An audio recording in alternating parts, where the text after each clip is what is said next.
blindfold. This shit is easy, like a recital. I'm taking my shot, like my hands on the rifle. Yeah.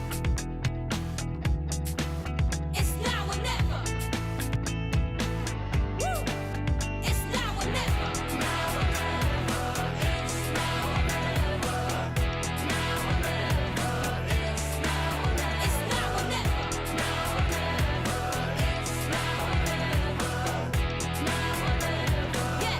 It's now or never. It's now or never.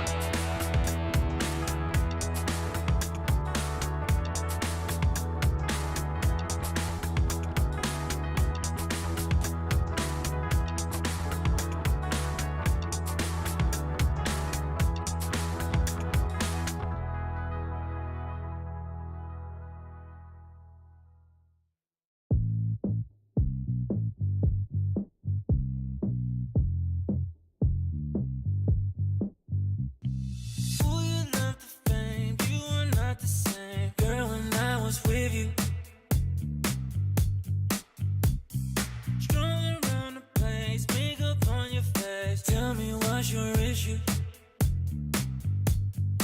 What did I do? What did I try to make you happy? Thought that I proved, thought that I you told me that you love me. But now you're in the spotlight and you're cruising. You play with my emotions. I was foolish, but now you're in the spotlight. Camera shooting. You're playing with my heart. You're playing with my heart. And now you're in the spotlight and you're cruising. You play with my emotions.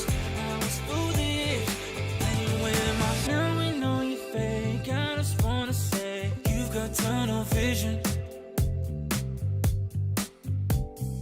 Enjoy with your mates, 'cause I'm on my way. You've made my decision. What did I do? What did I try to make you happy?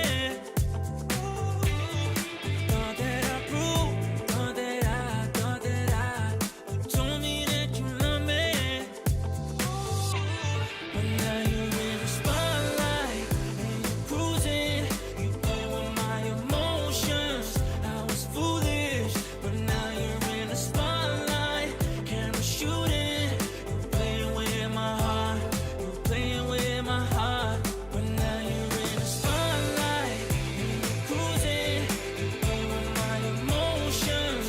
I was foolish, but now you're in the spotlight. Camera shooting. You're playing with my heart. You're playing with my heart.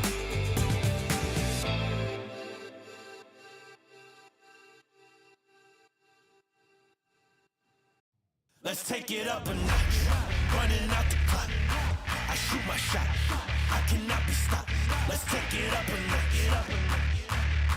Let's take it up a notch. Let's take it up a notch. Running out the clock.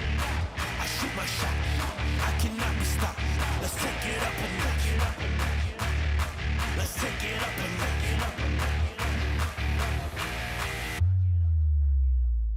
Let's take it up a notch.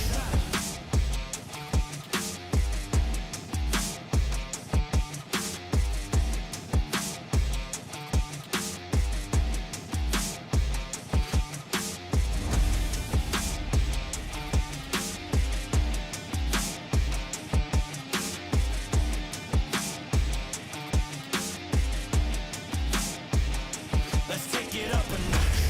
Running out the clock. I shoot my shot. I cannot be stopped. Let's take it up a notch. Let's take it up a notch. Let's take it up a notch. Running out the clock. I shoot my shot. I cannot be stopped. Let's take it up a notch. Let's take it up a notch.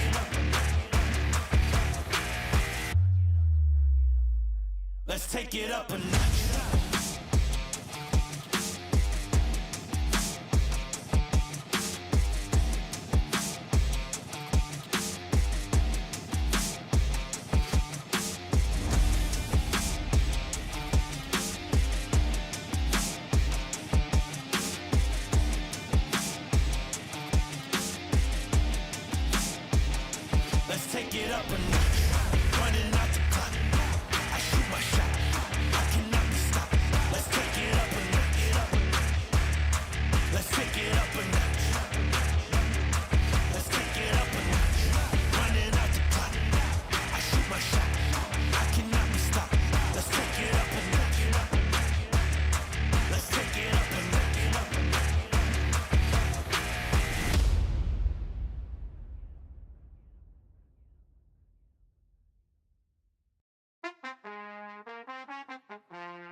dry, but now everybody calling. Good at taking risks, yeah, I always go all in. Swear to God that I'm deaf to the talking. I can't hear it, see the finish line, I know that I'm near it. Yeah, cut the check and I'ma clear it. Ain't nobody out here that I'm fearing. Ay. Easy to see things all on the way up. Used to think it's hard, now I feel just like a layup. I've been in the gym, yeah, I'm tryna get my weight up. That's just the way it goes, that's just the way it goes, that's just the way it goes, the way it goes. That's just the way it goes, that's just the way it goes, that's just the way it goes, the way it goes. That's just the way it goes, that's just the way it goes, that's just the way it goes, the way it goes. That's just the way it goes, that's just the way it goes, that's just the way it goes, the way it goes. That's just the. Hey, you ain't real, it's like you got a few disguises. Walk in the room, I know I'ma be the flyest. She like me, yeah, it's hard for her to hide it. One-on-one, ain't nobody like this. Got this far by doing me, I'm everything I knew I'd be. I don't care what we used to be, no, yeah. They tryna get close to me, you can't get what you want from me. I got this vision you can't see, no. Easy to see things all on the way up. Used to think it's hard, now I feel just like a layup. I've been in the gym, yeah, I'm tryna get my weight up. That's just the way it goes, that's just the way it goes, that's just the way it goes, the way it goes. That's just the way it goes, that's just the way it goes, that's just the way it goes, the way it goes. That's just the way it goes, that's just the way it goes, that's just the way it goes, the way it goes. That's just the way it goes, that's just the way it goes, that's just the way it goes, the way it goes. That's just the.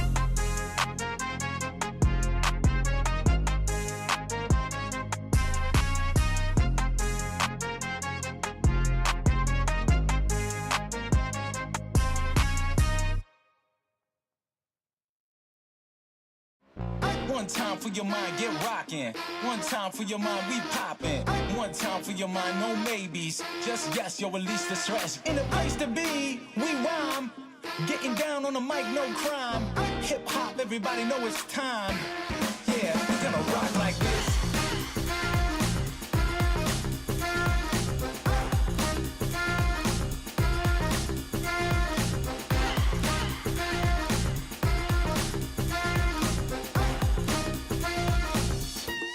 Yeah, we're gonna rock like this. Yeah, we're gonna rock like this. We're gonna rock like this.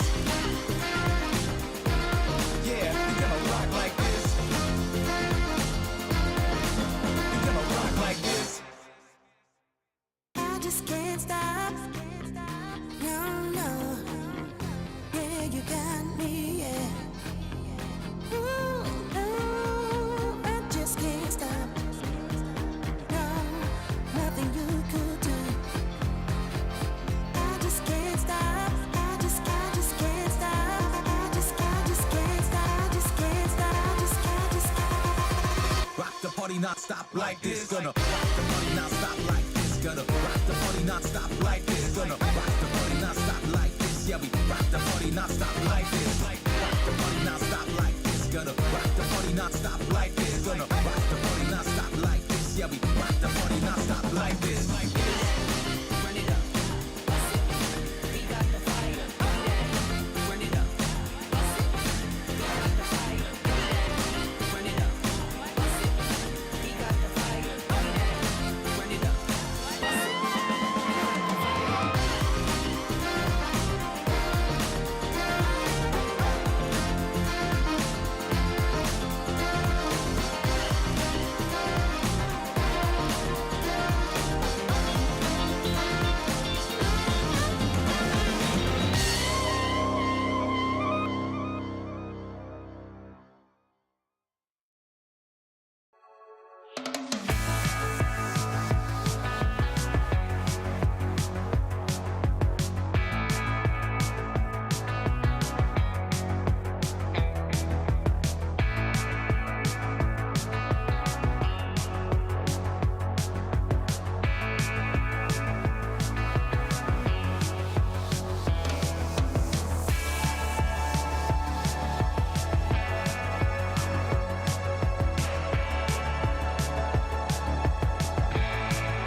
stressing, right? You need some meditation. Don't let them ruin your vibe. No time for rumination. Let's leave it all behind. Take a flight, aviation. Want you, girl, by my side. Let me show my appreciation. I want you here with me. I miss your body, baby. No, I cannot believe that you're still single, lady. Wishing I could retreat. I want you here with me. Be my lover, be my, be my, be my, be my trophy, be my, be my, be my, be my woman, be my lover, be my trophy, be my, be my, be my, the only one I want. Be my preliminary. Let me caress the way I think it's necessary. Monday, Tuesday, Wednesday, babe. 7 days, are you ready? I don't need to say you know it, girl, you're extraordinary. I want you here with me. I miss your body, baby. No, I cannot believe that you're still single, lady. Wishing I could retreat. I want you here with me. Be my lover, be my, be my, be my, be my trophy, be my, be my, be my, be my woman, be my lover, be my trophy, be my, be my, be my,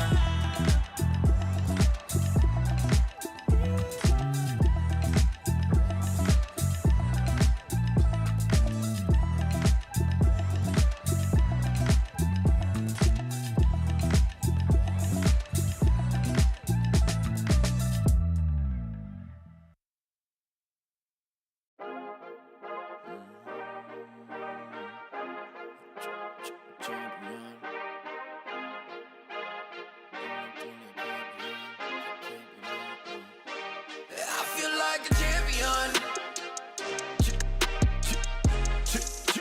A champion. Ain't nothing that can't be done. Oh yeah. I put it all on the line. Definition of divine. Yeah, I feel like a champion. Ain't nothing that can't be done. They told me I wouldn't be nothing. Came on down second to none.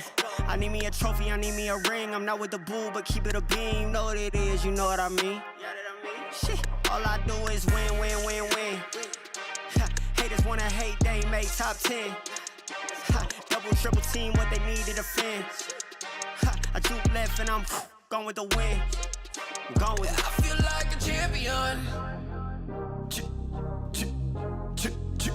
A champion. Ain't nothing that can't be done. Oh yeah. I put it all on the line. Definition of divine. I feel like a champion.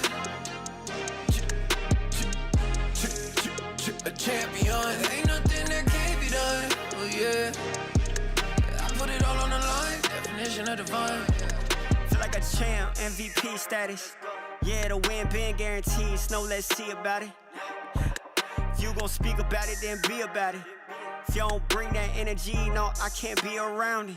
Nah, I'ma shoot my shot, I'ma stick it, watch. At the tippy top, I cannot take no loss. 2 seconds on the clock, they gotta give me the rock.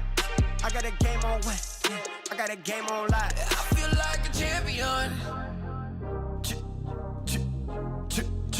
A champion. Ain't nothing that can't be done. Oh yeah.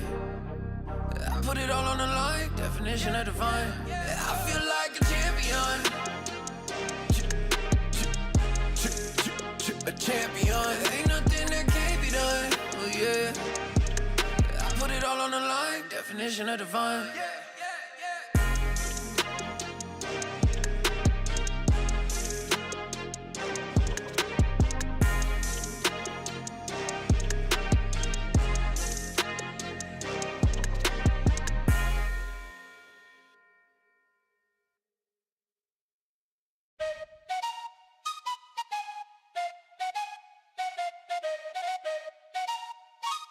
Let's go.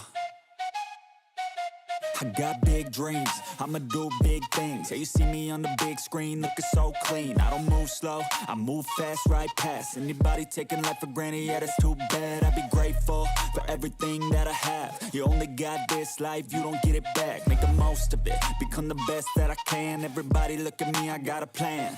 You gotta work hard, play hard, do it from the start. Cause how you do anything is everything is art. Stay consistent and do it every day. Don't let fatigue get in your way. Cause 10% of something is better than nothing. You better do something if you wanna be something. I can feel my stomach rumbling, I'm hungry. Big things coming, I ain't bluffing, yeah. No, I don't wanna stay the same, yeah. So I keep pushing through the pain, yeah. That's the only way to make a change, yeah. So I fight every day and train, yeah. It'll all be worth it. One day it'll all be worth it. So I keep pushing through the pain, yeah. That's the only way to make a change, yeah. I've had enough, I'm making my own luck. Adrenaline, my drug, I'm sick of feeling stuck. I got this, will not quit to the top, I promise. Cause I've had enough.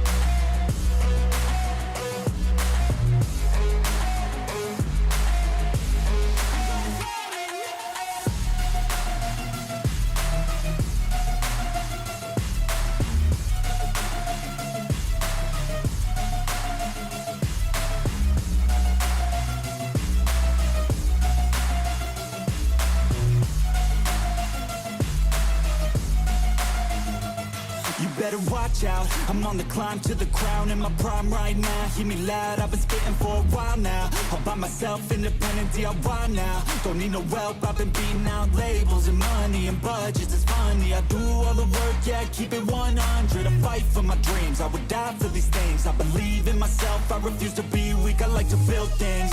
Empires out of buildings, I wanna leave a legacy of helping others finally feel things. Of motivating and killing, depression, exhaustion, we need some healing. I work through the pain, I like seeing gains. I keep my head down, buried, walk through the flames. Yeah, I do this every day, even when I feel drained. A true man pushes through, you don't hear complaints.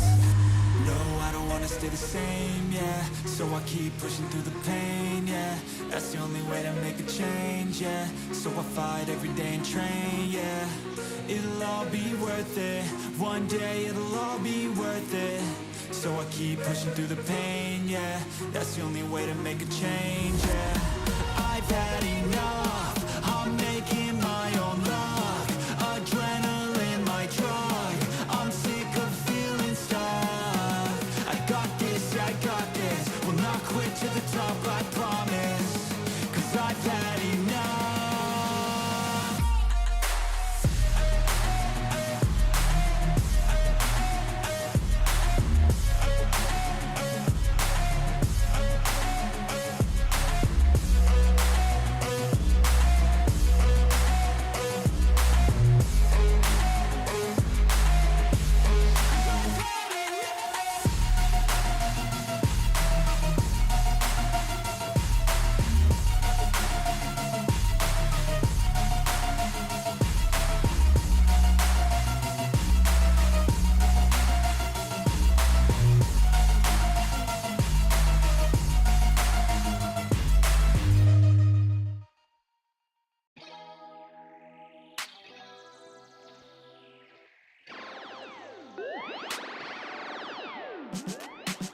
Feeling good, feeling great on my time. Won't let a hater block my shine. I'm just living my life. Too busy chasing good vibes. Chasing good vibes. Chasing good vibes. Chasing good vibes. Too busy chasing good vibes. I'm feeling good, feeling great now. A hater can't play with my day now. Get that negativity out of my face now. In my city, I'm the man of my state now. Yeah, I'm living life to the fullest. Baby girl, you're talking to the realest. Energy and joy, you can't steal it. Good vibes all around. Baby, tell me, can you feel it? I woke up, so I'm blessed. Just another chapter in the test. I know I'm doing better than the rest. Got a smile on my face, showing teeth for the crest. It's no sweat, I'm a vibe in my own right. Go time in the sun, yes, I'm gon' shine. So fine, got a baddie on my phone line. Feeling good, feeling great, chasing these good vibes. Feeling good, feeling great on my time. Won't let a hater blind my shine. I'm just living my life. Too busy chasing good vibes. Chasing good vibes. Chasing good vibes. Chasing good vibes. Too busy chasing good vibes.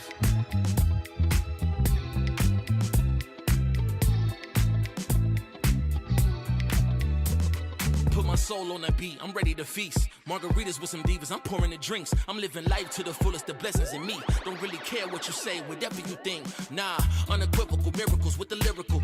With the homies tryna pop like the cereal. Lucky Charms, got a model on my arm. Go watch on my wrist, garlic parm. No alarm, fireworks, I can feel it in the sky. I got love in my eyes, but there's money on my mind. I see passion and pride, I despise all the lies. I've been around the world, so I'm down for the ride. Good drinks, good people, and good times. Fast cars, pretty women on FaceTime. More money, more fun in my life. I'm just tasting my shots with good vibes. Feeling good, feeling great on my time. Won't let a hater blind my shine. I'm just living my life. Too busy chasing good vibes. Chasing good vibes. Chasing good vibes. Chasing good vibes. Too busy chasing good vibes.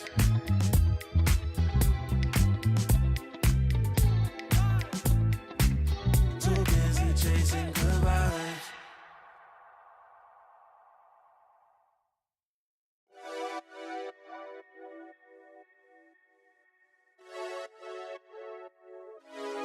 Friday night putting them plays in, but it feel like a special occasion. So let's go out, go blazing. Hit the dance floor, let go frustrations. I might have a hidden agenda.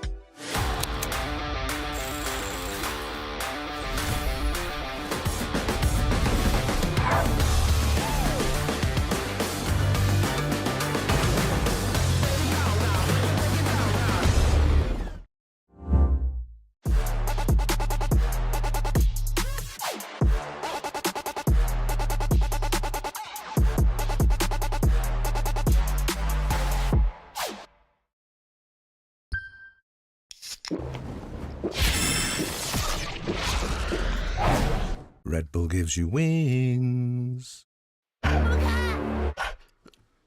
Yeah. Let me get a punch. Let me get a punch. Let you feel the punch. Let me get a punch. What a hook, don't sleep, oh yeah, yeah, oh. What a hook, don't sleep, oh yeah, yeah, oh. What a hook, don't sleep, oh yeah, yeah, oh. What a hook, don't sleep, don't punch me. Don't keep getting me pissed before I make you bleed.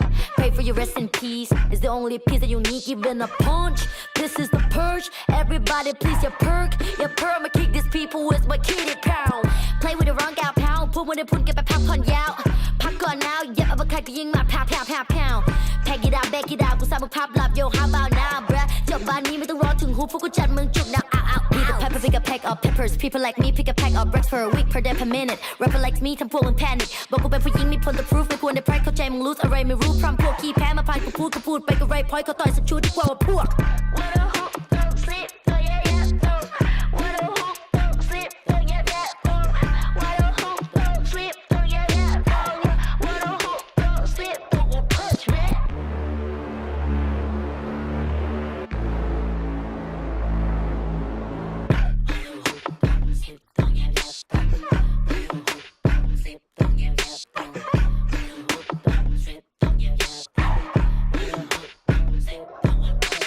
All problems are proved in one punch. All battles are beat in one punch. Put you to sleep with this one punch. ไม่สะเทือนกูสักนิดกูขอสกิลด้วย one punch. ชีวิตที่กูโดนมามากกว่า one punch. วันนั้นที่กูเจอกูสักกับคนมา one punch. One day, one life, one dream, one punch. If you have one shot, better have one punch.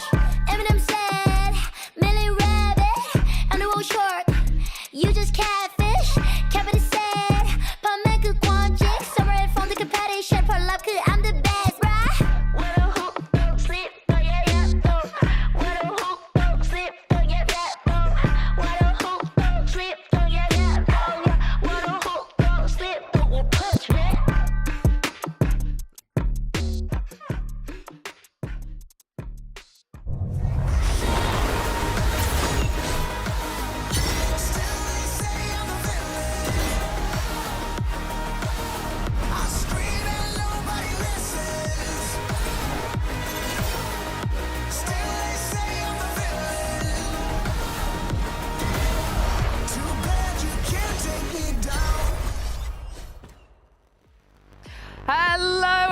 and welcome back to the greatest league in the world. It's time for VCT EMEA Stage 1. We are back in the Riot Games Arena here in sunny Berlin, Germany. I am your host, Yingsu, and on the desk today with me will be Kukuka and Billy. It feels so long ago since we had a kickoff. I'm so happy to be back. Yeah, but I still have the same feeling that I have at the beginning of the year. I want to see what the teams have been up to and how they have updated their, their playstyle.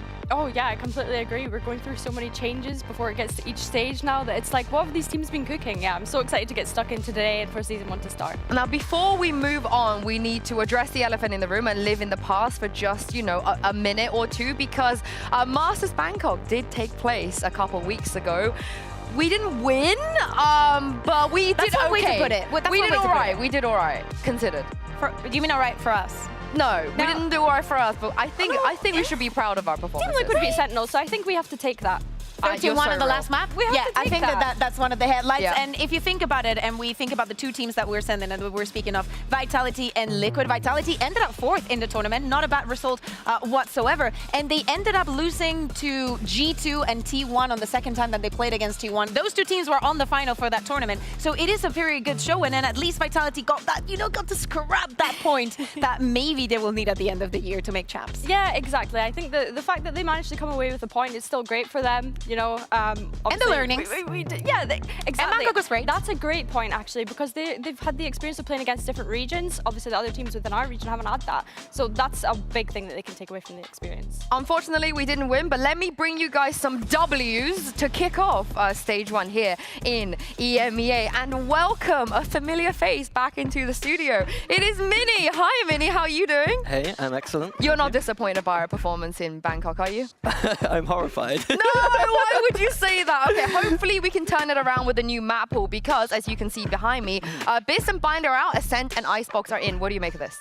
I quite like it. I know Ascent and Icebox are maps that the community are a bit iffy about, a bit boring at times, but I'm really excited to see the new meta, with Teo especially, but also the deadlock changes for Ascent. Like, I've heard a lot of teams might be testing that one out. Yeah? Surely you, of all people, like having Icebox back, Icebox, right? yeah. Good memories. Yeah. Durka Box. Durka Ascent, Box? not so much. Not my best map, but okay, yeah. We're calling it Durka Box now. But how much does this nerf our current teams, not having Abyss and The Bind and Abyss, I think for Bind is Carmine Core I'm looking at. They were like 3-0, very comfortable in Bind. And then the Abyss, I think Team Liquid were the best Abyss team in the world, potentially. And I think these maps going for those two, maybe something they need to look at. Well, hopefully they'll benefit from the new agent, because we do have a new duelist, of course. Waylay is available from today onwards, so teams are free to pick her if they want to. Now, talk me through the Waylay, Minnie, because when she was unveiled at Bangkok, a lot of the community felt like she was very overpowered. Oh, really? Yeah. I think that I'm a bit more measured about it. I think that I consider it like a Jet 2.0. But Euro still exists, and like Neon and Raze are still around. So I think that teams that do utilize it well will be very strong with it. But I don't think anyone's worked out the defense yet. The attack side's about that kind of dashing in really deep. But defense, it feels like teams haven't quite figured it out. So now, yeah, we've seen Waylay in other regions already. I know Jogamo's Waylay got everybody very excited. But talk me through what Waylay actually does. Okay, so the main points about Waylay is the attack side, you're going to put that refract down, and then you dash in. And then if you get into any trouble whatsoever, you can hit that refract and then just dash back out. But the difference between that and the Jet is that you can go even deeper. So you can go into places that are really unexpected. Have you tried Waylay yet? No. You've been on the set? No, the coach potatoes? No? No, I haven't tried it yet, no. I mean, I tested it in the server, but I haven't played it. I'm not that confident. I can't believe you don't have a... Do you have a Waylay in your stack?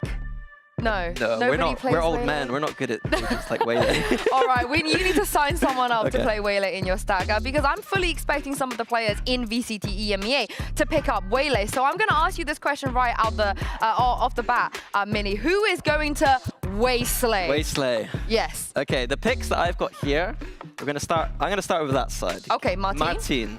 So for Carmine Core, I think Martin is not so much about Martin himself, but I really think Eng and Sadak are the kind of duo.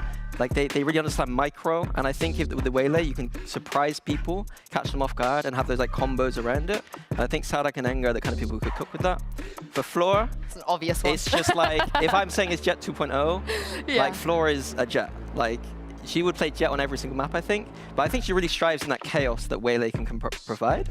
And for Mini Boo, It's a bit more of a negative tone. It's a bit more like his Jet and Yoru, I think, have been struggling a little bit, and Waylay could be a potential like shift or answer for that. Who's going to wasteland the hardest? Come on. I mean, Flora will wasteland the hardest. Yes, I feel like she's already wastelaying just, you know, in every other aspect. So I can't wait to see some of these players maybe pick up the Waylay. Thank you very much, Minnie, for your insight. For more on what you can expect this stage, here's a quick format explainer. Hi, VCT enjoyers. Here's a quick breakdown of what you can expect from Stage 1. Stage 1 kicks off with a high-stakes single round robin group stage, where teams will battle it out in 2 groups of 6, Group Alpha and Group Omega. The top 4 teams from each group will advance to the playoffs, where the competition only gets tougher. The playoffs will follow a double elimination style bracket, where teams' performance in the group stage determines their starting position. Number 1 seeds from each group earn a bye into round 2 of the upper bracket. Number 2 and 3 seeds will face off in the opening round. Number 4 seeds have no second chances. They start in the lower bracket and face elimination immediately, playing against the losers of the opening round. As the competition progresses, the final 8 teams will battle through a mix of best-of-3 series, escalating to best-of-5s in the lower final and grand final to determine the ultimate Stage 1 champion. Look at his position. This time, it's not just the top 2 teams advancing internationally. 3 teams will qualify for Toronto, raising the stakes even higher. We're also shaking things up in Stage 1 with a refreshed map pool. Bind and Abyss are out, Icebox and Ascent are back in. These maps will remain in play for the entirety of Stage 1. Stage 1 kicks off on Wednesday, March 26th, starting at 5 p.m. CET. The group stage will run for 5 weeks, with matches played across 3 days each week, culminating on April 25th. See you there! See you here, even, not there. But let's talk about these groups because we had the draw. There were some reactions. Do you two believe in the group of death, Billy? Is there a group of death here? It is really difficult when you look at them, right? Because you look at Group A, and I have to feel bad for Apex in that group because they're facing relegation this year, and that's probably not where you wanted to start. But I think Group Omega, the one that I guess people are not as convinced by, I think you have to look at some of the dark horses in here, right? Team Liquid, they did an amazing run during kickoff, and I think even I gravitate towards Carmine Core and BBL, right? BBL came out of nowhere and surprised everyone. So I think if they can keep that momentum going into Stage 1, they could have a great job. There's a couple good things going on here. For Koi, it could finally be a good year. It could finally be a time for make playoffs. I think that for names, as you were mentioning, like KC and BBL being able to make playoffs, again, I think that KC has a lot to prove throughout this year. Yeah, we're going to kick off today with a doozy as well. Vitality, they're back. They're in the building. They're going to be taking on GX, and then BBL will be going up against KC. Are you guys excited to see Vitality after Bangkok? I'm actually more excited to see BBL and KC. Oh, there we go. It's like I saw them not that long ago. I Okay. know some things are different, but you know, still same Vitality. I think, we know what to expect from Vitality, right? But I think BBL and KC have to be the match of this week, if anything. Yeah, let me catch you guys up because it has been 46 days since kickoff and a lot has changed. This is everything you missed on VCT EMEA Roster Mania. Hello, Governor. We have a new player after winning Ascension with Apex. Hype is out. Governor is in, and he is our first import from VCT Pacific. How fun. Fnatic have a new coach. Not new as in new, but new as in he's never been head coach before. They promote Milan from assistant, got Eric, who sadly won't be joining them just yet, and Yoint Scott from BBL. BBL. Magnum is on BBL. He's back. Team Liquid, yes, the Team Liquid also made a changes. Goodbye, Kamek, and hello, Serial, who plays the exact same agents as Nats. Definitely don't see an issue there whatsoever. Don't worry, Kamek enjoys. He's gone to Gentlemates instead of whom? Robbie BK. Anyway, Team Vitality. I know who won VCT EMEA, came fourth at Masters Bangkok, has replaced Trex with Sivov. He is French. And that is everything you missed on VCT EMEA Roster Mania. How exciting. Let's check in actually with Vitality's new player. I'm absolutely delighted to be joined by and welcome you guys to a new face in VCT EMEA. Thank you so much for joining me, Suvov. You're now on Team Vitality, which is such a crazy thing for you, in your career so far. So tell me how this all happened. When did they contact you and why did you decide to join Vitality? I think I make a game at 38 kill in EMEA, and that's why. After they contact me for some trial, and I was excited because Vitality is my dream team, Canada, and just we the break make well, and I joined them. And when it comes to you, a little bit about your career, would you be able to tell us about you? Maybe what agents you like to play, how long you've been playing Valorant for, and so on and so forth? I play since the beta, and I'm I'm a flex player, so I can play the Breach, KO, Duelist, Initiator and Duelist. You love them all? You love all the agents? Yeah. Really? Yeah, really, that's a banger. Oh, wow. Your teammates are going to love you. Speaking of your teammates, it does seem like a big leap, to go from playing Tier 2 to playing with some of the best players we've ever had in Valorant. How are you feeling about that? How are they treating you? And do you feel that experience difference? Yeah, I feel a lot. I mean, in practice, this, so speed, it's really, different from T2. And I'm super happy to play with this guy. I watch them every time and know I play with them. So yeah, I'm really happy and proud. Is there any other players in this league that you're looking forward to maybe playing against someone else that you've been watching for a long time? Fnatic. Really? Why? I don't know. Because a lot of people kind of don't see them as the same team in 2023 anymore. Yeah. But for you, you're still excited to play against a team? Yeah, really. That? Yeah, that's a super good team. There's a lot good players. So yeah, excited to play them. All right. Thank you so much for joining me, and I cannot wait to see your debut on stage. Thank you.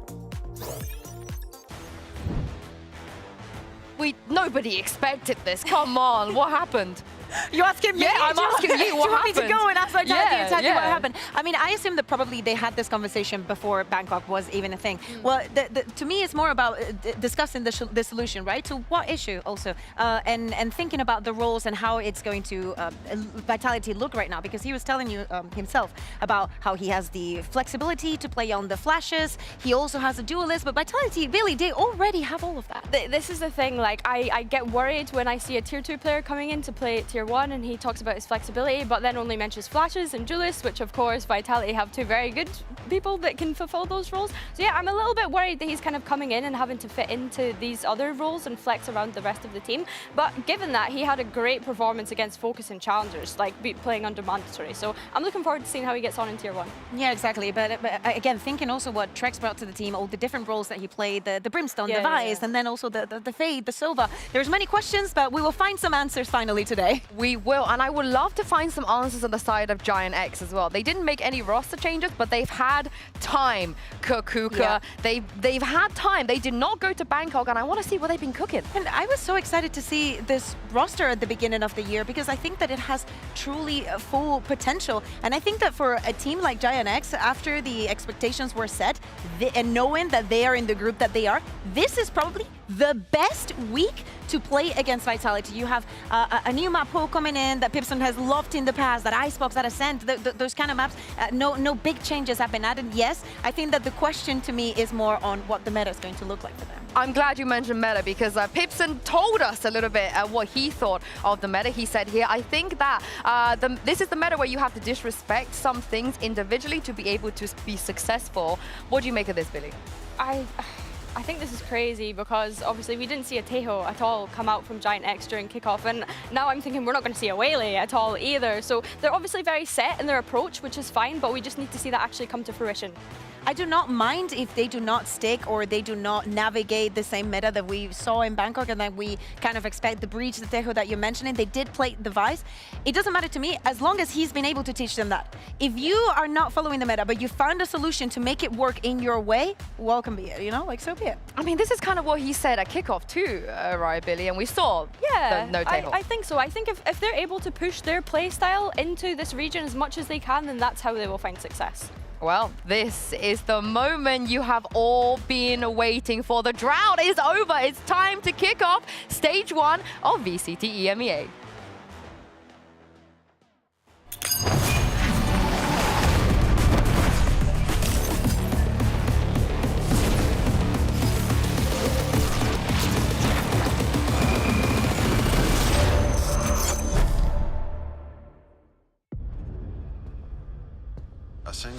consists of 1,000 choices. In the blink of an eye, one call separates triumph from defeat. Can you take the spotlight? Will you stay in the dark?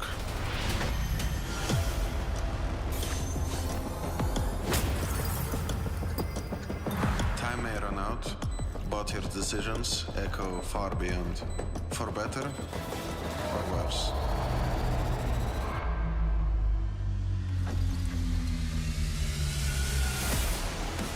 Audacity or restraint.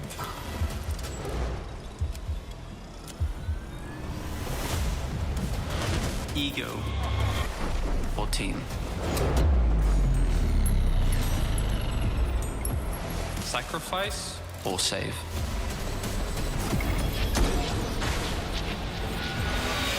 Aim, sense.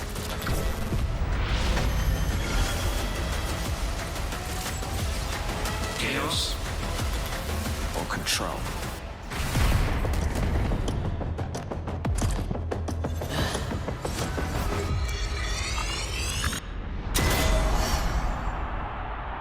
Make the call.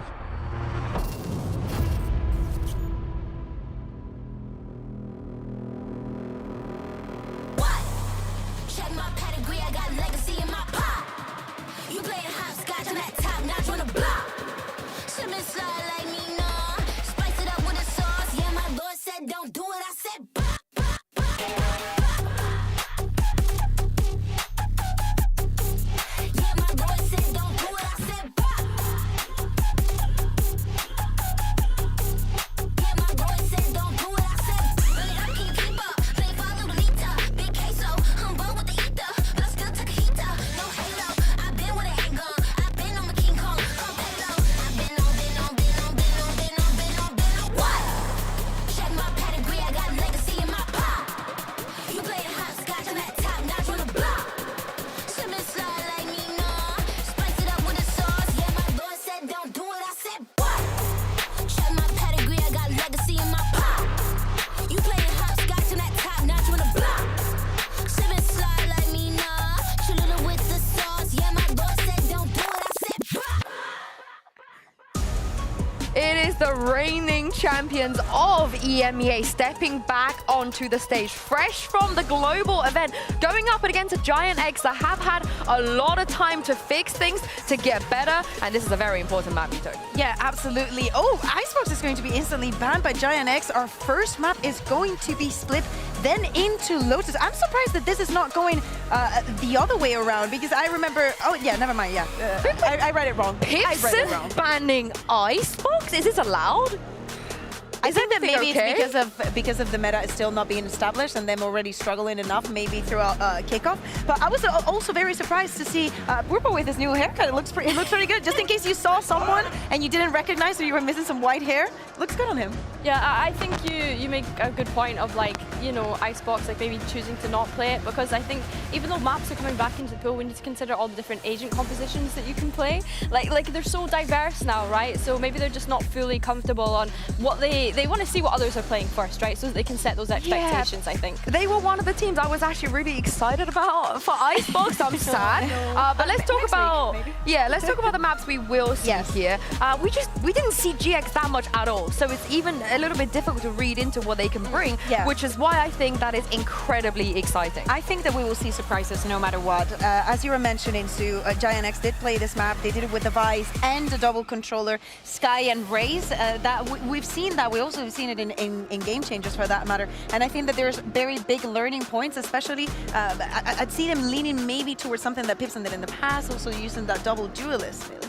Yeah, potentially. I think they have players that would be able to jump onto that. And I think as well, like, the big question was they were running the Sky on the split as well, right? Which we were a little confused by. But listen, do you know what? Going from no Teho at all in kickoff to jumping in, I love this. Amazing. Also, Sivov going on the Omen. He does not have experience as a controller. He has only played controller 3 times in his life. Yes. Twice Harvard last year, no, 2023 on like Pearl. And he played like 1 Omen in 2021 when we were still doing like qualifiers, everything pre-franchise. And so maybe this is one of the solutions that Team Vitality has found moving him into the roster. Yeah, I think that's a great point to make. Sivov, we did not expect to jump onto that controller, as you say, with the few times that he's played it, but I have to gravitate towards Giant X. You know, having Purple on that Yoru, who wasn't having great time on the other duelist in kickoff, and I think as well, Cloud on that Tejo will be really interesting to see. Pipson, you cheeky devil. We don't want to do the meta stuff. They do the meta stuff right off the bat. But it's time to jump into this game and throw this over to your casters. Show them some love. Here's Mitchman and Tombiz. Thank you so much, folks. Yes, we've got a beautiful game lined up for you here today. Vitality and GX. Sivo coming in on the Vitality roster as well. Going to be put to the test down on that stage. Yeah, he's been pretty mean in the past when we saw him playing in EMEA challenges. He had some crazy matches. I think it was a 38-kill Breach game, but they've actually gone and playing the smokes. So it's definitely a little bit of a role switch from what he's been playing recently, but I think that was the reason he's in this roster, flexibility. Yes. Now, on the other side of things, I think GX were even posting about it, how many sort of pracs they've had, how much work they've been putting in behind the scenes. This really is the ultimate test. You've got a team that hasn't had that much time based off playing at Masters, but also they played at Masters. This is the top team coming out of EMEA, even if they didn't win. And we'll have to wait and see if they're going to be able to reset, recover, even with that new player, and come up against Pipson, who, as said, you know the drills have been going on while that break has been on. Well, before the barriers go up, Tom, split Lotus Haven. That's where we've ended up today. I'll ask you in a moment if you think the veto has favored either team, if someone's coming in feeling that little bit stronger. For now, barriers are up, and the game is away. 1:30 on the clock, Vitality on the attack side, and already a lot of presence towards this A side. In fact, Durka's gone in with the spike, I believe, going for the plant now after that pick, and they have got the site wide open, looking for more control, though, up towards Heaven, but with a flash in hand, Kicks goes down, and the trades go GX's way, at least for now. Opportunity for them to get back into this one. Yoru clone throw now. Sivo doing well to find one back and give them that extra advantage. Even still, though, Cloud lurking in from behind. He's been spotted, though. That's all the information that they need. Sivo's going to go running into the smoke. Wanted to try and take that fight versus Cloud. But now in the post, it's going to become so difficult to clear that remaining player of Durka, already wrapping all the way back round into position for exactly where the plant is in. And in fact, he's managed to bait the steps enough for him to let go of that defusal, knowing that Cloud is not going to be on it, waiting for that additional tap. The time is too far gone, and well, it's just going to be the ego peak of the end to close out the round. Well, that is a beautiful start for Durka. He opens and closes the round, playing with the time in the 1v1. The opener here, straight into the site. Teammates flooding through main, but it was all down to Durka. If he falls, spikes on the floor, and problems can come from there. But instead, it's a nice, easy finish, if you want to call it that. A couple shots from up in Heaven that put them across the line. That's a 1-0 start for Team Vitality. And now we've jumped right into a tech pause. This works out well for me, Tom. Looking at the veto and how we've ended up, split Lotus Haven. Do you think this is going to favor either of these teams, or is it all up in the air? It's difficult because going into this match, obviously you're going to favor Vitality. Like, I think that GX have always been that sort of middle of the pack team, like we saw a couple of years ago, being able to slightly move themselves forward, getting to like a champ's position, but last year being fairly underwhelming. I think they've got the players to make this one competitive. I don't think this is going to be a whitewash, an easy win, like a dominant performance, but looking at the maps that have come up, okay, sure, you saw some weaknesses from Vitality when they played against the best of the best, like losing a map to the likes of T1, but then they beat a DRX. Like, they've played the best of the best at this map and been able to show it. The same for the next. They looked incredibly good on Lotus. So I do think that I'm always going to come into a match like this and favor Vitality because of the caliber of players, because of how they performed recently at a Masters, and because we haven't seen that much from GX. But they are just one of those teams that no matter what form they're in, I always put a roster of these 5 players as a dark horse. Like, they could easily go on a run, make this group really interesting as if it isn't already, and maybe steal a map. Do I think they can win it? Well, they're going to have to be on a different level to where they were at kickoff. Okay. They've had the time. So steal a map at expectation, perhaps, but taking the series, that will be an exception to the rule for GX.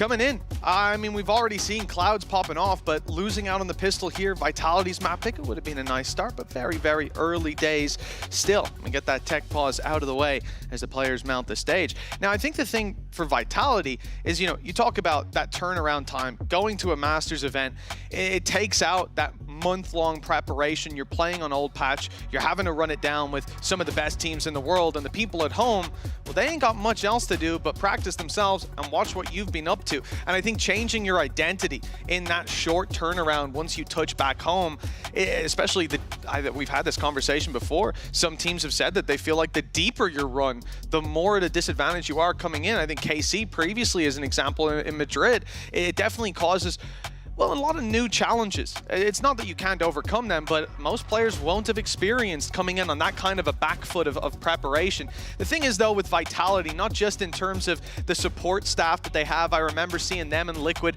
down on the stage. Rob, the manager, was saying some, or GM, what was his official title? He told me earlier, I can't remember. I think he likes to be referred to as King. King, yeah. King of Vitality. He was down there. Him and Eamon from Liquid were going back and forth about the support staff, the difference in the background, right? Vitality bring a team with their team. Yeah. And so if there is someone that's going to be able to tackle that quick turnaround and the challenges that come along with it, I'd expect it to be a squad like Vitality, not just because of the individuals that are on the server, but also, like I said, because of the support staff they've got, because of the depth that they bring to this kind of an environment. I'll also say as well, I think it depends on the team. Like, there's certain teams that I think after you go to an international need a break. Like, maybe if you've got a trophy or two under your belt, or maybe if you're in a scenario where you just get burnt out a little bit. Fnatic have been on break for a while now. That's vile. But you look at someone like Durka. What is Durka doing in his spare time? He's streaming ranked. So it's like, it's like the first thing I saw when like Waylay came out was just Durka just playing Waylay. Like that was what he was doing with his day. So it's like, yeah, there are teams that you go, okay, it's important to have a break, it's important to have some rest. But if it so happens that your players, when they rest, just play Valorant all day, you are going to have a leg up on other players. It's just how much you grind the game. And that's where I do think that this team is always going to be fantastic, because you just have those players who are grinders, who are going to sit there all day long playing and finding out new nerdy little tech. And then they brought in a young gun from the tier 2, who those are the people who want this more than anyone. They've just got their spot, and you know when it's Vitality, hey, they had Trex. They didn't need to make a change from the outside. Like, guy was incredible on the server. He's always been fantastic. They are looking to be the best of the best. So for Sivo, this is an opportunity, and he needs to grasp it. Absolutely, with both hands, and no doubt he will. From what we saw of him over in Challengers, he was drawing our eye, even on a support. It's funny because this role. We've got the little like transition of fire, but the fire has been put out, it seems. There we go. We're getting poetic today, Tom. Love to see it. Another red comes back. We want more of that from Tom. Give him the time. Well, 1-0 for Vitality. They started out winning the pistol. Durka opened and shut the round. And now GX, well, they don't look to fight back. It's a very weak buy. There's some sheriffs here. Potential. I suppose a lot of this will come down to early map Cloud control, with the sheriff. playing for those orbs. Yeah, Cloud with the sheriff. Sure, he's already got 3 kills, but it's too big of an ask, surely. Portal closed. They're forced back by some of that early utility. Well, it wasn't. Purple with the sheriff, didn't you? Yeah. You said that, I heard you. Close enough. Similar playstyle, you know. I actually do really like him playing the Teo as well. Like, him having a more aggressive role within the team. Like, there was a world where, if you think back to when Cloud was on Na'Vi, yes, Cloud was on Na'Vi, for those of you who've only been here a couple of years, he played the duelist at times. And his Neon was nasty. So giving him an initiator with aggressive utility and a chance to be a bit more brawly, I think that might be his calling, which is something else he does as well. What I really like here from GX is the opening pick doesn't result in them stagnating late into the round. With these weaknesses, you want to group up, use the numbers, and we didn't see that at the start. It was map control, look for orbs, and see what happens. Well, Purpo got his orb on A, rotated around to the B site, and he's ready for the fight. The flash, good. And he's down and out of the round for now, but he has teammates. And this is where the numbers come into it, swinging in with weaker weapons, but overwhelming with the numbers. It's down to the new gun, and he's gonna find it. Keeping Vitality on the straight and narrow. But it has to be a Red Bull clutch for Sivo to put 2-0 on the board. It's not a bad start. It's not a comfortable round whatsoever. You're not going to sit here and smile if you're anyone else as a Vitality fan looking going, ooh, okay, that was a little bit dicey, but for Sivo, these are the sort of confidence-building rounds, like getting your team a clutch that was pretty well needed, if I'm honest. Oh, yeah. Come on for GX. It's not a bad round whatsoever. Sure, it's frustrating that they don't take it over the line, but they are now going to invest back into those rifles and have a chance to do some real damage, because there are a few extra guns being brought back up here by Vitality. Yeah, well, I mean, we came into the last round saying that GX weren't looking to fight back, and, well, it seems I was very wrong about that. Like you said, though, great start. For Sivo, you're coming in thinking, you know, you want to have impact, and, well, you certainly did. That blind catches Durka, but he still wins the fight. I don't think that even caught West Side. It didn't, actually. You can see. That's a remarkable fight. We saw the same play in the pistol round, but doing it here, Tom, in a round like this with a rifle as well. It's audacious, but it's worked out in Purpo. Well, he's taking a leaf out of his book, trying to retake a main. A side, I should say, but Vitality have gone back to main, fought up into heaven now, and they've got free space for a B rotate. GX have got their whole team committed to A. Every single player is currently sat within that site. That is one of the quickest rotations I think we've ever seen from a team. But I think they're starting to realize Tomazi will be, well, basically the one defender. This is looking like a team that's gambled while having the low buy. GX are the ones that have the guns. Normally we talk about these rounds as a pump fake, you know, you pretend to throw it and then maybe they think you did. They threw a fake ball this round. The A site was gone, overrun, boots on the ground, back in elbow, and then they've rotated into heaven. Now granted, been slow since then, but that might even work out in their favor. It all depends on how Tomazi holds this B site. He's isolated, but 12 seconds left. Caught with the paranoia. Bought himself a little bit of time. TP's backside as well, but they've caught him. Safe's looking the right way in heavy traffic, and that gets a plant for Vitality. Sivo, knowing that staying alive is far more important, and when you've got a player like Dirk, you don't need to be getting aggressive. He'll do that job for you. And more for the remaining two of GX. Yeah, it does start to question whether or not this fight is worthwhile. I'm just going to try and fall off this, of course, but Sivo, this really is a chance to just do some extra damage. He's expecting players to still be within heaven. They have fallen back completely and just looked to save, but all in all, a fantastic round from Vitality, but it does scream a few danger signs for me that GX was so heavy in that rotation. Like, they sure there was quite a lot committed. Obviously, Durka was within the site before they fell all the way back, but to basically go all into that manner and have no clue on the other side of the map other than, okay, can Tomazi stop their whole team? It's a little worrying. That's just the start. And he couldn't move backwards because they'd also put the salvo on the board. And it's genuinely fish in a barrel at that point. You might be blind, but where's he going to go? Left and right? And it's kind of tough in that little narrow alleyway. A 3-0 start for Vitality. And I agree with you. GX going for that rotation, it's not a good sign from our perspective, but God, I can understand it from theirs. It's the exact same thing that happened to them 2 rounds ago. You think this is the pistol. He's also found the pick. So even for most teams, if you're going to go, okay, let's go in, let's fake it, and then either you TP out, or if you die, we'll just rotate anyways. When you get that kill, that's often going to be them going, oh, okay, maybe we just commit. Maybe we just finish the strat now. The dominoes are already falling, and these mistakes happen. GX would have been ready for that, but instead, they fought tooth and nail for a site that was wide open. So sad that Pipson doesn't have his outfit from the video the other day. Have you I have, yeah. The Demon Slayer intro. Get up. They were looking good. I think that's honestly the best Pipson's ever looked. I think he should bring it back full time. I'm not sure he'd agree with you on that. He definitely doesn't. He responded to the tweet saying he doesn't. Oh, okay. But he was very clear with the fact that I think he said something along the lines of, no, but maybe we can make some sort of deal. That was not to me. That was to a staff member at GX. But okay. Hey, maybe they qualify to champ. But you're here to let him know today that you're down to make a deal with him too. For sure. Get him in that costume. I understand it. 3-0 for Vitality. It's been a good start. GX don't really have a lot to battle with, but they've made it work with less, or very nearly.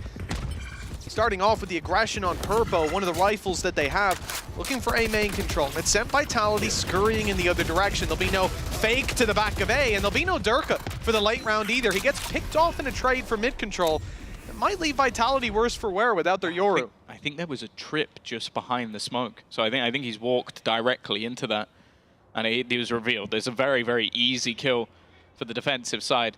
Now, they've kept on to some of this aggression. Obviously, you have to take gambles in a round where you don't really have too much to play with. I don't believe there's any way to get out of this, though. Maybe a stun, hoping to come through, but no, it's just a raw fight among. You give that to any player on Vitality, there's a good chance they win it. Running ahead of the Aftershock, it's a dangerous game. Kicks, punishes runner, and now the A site is overtaken, and it looks like the round is locked in. Beautiful shots from Les to close it out, 4-0, and yes, there were some dangers here. GX brought them to the table, but they were swept away with a 4-0 start, with a couple dangers for Vitality, but those treacherous waters navigated expertly. GX is going to start to feel the pressure to put a round on the board fairly soon, or at least have more control over how the round is going. It feels like we're playing Vitality's game. Yeah, for sure. And that's the thing. I don't mind a lot of these initial setups that we're seeing from GX, like to try and, okay, I'm going to use the salvos early in the round, like start that timer to get them back for any sort of retake or delay. But with those aggressive pushes not working out, and ultimately them being shut down later, I was going to say maybe be wary whether or not they continue to go for it. The answer is no, and okay. Holding onto the rope with his butt cheeks, Durka's going to find that kill. Yeah, he had surprisingly good stabilization on that spray, I have to say. Expected a bit more recoil in every direction. 4-0 is Vitality's score, but we're looking for 5. Listen, you know what I said.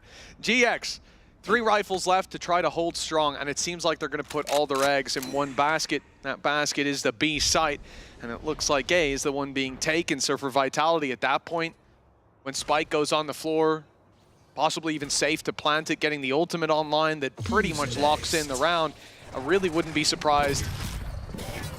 CGX just call for the save at that point. 5-0 down. Economy, if they lose these rifles, will be unrecoverable moving into the next, and really just not in a pretty position for early days on Vitality's pick. Spike planted. Oh no, yeah, especially with you getting that defensive side start, a lot of the time you are going to see if there's a dominant half, that's where those rounds are racked up. But for now, at least, this has looked fairly comfortable. As I said, like any of that aggression has been kind of shut down, and it seems very all in, almost as if like, okay, we're expecting to meet some resistance, but this more sort of passive hold in the first like 15 seconds really works. Because again, like if you don't have depth to what you're doing with the Teo utility, it does become fairly telegraphed. So, okay, they're going to use them immediately because they want to get them back later in the round. So if we just wait more passively, they're probably just going to keep pushing. And that's what's happened. Like there was the last round, the same thing happened outside of A, and then they re-hit it later in the round. All they had to do was clear Purpo. This round, I think it was just a passive Suez player. It's like, okay, you pushed. Oh, that's rough. That was a good try, though. He tried to TP with the timing, so Safe would be looking the other way. It very nearly worked out. The Safe was certain. Why would he TP into the salvos? But then we kind of realized, yeah, why would he TP into the salvos? He died. Yeah. So they nerfed the damage a little bit. Oh no! He went forward. I'm not certain he would have been safe at the back anyways. I guess. I think that might be why. Like, I think he was like, oh, I've got to move. Yeah, I'm in trouble. Picked the wrong way. It's not going great. 5-0. Vitality looking like the new player, and potential lack of prep time is affecting them. None. Or positively, perhaps. Yeah, maybe. Just how it seems like they're having a great time. The Sivo's had a couple of high-impact rounds. I'm liking the control as well, because a lot of the time you'll see a new player come into a roster and their goal is to like make a name for themselves. Yeah.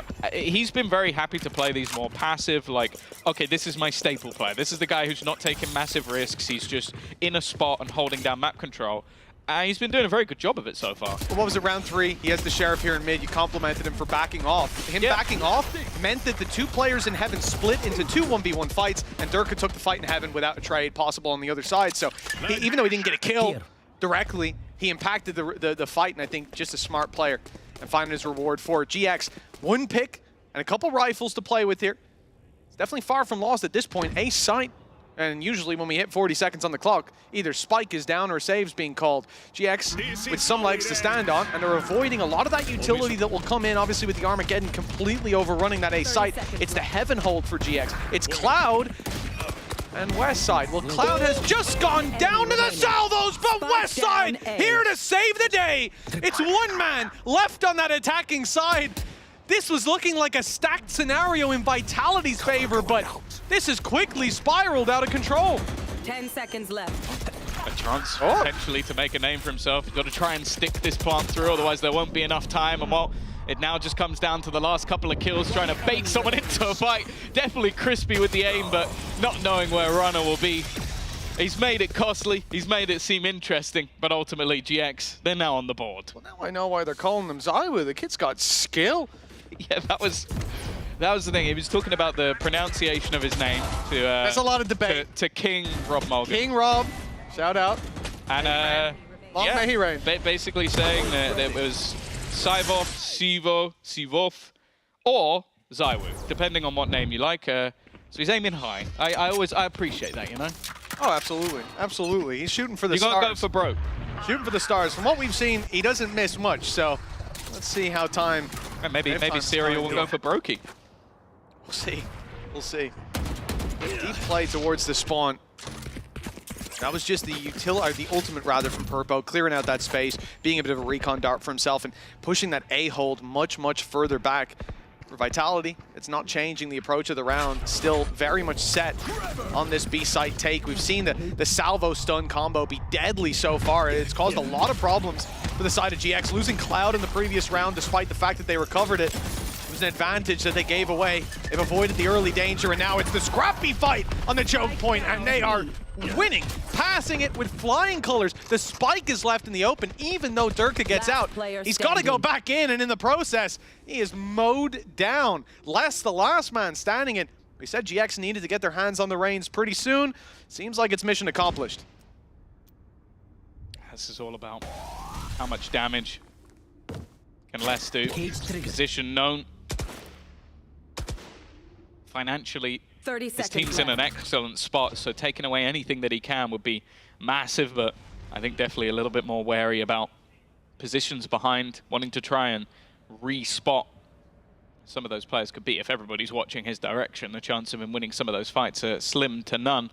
The fact is, though, I think a really stellar round in general from GX. Like, I think this was much better in terms of how they actually utilized those salvos and alongside it the stun. They basically forced Durka into an incredibly awkward fight, forced him back into a clump with the rest of his team, and then when they actually went to fight, I think there was an excellent stun that came through from Runner, which just made it nigh on impossible from then onwards. And a lot of this utility being in position towards that B site comes off of the early information they got out of Purpo, chasing a player into their spawn, seeing that that was the Cypher and that there was no one else around. You know it's a lurk, you know likely the hit is coming in towards that B site. Calls were made, boots were on the ground, and the welcoming party and its arms wide open. For Vitality, 5-2. The lead is still theirs. They're up by 3. The attack side rounds are slowing down. Now we see that A main presence fought for in the same way as the first couple rounds. There was great success there, and there almost was here as well. Purpo's just down to 28 HP, and they're having to bring Cloud in to cover that gap now that he can't quite fight through those smokes. Another early engagement that hasn't gone fantastically for the side of GX, but it's going to be that hard reset. Again, it seems like a lot of early battles are based around those salvos, what sort of positions can be crafted, and just basically delaying as much as possible with utility. The use of the aftershock just to force players back, and it does mean that still this static sort of default, and maybe even some re-aggression. 4 players currently centralized around mid, but it seems like GX are going to break off from this. I am always nervous though when I'm watching Purpo. It feels like a lot of his aggression has just been met with death. Like, we haven't seen a lot of success from him so far. Maybe not in this round either with the early tag up, but that's really nice. Also on the wrong side of the map, it's the A-side pressure split through mid. Cloud forced out onto the Raptors. If he goes walking back, he's not going to like what he finds there. Vitality, though, they give up that control. leaving less behind, or at least staggered somewhat. With 12 seconds left, they're getting into heaven, and GX have not moved. They've kept the 3-man stack on this side of the map. Durka grabs one, runner down low. They still need to deal with Tamazi, and they do, just in time. That plant will come in with half a second left on the clock. That is a narrow margin. I can't believe they called that rotation. That's outrageous. Like this reminds me, if you're like an old school CS fan, you could watch Pronax and he would call like the most outrageous thing with like 7 seconds left, but it's like, it's fine because I've got all of my stat. And he'll just headshot. That's Durka right there. Just runs in, jumps down, insta headshots the guy, TPs away, and then his teammate just gets the next frag on the re-clear. Like that's absurd. Like that was literally half a second off them doing like an old school KC round where we're just calling them melons. Yeah, instead, because of the players they have, it's genius. Risky to say the least, but the reward, I suppose, amplified by it. The fact that GX still had 3 players there, no doubt the hope was after taking heaven. What did we see on round 3? They put a player on site, the whole team was there. So they're thinking, we can rotate because it's open. That's so stupid. That like, if you're Purpo, you just want to alt F4 the game. we might have a tech pause. You have to bear in mind as well, the difference between them winning that round was half a second. Yeah. So if he doesn't do that, that's a GX round. Well, also the third player just stays tucked in an extra half a second. As a result, round is over. And unbelievable. The gall from Vitality, that stuns caught him. Last is in trouble, and he still got Purpo.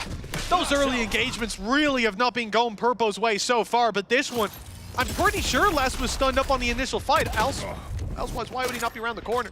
Well, also, I think he ran straight past Durka. So even if he had got that kill, he was dead anyway. Durka was in the corner, just sat behind. Like, you take a trade in that scenario. Well, I suppose they got it in the end with Durka down. That's the thing. Could have been the 2-1. Of all of the early engagements we've seen, I was about to say it's going well, but now it's going very well. Les has fallen.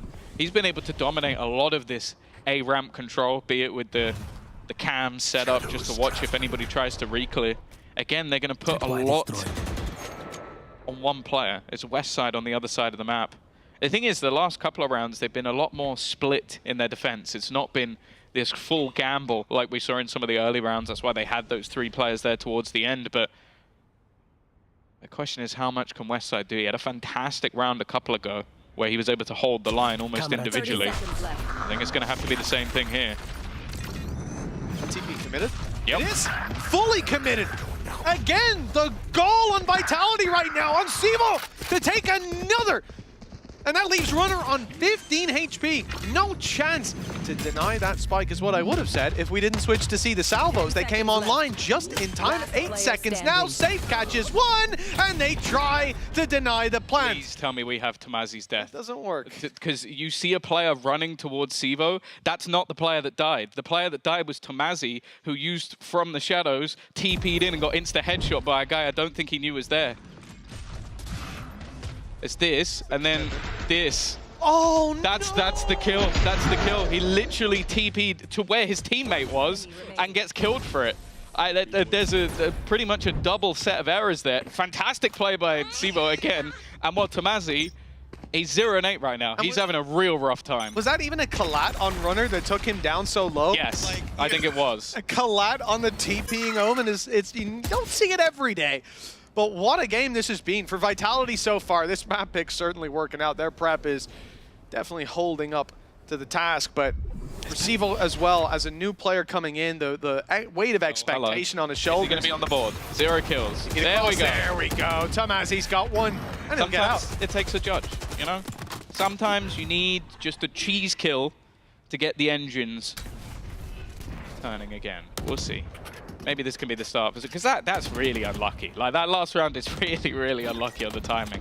I'll say as well, I'm guessing they didn't hear the teleport from Sivo, or they just didn't think he would stick it. But that's the thing I'm enjoying, is like, again, a lot of players either come in with something to prove or lacking confidence. He's doing neither. Not at all. Not at all. And also, like you say, with the something to prove, it's just the fact that he's a smart player. He's made the right calls. We see a lot of cracks in young talent when they come to this level, but Very few showing here, if any, for Sivo. There's less opening up onto Purpo. Brings it back to a 4v4 at least. The numbers not looking too bad. And Cloud and Westside, they've got full control up in heaven. The spike will be planted and it's safe up top, looking for his ult with one more orb. One kill, one pick. And he's in the game, but he also loses salvos if he dies. There's the ult online, but not for this round. The pressure falls onto Durka's shoulders. He's got the first kill, surely. No, never mind. Westside on low HP. They just wanted to trade him out. They didn't need to. GX, 7-3. The game's far from over. Yeah, I'd say that's now 2 rounds that you can basically put down to Westside on his own. A couple of 3Ks that have been highly impactful in scenarios where, yeah, I think some of the fights are not necessarily favorable. Like they're going into trades, or in that case, just taking an opening duel. This should do. It's something for GX. And that's the thing, like, although there's been a lot of big plays, a lot of big rounds from Vitality, I don't want to say GX have been, like, slaughtered. At least the last, like, 5 or 6 rounds they've been in this map. Oh, this is They can get the last couple. This one might just become competitive. Well, coming into this round, Vitality, a lot of ultimates online already. One going to be put in towards this A site. They want the fight, and they want it to be Purpo leading the charge. He grabs his kill and runners in with the utility for another. The A site crunch early, just a great read. Vitality have been going for that spot either with a lurker or with the whole team. This time, well, there's a couple players towards middle looking to take that space late, but GX don't want to give them the fights. The advantage is already theirs. Aftershock used to clear the trip, but not really been a switch up of position. They're happy to play this 3-man crossfire. Let's hold in position. Vitality going to try and go towards the spawn. It's unorthodox. It's not expected by anyone other than Westside, who's probably the exact man you'd want in this sort of position. First shot, easy does it. Looking for a little more, won't find it. But with the paranoia through and players completely split, 40 seconds left now for them to try and find something. Well, they've got to win 2 2v2s essentially. No matter where they go, there's bodies waiting for them. Time is against them. 30 seconds left. Oh, just now they've managed to find an isolated fight with the utility that was being lined up. The salvos avoided and the site being taken. Cloud stomps his way in. They heard him surely move towards the site, but do they expect the close corner? No, they don't. It's an easy pick, but Kix gets his third. The plant will be the end of him, surely. They're waiting for it. No, he gets the spike down. I was waiting for Tamazi to round the corner. Now Kix is waiting for exactly that. They're lining up, but the first is his. The fourth of the round and the ace on the cards. It's only Purpo. A tough game so far. Fake TP out his steps, give him away, and Kix is posted on the angle. He only catches the shoulder. The Rolling Thunder, though, still online, will buy him all the time he needs. He's seen the ankle, and he'll rip his shoulders off. It's Kix with an ace to put Vitality miles into the lead. Well, it only took 11 rounds for Kix to put the first ace of stage 1 onto the board. I think there'd be quite a lot of people who would have bet that it would be a Vitality player to do it, but I don't know if they would have necessarily bet that it would be Kix, but this is the problem. Like, again, I feel like there've been moments, plenty of moments, where you'd look at this game and go, okay, GX are in it. They're competitive. They're fighting for these rounds. And then a guy who was on 2 kills prior to this round aces your team, and well, I think it all goes out the window. Normally, if you see a clutch like that, it's a lot of 1v1s, and I know in the end, those 2 players, they were isolated. There was like a 2-second window that was perfectly exploited to catch that fight. But most of the others were looking even playing field. I think second and third it was that he found on the site. They traded perfectly. The timing was there, but Kix just knew he was already aiming at the second angle. 8-3, 1 round left in the half, and GX are coming in with next to nothing. A lot of weaknesses, but ults, well, the ult that they have, Runner might be able to claim them some space towards the site. Whichever site they decide to go for, but it looks like it's going to be sent in straight to middle. GX don't get much for that, really. Side again. A lot of the rounds they won have been down to him. Cloud just walked into the open, maybe not expecting anybody to be there. That's a lot of utility for Westside to try and escape. Still standing, gets 2 for 1. Again, he seems to bring them back when it looks like there's no hope. Safe, though, has put another in the grave, and you can already see these lurks. Look at where Sivo is currently standing. He is waiting behind them. Tamazi, another fight that he's never going to get the chance to take. And while we've just seen an ace from one side, it needs to be another for Westside, and he is going to find absolutely nothing. What a masterclass this first half has been. Attack side on split. Many people will complain about the challenges here, but it's nothing but triumph for Vitality. Everything has been working out for them. A couple bumps in the road, but the suspension's held strong. We'll see if they can continue this win streak in the second half after the break.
Welcome back, folks. It's time to dive into the second half and really sink our teeth into it. And certainly that will be the conversation for GX. They've come out of the first with 3 rounds on the board, but there were some moments where it seemed like there was hope. Really, though, it felt like Vitality were the ones dictating the flow and the pace of this game. On the attack side of their map pick, sure, that may be acceptable. Let's see if GX can have a little bit more to say now that they're on their attack. Yeah, you could see that they definitely had a lot of ideas, a lot of set plans, and most of it seemed to come back down to like some good calls and, well, the individuals that we know and love on the Vitality side. Now, as you said, GX getting to dictate the pace a little bit more, although I still expect to see quite a bit of aggression out from this defensive side already. Some utility expended. West side, he seems to have the right idea. A great start to the round, Durka gone. An advantage for GX. Well, he was the one to open and shut the first pistol round, and the door is shut firmly in his face. 5v4 to start with, and Purpo, well, he's looking to do exactly the same as was done to them. Go in for that aggressive TP, take control over the site, and the Cavalry follows suit. But he's been spotted.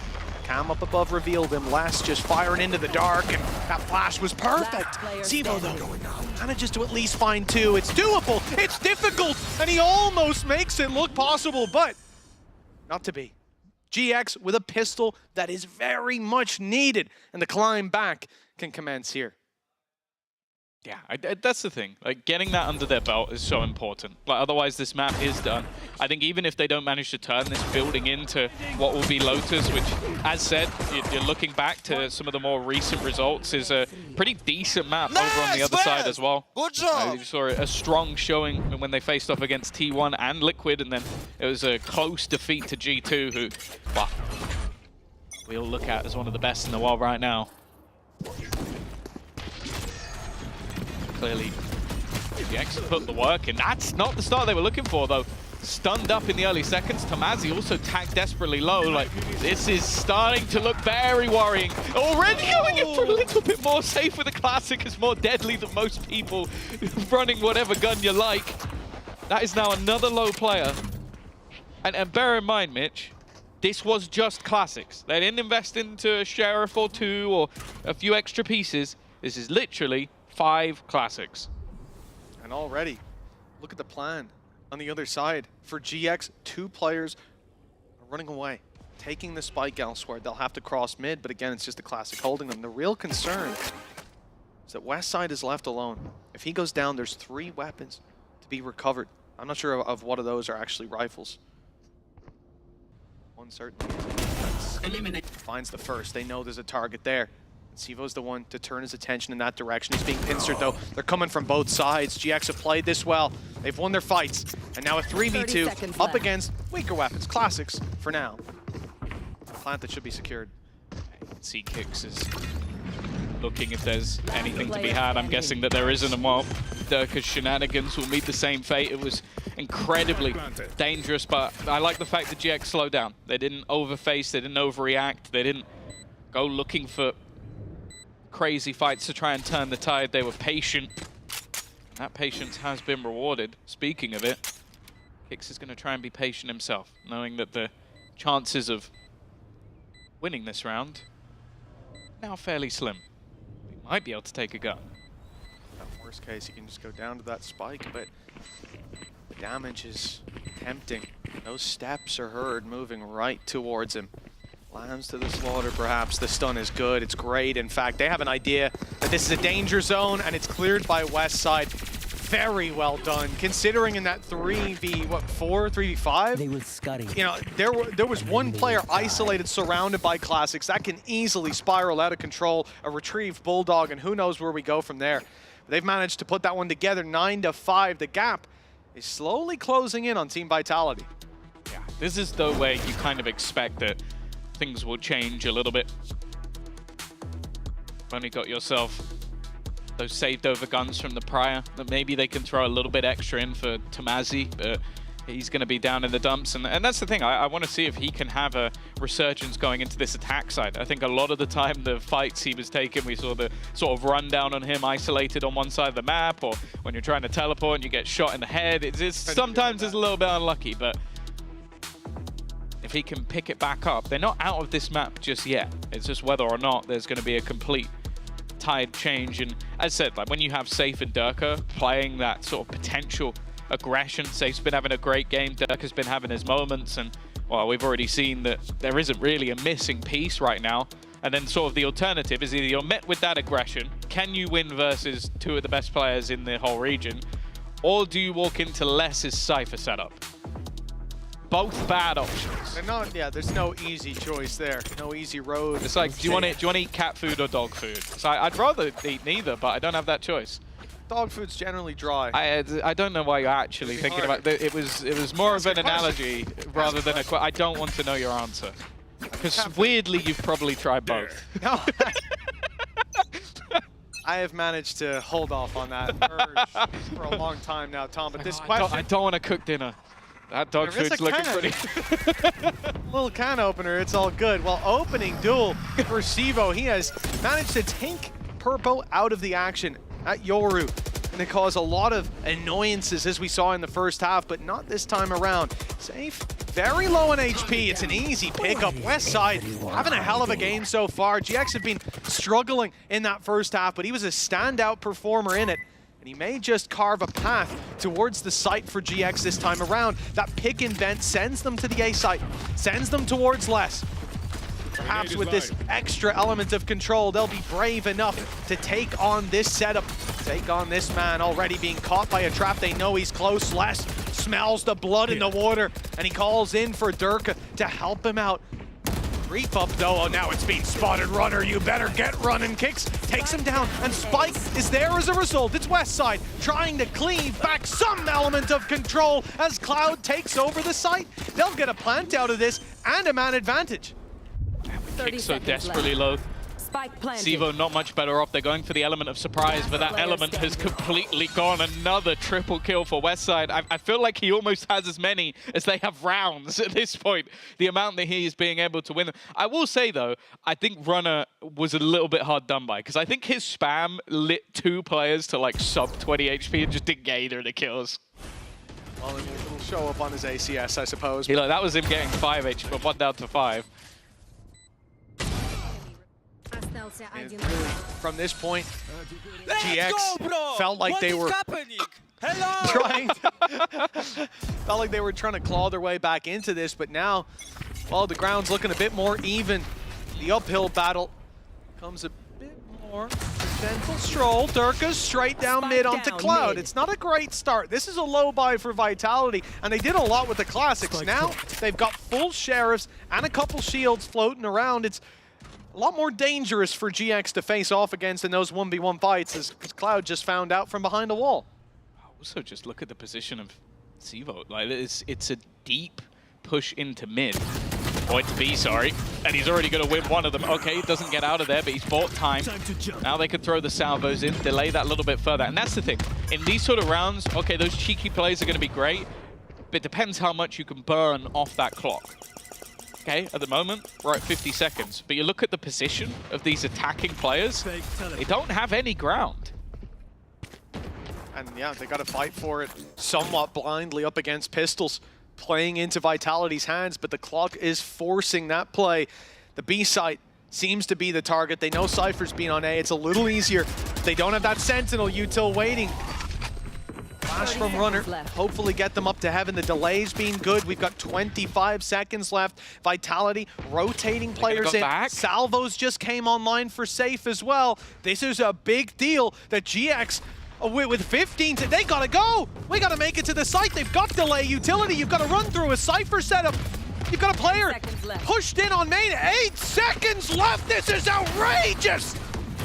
Vitality may have pushed the boat out when it came to timing, but this, the blatant disregard for the clock at the top of their screen, they'll get their kills. But Vitality won that with pistols, and they didn't even have to use them for the most part. Oh, that one's going to be talked about in the VOD review. The pay save card thrifty. But yeah, this was exactly what I was talking about at the beginning of the round. It's when it comes down to those late round decisions. Like, okay, you lose some of those early fights, you lose some map control, you lose some positioning, and we've seen it before, they just pause. But last time, you saw Vitality, okay, they had the need to get aggressive. Like, they were playing with literal classics. In this scenario, they had all of their utility. They had everything still online, and that's where you need to force them into making some of those fights. Instead, well, you've given them around, you've gifted them around. And now they come in with a buy. The safe must have been sat. They're going to have salvos, salvos, salvos. They didn't need them. They didn't need them. Just hold the cross and pop a stun. Beautiful stuff from Vitality in terms of patience. Westside's coming in with a fire in his belly after that last round. He's been dropped though. Tamazi tries to make the sneaky play up close. He's giving it away. Never mind. They don't turn in time. And the quick double answered back by Safe doesn't even put Vitality on the forefront. In fact, with him falling, this one's looking done. A 3-piece needed by Sevo on the way back through. He's coming from heaven, and he's up against a strong setup. It stuns, flashes. Every player has something. In fact, 2 stuns, 2 flashes. They've got everything they could possibly want to work with. For Sevo, perhaps this round is already out of his hands. Unless he gets an opportunity gifted very soon. Could just be a game of playing those exits, and I think that's what he's going for. I think also in this scenario, the money is actually a bit more important. Having his weapon, making sure that that's not removed, have something to fight with going into the next, so making it a little bit more costly, but really good recovery from GX. I think that last round is enough to shatter your mental in a lot of positions, but we didn't see a pause, we didn't see them slow things down, they just went right back to what they were doing. And even seeing a little bit from Tamazi. As I said, like, it's not just him and Purpo. I think Purpo, I don't want to say he's lost every single opening duel, but I want to say he's lost like a solid 70%. Like, it's enjoy! Shouting at the new guy. He's just first time on the stage. For that, it's just all right. Cloud, a little bit toxic, but you know, I'm here for it. 10-7. Come on, I think this is a pause. Yeah, it's going the other way. So just as we thought maybe there was an opportunity for GX to call a pause, that is an immediate response from the Vitality camp. Because again, you're talking about, what, a 9-3 half. There were a lot of clutches. There were a lot of big moments that went their way that could have very easily made it a lot closer. But now we're not seeing those as much. And that starts to worry, because the difference now down to just 3. GX, it seems like, well, I'd say some of their players are starting to come alive. One of their players has been alive the entire time. Oh, yeah. Westside is having a game, and that's the thing. Obviously, you're going to look at Sevo as that, oh, he's the new kid on the block. He's the guy coming from Tier 2 into Tier 1.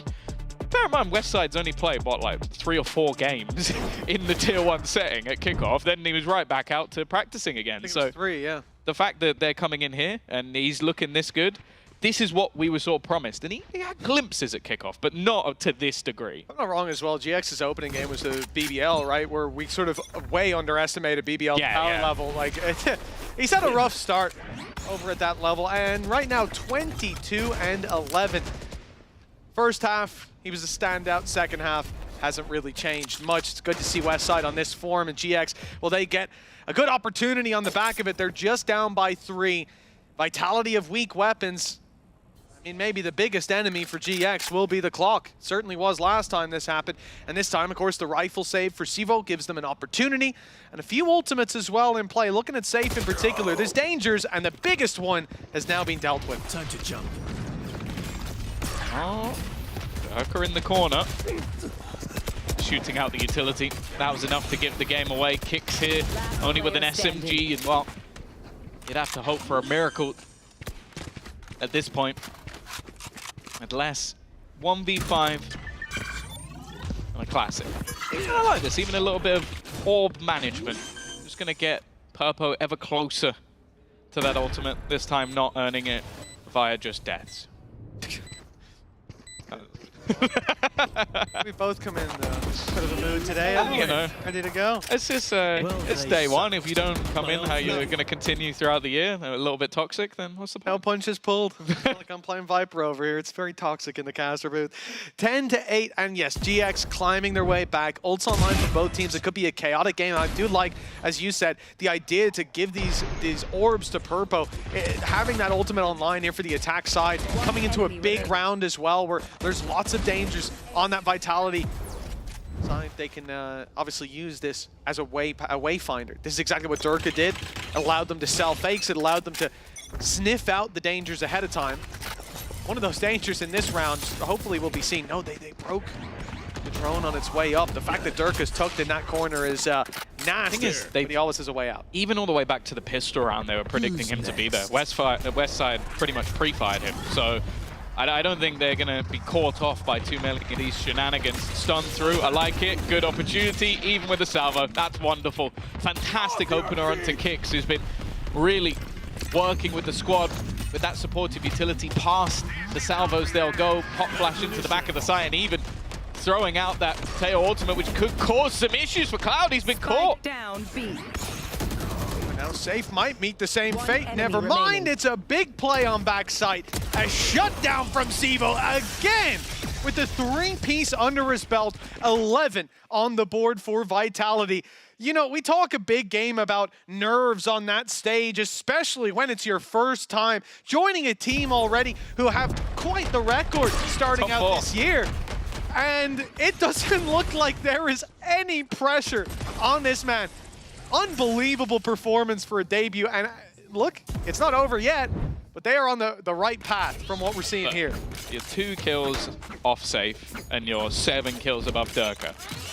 Debut doesn't go better. Like, I'll be no, it really doesn't. I'm not just 7 kills above the best player in the league. You know, it's gone pretty well, but they're gonna want to close this map out. Of course, this is their choice.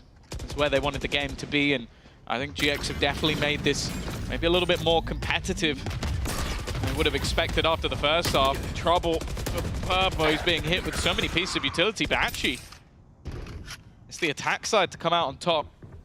Sivo caught out. See where GX can take this. They've been pretty good at bouncing back. Kicks definitely had some struggles in the last round with the utility combo, but this is what GX have been doing a lot. It's just this find something, pause. Basically playing the default to as much as you can see it. Again, just patiently waiting, but that clock is ticking and they've been seen. 35. Luckily, there's presumably not going to be a huge change in direction, but they haven't got the ground they need just yet to commit. Pick has to be found. Durka uses his flash just to slow down the game a little bit. Same thing from Kix. They know bleeding the clock is the main goal, but Purpo comes up huge. If those players are still alive at this stage, the round is under a lot of threat, but instead, a 5v2. What should be an easy cleanup from this point forward. In fact, See them turn their back on the site. It looks like Vitality are making what, looking at their economy, is the right call. Getting out of here, saving those weapons for the next round. Finances have not been bolstered at all throughout this defensive half. Well, you have to bear in mind, they've only had 2 rounds. Like, there's a 9-3 attack, and then from the second half, it has been blips in what has been a majority GX victory. And again, at times it feels like GX overplaying their hand, like running out of time, or in the last round trying to flash through the smoke, and there were players on the other side of it. For now, though, it's all about holding on to those guns, and that's exactly what they'll do. GX now just 2 within. And again, this is Vitality's map choice, a map where, if you look at that first half, they were having fun, they were thriving, and now it does seem like they're struggling a bit. A strange face to split we're seeing in this matchup. Nothing but attacker-sided rounds being claimed, and even looking at GX, a lot of the things that were going wrong for them in that first half, Purpo was just being shut down every time they looked for opening aggression. That's a bad sign. When you move onto your attack side of split, you really need to be finding your early round aggression successfully, and I think the recovery from that point has been remarkable, as evidenced by the fact that he's just taken down Durka in another opening duel. That didn't happen in the first half at all, I think. I feel like Durka is meeting the exact same problem, though. It's these patient defaults that GX are running, the same that Vitality were doing, a slow-paced, okay, let's wait out some of that early U2 that we know is coming, and Durka's trying to pop flash himself into those angles where there are 4 people waiting. And they're so prepared. Like I said, when he was playing on the edge of that box, that has been cleared every single time by GX. They've been methodical in their approach to dealing with positions he likes to play. Shutting him out of the game is something teams rarely are able to do, but they have been able to do it. And you look at what they're doing with all their utility here, they are making it very difficult for players to make a play. Online here for the side of Vitality. Breach putting in the Rolling Thunder, but they're inside the smoke with a shorty in hand. Purpo, it's nasty, but the shot doesn't land. And now Vitality flood in through the gates, left wide open by that pick. Oh, Runner's even blind in the corner, caught by the util and forced into the open. Vitality, there were struggles here, and it seemed like GX were hot on their heels, but now they've landed all the way at the finish line. Just one more step, and they can move on to Lotus.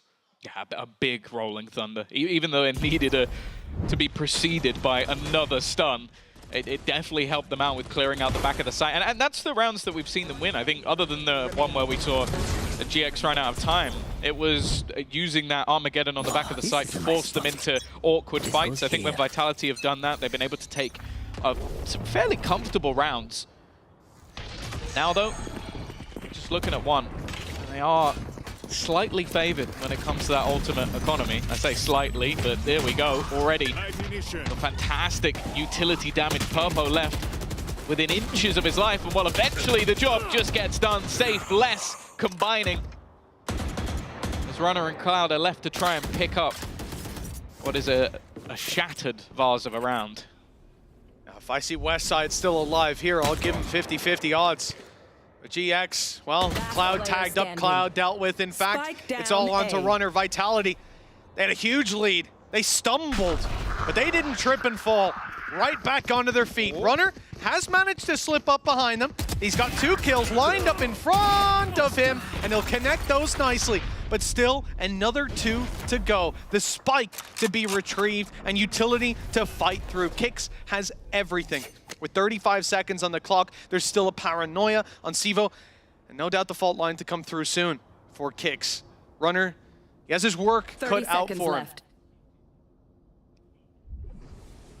If any of these closer angles are free to walk past, 20 seconds left to try and make some sort of move, make some sort of play, and they're playing on this sort of elevated angle. Both players in the corner, but the paranoia is going to make things awkward. The reposition might make it difficult for him to take these fights. And more Vitality when it comes to 2 players peeking at the same time. They get it spot on. A wonderful display from Vitality here on map 1, commanding the first half, but a bit more of a battle in the second. For GX, it's a good sign with their map pick of Lotus up next. For now, though, we're off to a break.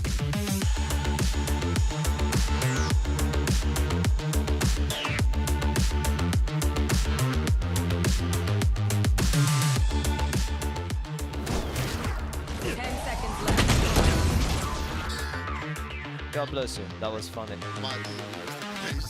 But can you tell the crowd to quiet down a bit? That's the rank demon right there.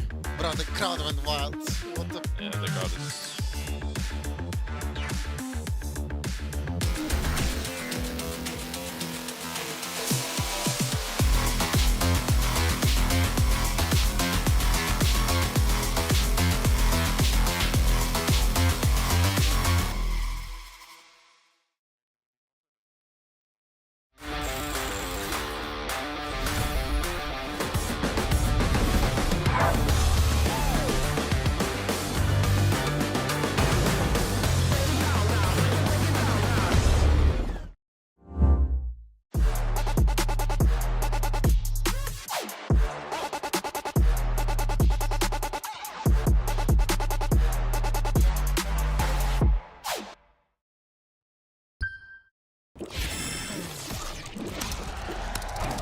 Red Bull gives you wings. Get in your way, cause 10% of something is better than nothing. You better do something if you wanna be something. I can feel my stomach rumbling, I'm hungry. Big things coming, I ain't bluffing, yeah. No, I don't wanna stay the same, yeah. So I keep pushing through the pain, yeah. That's the only way to make a change, yeah. So I fight every day and train, yeah. It'll all be worth it. One day it'll all be worth it. So I keep pushing through the pain, yeah. That's the only way to make a change, yeah. I've had enough, I'm making my own luck. Adrenaline, my drug, I'm sick of feeling stuck. I got this, will not quit to the top, I promise. Cause I've had enough.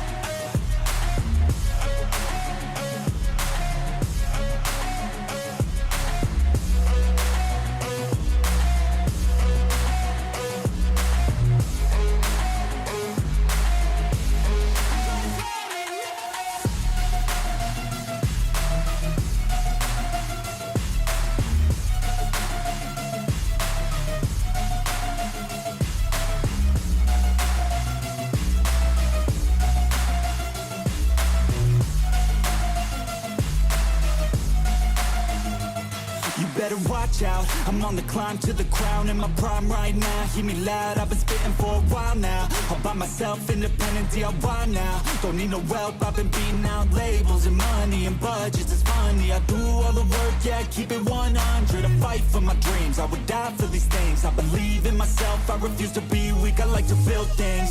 Empires out of buildings, I wanna leave a legacy of helping others finally feel things, of motivating.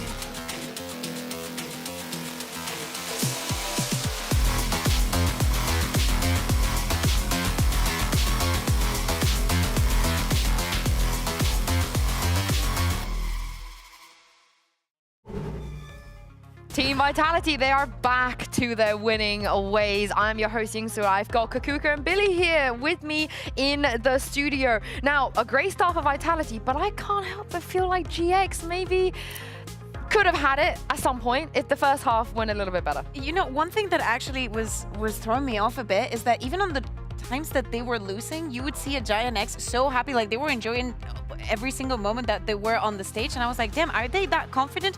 And at some point, as you're saying, Giant X brought it very, very close. Vitality manages to close it out. What a great debut for Sibov. Oh, completely. And I think as well, when we look at Westside, like the performance that he was able to have, let's not forget, he was a VCL player last year, and this was his Tier 1 debut coming into kickoff. So I think looking at these two performers going into this next map is going to be really interesting, and it's so nice to see them up at the top of the scoreboard as well. It is, and Mitch and Tom mentioned it a lot of times when we're looking at Team Vitality's new player. There were no nerves, no pressure, cool as a cucumber, no mistakes either, really, that was remotely egregious from him. No, absolutely. I think that the interview was a great showing. He was, you know, he was very comfortable having a conversation, knowing also the stakes and the kind of team that he's feeling into. This is not top of the board, this is not even mid-board, this is a team that's supposed supposed to be winning. And definitely with this attitude, they can definitely do it. Oh, 100%. I think I was a little concerned about the sort of flexibility coming into this and like what role is he actually going to jump onto. But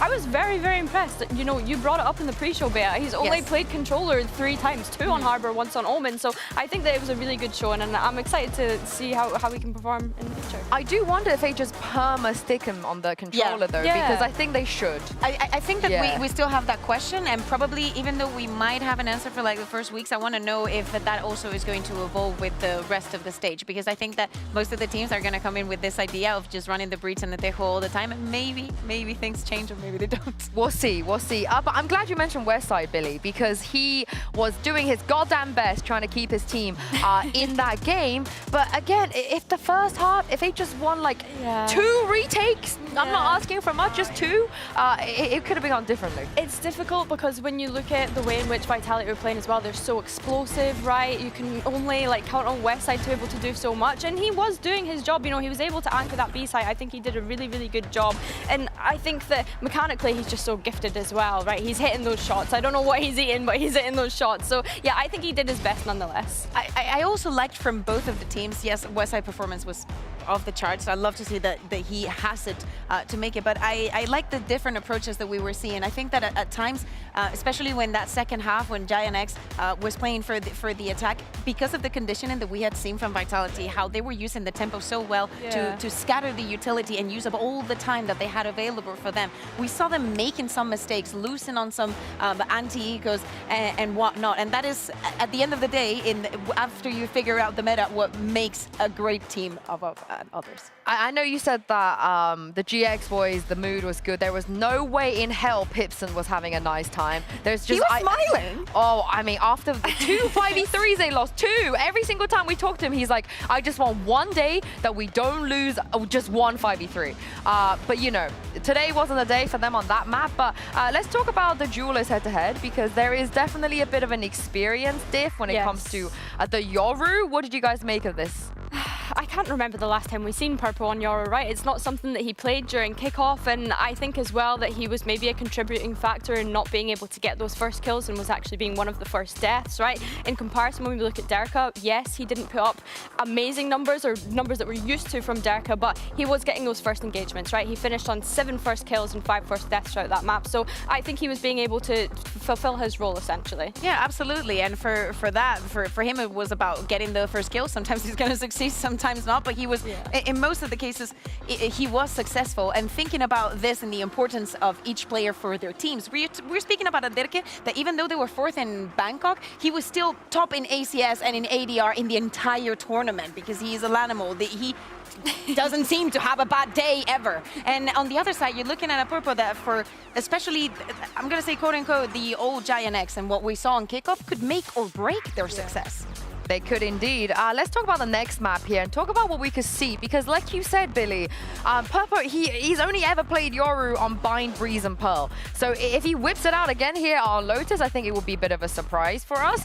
No one has played Waylay yet, but I don't expect Derka to. I think it would be a strange choice for him. He's got other options. I think for me, I'm looking at Vitality's roles again and trying to figure out how are they implementing Civ off, because it's usually Kix that jumps onto that Omen on Lotus, right? So are they going to keep Civ off on the Omen, or are they going to put him on that Breach, because he was a fantastic Breach when he was playing for Mandatory. It's just what way do they decide to sway? Yeah, and not only him, like what are the other changes that we're going to see, because in this first split we've seen both of the teams leaning extremely heavily into that Breach Tejo. Are we going to see the same moving on to Lotus, or are we going to see Vitality just playing that double controller with the Vice? And as you're saying, where does Zeba fit into all of this? Yeah.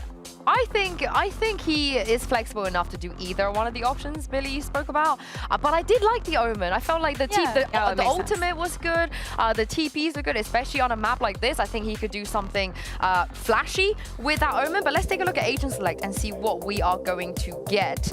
And what we are going to get is the Omen and then Kick sticking with the Breach. Yeah, exactly. So apparently they are going to be leaning onto this. Derke moves away from that race and onto that Euro, and Safe and Kicks.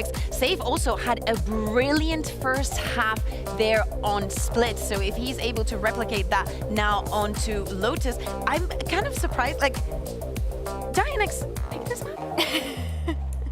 And they decided to stick with the same comp that they were running. I was like, you know, with the surprises that we were expecting, and also what we saw on Split, I thought that for sure for this one we were going to see the change. Do you know what? I don't think it's a terrible comp though, right? Because I think when we're looking at the Vi's, at the Fades, at the Rays, how they can kind of, I mean, Vi's I'm expecting to be kind of playing on that C side on their defense, but I think that they have a lot of good utility where they can contest for that A rubble space. Maybe more the Omen rather than the Vi's. I don't know why I was going down that route, but either way, I think that if it's not broken, don't try and fix it, you know? I also love the way the Vitality have just brought the G2 comp back. You know, if you can't beat them, join them. And I love this. I think this comp is super, super strong. But for GX, it is a map choice. So Mitch and Tom, we're expecting some better performances here on the server.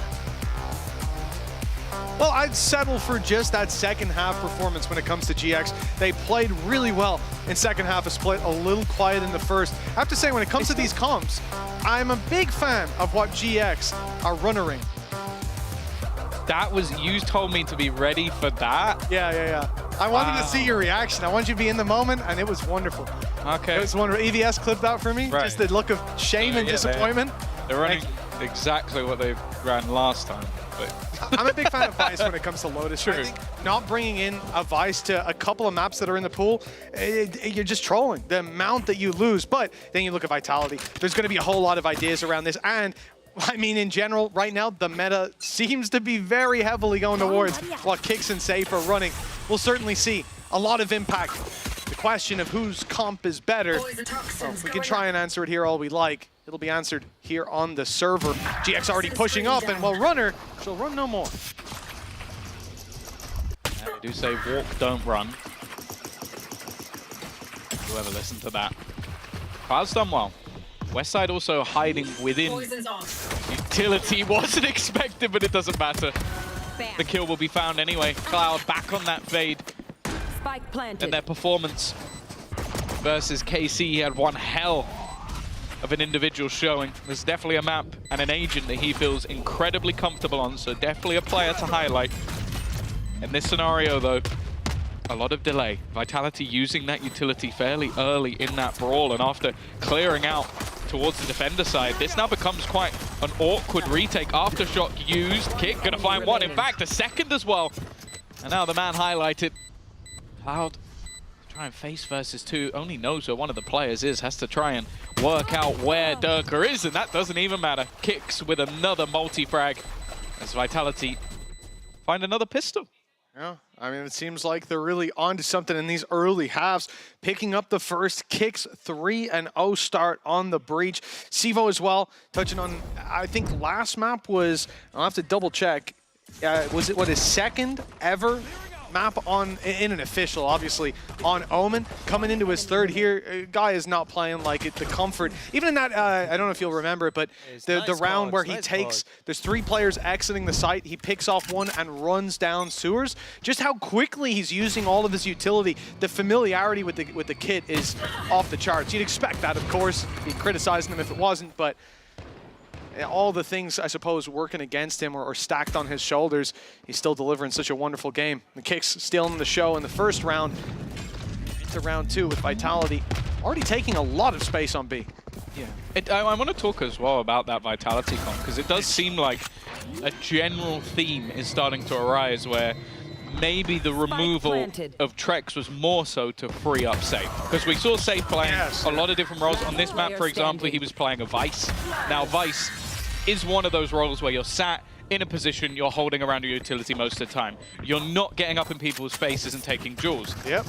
Teo, however, is the polar opposite of that. And if I was going to put Safe in one of those roles, it's the latter. I want to see him play that aggressive role. So I think that that could be one of the major reasons for the shift, other than other things mentioned, is that he's now in that spot. Sivo can take up that controller role. We know how good a player like Kicks can be playing on the initiator. Very good at supportive utility. I think that's where he thrives the most. One of the best initiators. So it's like, okay, this seems to fit slightly better as a puzzle if Sivo can hit that level with the controller. And to be honest, I think he was signed for the exact reason that he's incredibly flexible. I think you could make the argument for Kicks within our league being the best breach, certainly. Like, when you look at some other players that historically, especially like Cracks on a KO, maybe there's arguments elsewhere, but in terms of breach, he just Every team I've seen him play a Breach on looks fundamentally better for him being in that role.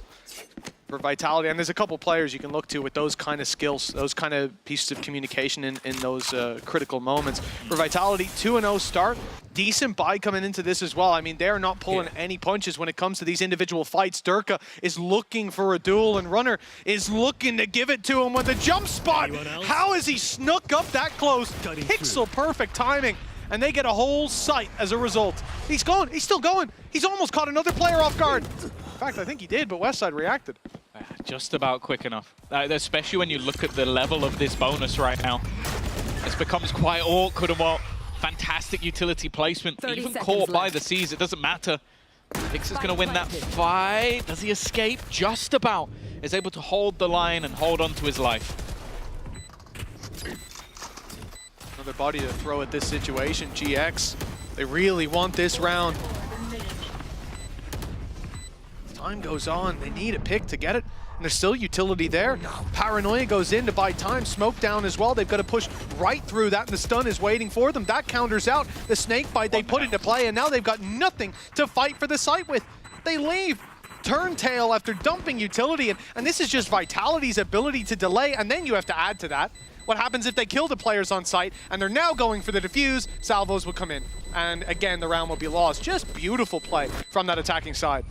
Yeah, I think for me, that was the scariest prospect of this map being chosen by GX, is that you have to go into a Vitality attack side. And you, again, obviously the composition has changed, but I don't think it has changed for defensive reasons, putting Durka onto that Yoru and Safe onto the Teo. Like, sure, it gives you more ability to be aggressive on defense, but it's still going to thrive on the attack. 8-4 when they played versus T1, 10-2 when they played regionally versus Liquid. They are very good at this attack side, and I think that bringing in what may not be new overall, but new for their squad, not what you'd expect when they have already a pretty good setup on this map overall. I don't know if GX are necessarily ready for this one. Also, the fact that they've made no change themselves made me think that they're just comfortable in their own gameplay rather than specifically looking at Vitalities. I think ultimately that previous round, you can't lose Runner like that. This aggression from Durka can be cancelled out with a gate crash, at least gets rid of the Vice Wall, but it's prompted aggression on the other side from GX. They go walking into that battle. Luckily, they're able to walk out of it as well, but the movement towards C side. Okay, last round, Runner goes down. What is the big advantage of Vitality's comp here? They can punch through, take the site, reset baseline cooldowns, and then stop your defuse. They have aggressive and defensive utility in the one thing. It's a double-edged sword. For GX, if you're pushing into that Vice setup, that's one of your best chances to stop that push, to punish them for the aggression they're going for. But Runner got picked last round, and this one is no different. At least he's not surprised quite so much, but the utility coming his way, it locks him into a lost scenario. Purpo might just be in the same spot. He's being revealed now and quickly dealt with. Vitality are checking all of the boxes, and GX really not having a good start. This is the same as the previous map. This is their pick. Oh yeah, I wouldn't even say this is the same as the previous map. The previous map had resistance and had some close Even rounds. round 2, yeah, round 2 was a 1v2. This has not been close. Not a single of these rounds has been close. You're talking about a team that has 5 deaths in 4 rounds. Like, these have been very, very comfortable, methodical, and clean rounds. Yeah, so this is much worse. And I'm glad we're seeing an early pause, because right now they're getting blitzed, and a lot of it comes down to, I think that the comp that we're currently seeing from Vitality is actually, especially Durka on that Yoru, I almost wonder if they looked at this map and went, yeah, a lot of people are going to run Vice. How can we completely ruin all Vice setups? Okay, let's just run past the wall and TP out. And he's done that at the beginning of rounds, and now you've got Runner. Okay, I'll jump spot and look for him. Dead. Okay, I'll try and play passive around my utility. Dead. Like, he is struggling to be that site anchor. And when you have a 3-sided map, you need a site anchor. You need someone who's going to hold that line. So they swapped him to B, they swapped him to C. Maybe they'll try him on A, probably not. I feel like that'd be the worst of the bunch. I think the tough thing for GX is, though, right, you got caught with the jump spot initially. That's a round in the bin. Then you get your economy back up for one more. And the solution early is to take the early A main fight, which means no one is there to punish the walkthrough on the wall. Like, Durka still has to walk through that wall. He still had to take the space, be isolated, and that is your chance. But players haven't been there to capitalize or weren't in the last round. And the round before, your chance was him catching a player jump spotting. So you ain't really going to get out of that scenario smelling the roses. Things haven't worked so far, but that doesn't mean that the game plan is for the bin. GX, they get right back into things. A decent buy-up as well. Credits in a middling position with loss bonus. We should be okay for the next.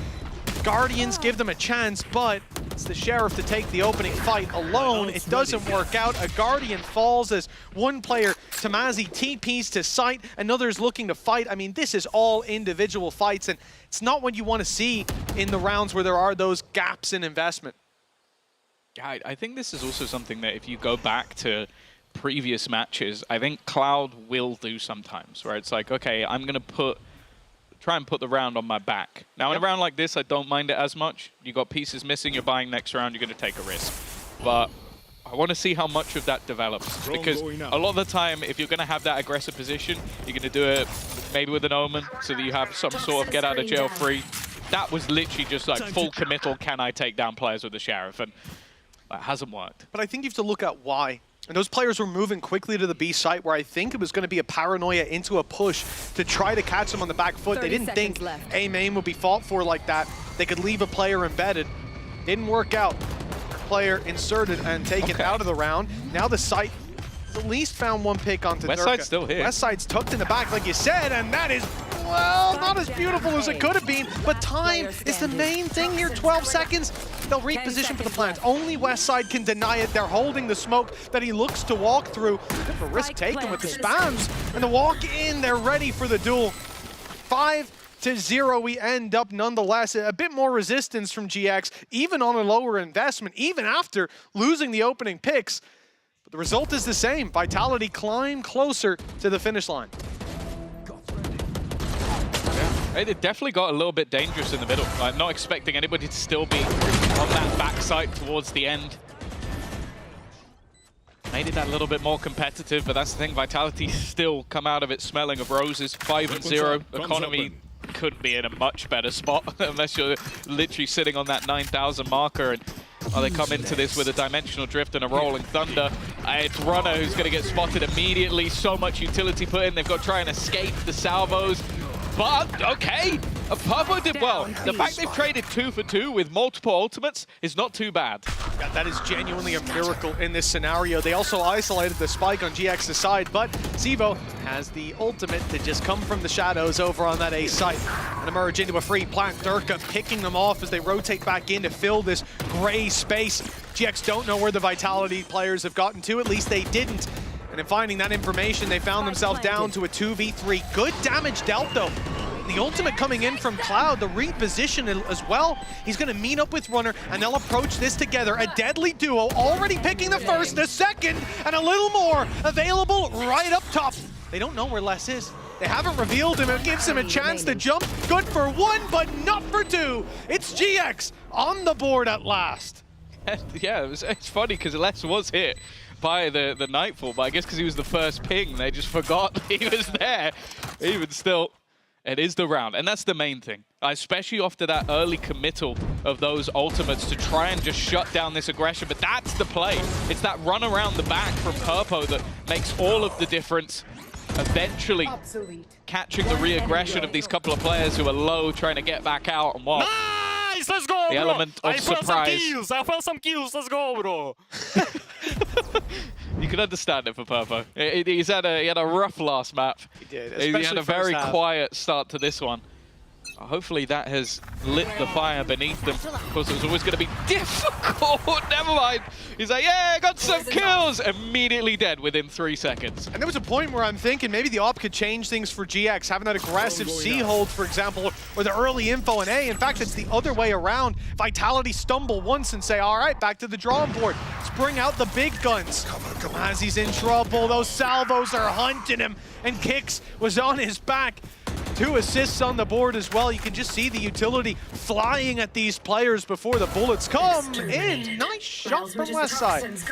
It's not made it a well, an easily winnable scenario, but it's brought it back to the realm of possibility. That is a crazy play from Cloud. He's alone, he opens the door, puts out a Seeker, and his life is quickly ended. I'll also say it's a little bit crazy from Sivo as well, just to run through the door and just fight him, but, you know, swings and roundabouts, I guess. The only advantage being he heard the Prowler at least, and the 1-to-1 trades, not what you want in this scenario. It's all onto Westside. Runner was hoping he'd find just a single player. Nice read. Instead, nothing. Yeah, there's a chance. Maybe get a 1v1, that's the first. 25 seconds. It is versus Durka and Safe, which does seem like almost an impossibility, but Westside has been playing a great game, never mind. Durka with no fear in his heart whatsoever. 6-1, an immediate response. And that's the thing, like you mentioned it, the opening pick off the op, but it's more so just the stellar utility. There was a snake bite into the back lines. That was then teamed up with on a stun that pops just in front, so if Tamazi moves out of the way, he's directly into further players. Nice, good job.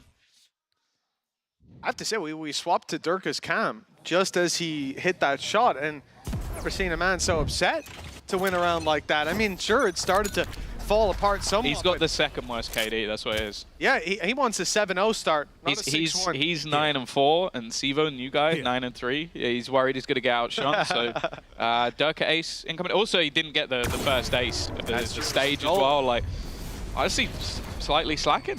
Yeah, Durka fell off. Oh no. Big time. Hey, you don't talk about my people like that. Sorry, my bad. Just got in a glare. 6-1. Yeah, Vitality are definitely feeling good, and they're up against a very light buy in the form of pistols, sheriffs. There are ultimates there, 4 of them, in fact, for GX. Runner can level the playing field in any sort of a fight, put them down to pistols, and a showstopper will usually take down most of your guns. Okay, Tamazi fell off. I saw him playing towards the mound, and I was like, oh, he's dead. But no, it gets the timing just about right. Problem is, it is still one man and a sheriff versus, well, I was going to say the entire team. There is still less in the spawn, but realistically, yeah, that's kind of what was expected. Sivo actually taking the role of entry fragger in quite a few of these rounds, just TPing into the site after laying down his smokes, and I'll be honest, it's been working. Makes sense as well. Once Durka picks up that operator, you're going to need someone else to bypass that utility and take the deeper fights. Sivo! New on the stage! Oh, Safe! Stolen! An in-zone flawless, but Safe had no right to take that away from him. I can see him laughing on the stage. Of course he is. I can't believe he's done that. That was a chance for a debut ace. You know, there's not many people who've done that. Nuvira is someone who springs to mind, first round. But yeah, he's yoinked that, and he's done it on purpose as well. That's the worst. He's like, that is someone. Go, Clem! Go, Clem! Go, Clem! Safe! You took the ace, bro! Oh. Well, the vibes are definitely good. The vibes of the Vitality camp are definitely good. Well, we didn't hear anything from Sivo, or Clem as he was referring to him. We'll see if his mic comes on later. Safe won't be allowed away with the aces. Oh, this is tragic. Purpose popped the ult, the showstopper, to try to hunt down a kill, and instead it was Durka picking the free kill with the operator and the TP out, so he goes unpunished. Vitality, the lead is massive on the scoreline. But now in the round, they've got another advantage to play with, and Purpo's walking into so many, but he gets one, and he won't get out of there. I had a little bit of hope for a second, but it does feel like the second that Durka has had an operator in the server, the game is gone. Like, and it was barely there. it was there for one round, and then it's like, oh no, and it's gone again. It's like he was holding back for a second. Past the utility he goes. Steel Garden thrown in to take away the weaponry. I'll tell you whose weaponry it hasn't taken. Durka's. And by the way, I don't know if he tried to sell the steps as a fake, but he's just sat in their spawn. Runner is now completely surrounded. The wall holding them back for a second, but he's got to be careful because they're looking to come in from behind. He knows it, but he can't do anything about it. Oh, Durka on 3. No ace to be had, but he is looking for that 4th. nades coming towards him as well. Well, Tamazi just to land one on the chin, but a few more for the knockout blow, and it's Sivo waiting for him.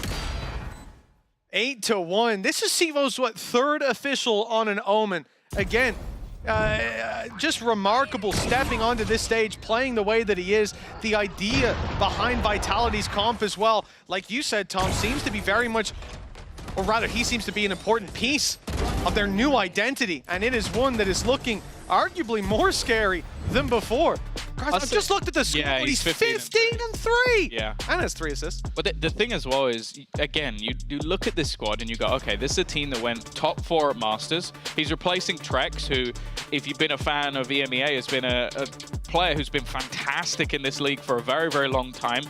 Wasn't a bad performer whatsoever when they went out to Bangkok. So to come in and then just drop this as your debut is pretty nuts. I'll be honest. He was great in the first map. I think had, at least from memory, at least 17 kills, maybe ended on more.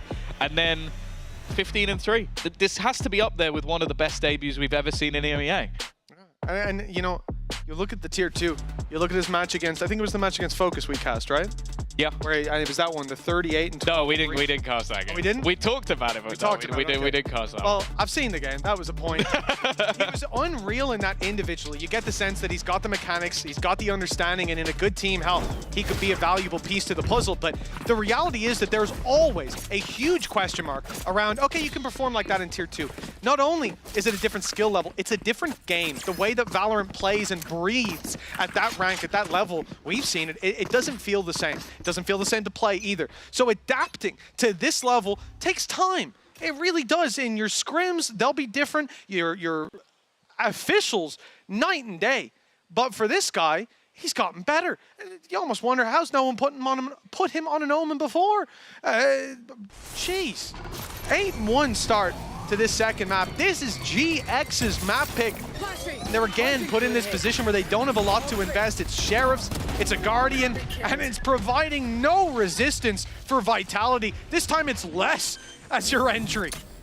But yeah, a lot of the time he hasn't had a lot to do because he has been on a hard lurk, just basically looking for those late round plays, and there have been no late rounds, so he hasn't had a whole lot to do. Not been dying a lot. Here we go. Can the remaining 3 make this costly? Sivo does bleed. He's at least going to go down. We've already mentioned it. Sure, the salvos will be coming back online, and that's even if that's a point we get to. Kicks to help out a teammate. Nice shot from Tamazi, but 16 HP and a snake bite stuck in the corner. Salvo's in there. See you later. Good night, sweet prince. 9-1. Oh yeah, he was left on 2 after the snake bite. Vulnerable on his way down. Salvos and Les on the other side. It's not a pretty picture. Add to that, Les has Viper's Pit for this important upcoming round where GX will be, well, coming in with a Viper's Pit's great for post-plants. It's a shame we haven't seen many of them. Oh, God. But an identity shift likely to come into play. We're at 9-1 to Vitality. He's back. This is GX's map pick. Did you just say Thomasy is back? Tomasi is that what you said? At 4-9, he's calling that the man is back. These guys are mean. These guys are mean. I mean, Tomasi might be 4-9, but he's only 1 kill away from top fragging on his team. And I think that's right. The problem. Yeah, that was yeah. Kick them while they're down. Look, I'm just doing what I'm seeing. That's exactly what Vitality are up to. They are kicking them while they're down. They ain't stopping. How have we never said? Can we get a Pipson? We can literally call it a Pipson. We could call it a Pipson. You can call many things a Pipson. We'll end that conversation there. 9-1. GX. While their defensive A does not seem to be going well, it's already been overrun, and as we discussed, there's a post-plant Viper's Pit available for Vitality to use. Looks like it's going to be put online any moment now. I think he's waiting to see how many people Durka kills before getting to that point. They're already on the defusal. I thought they might at least get it to half, but nope. 2 players sprayed down already. Another for the Sivo collection, and in fact, he is running it down. Wants a little bit more, will find his doom, but I think the job has already been done. Les will run out of his pit. 10-1, we are speed running this second map. And yeah, I think this might stop a few other teams picking Lotus into Vitality. This is insane, to be honest. Is our veto backwards? Can we just yeah. can we check? I trust our comp ops team. I trust the guys who've taken the veto. I trust our graphics workers. I trust our producers. But they're getting slammed. That slammed is very correct. We're a nail on the head.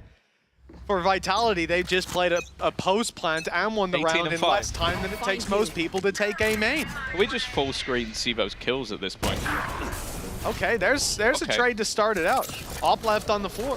Durka taken out as well. We're in a 4v4 for GX. Look, it's a little late to show up. It's the last round of the half. Also, is a 1-for-1 trade showing up? In the context of what's happened so far, Tom, absolutely. This is... I was going to say could be under their control, but Runner is still here. Spam does a lot of damage.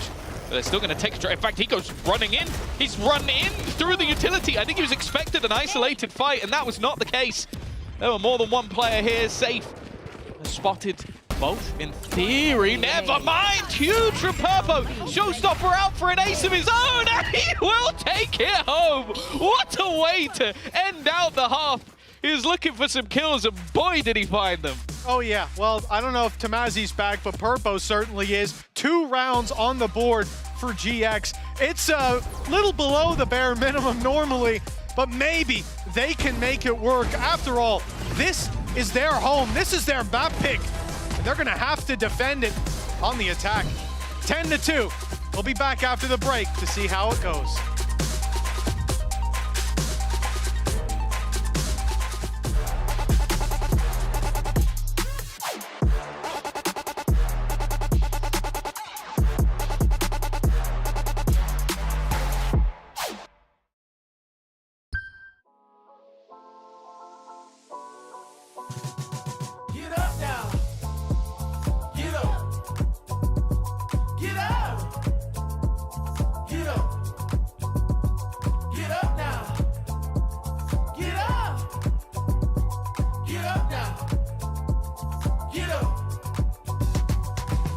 Get on your feet and move to the beat.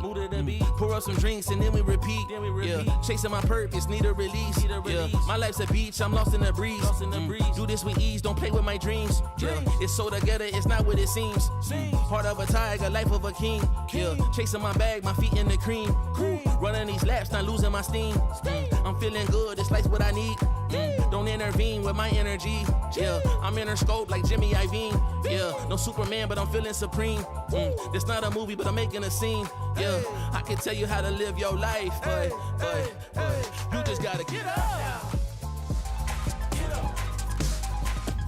Well, just like the halftime music said, you just gotta get up.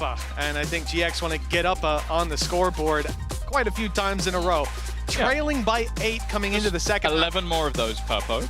Yeah, listen, we'll talk about attack sides on Lotus, Tom, but do you expect GX's attack side to be strong enough? No. All right. That pretty much settles that. Our next matchup of today will be... Look, realistically, even on an individual level, they have just not been up to the standard. I think they got caught by a lot of, like, weird scenarios where, like, Durka just got further forward than they expected, and I don't know.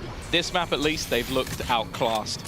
And I don't think that Vitality would have changed up their comp to have this almost comfort. Well, they weren't ready for it. Stun, salvo, a lovely combination. You look at the exact same scenario on the other side, and it was the player in that position completely screwed. Instead, they've come out with a 3-player advantage. I have to feel like the comms and just how they're set up together is just on a completely different level. I'm such a huge fan of Vice, but seeing Vitality use this meta comp is unbelievable. The strength is off the charts. And look, maybe I wouldn't change a single thing about it. Breaks my heart not to see Vice. She's the new Viper. Clear this? Does he clear it? Ah, goodbye. Oh!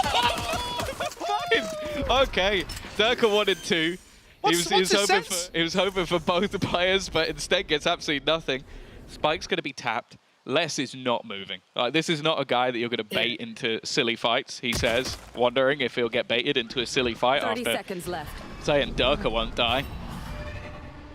Nonetheless, they will get themselves the plant. The thing is, though, again, Les playing this one safe. The rest of the team going to wrap around to join up with him, all coming from similar positions. Angles can be cleared with those salvos as well. They also have the stun ready and set. It's going to have to be big from the remaining players of GX. Well, it looks like they're not standing on the landmines, right? The game of battleships that we start with doesn't go their way. Vitality's, that is. But now they've come through. The head-to-head fights dropped one. Tamazi.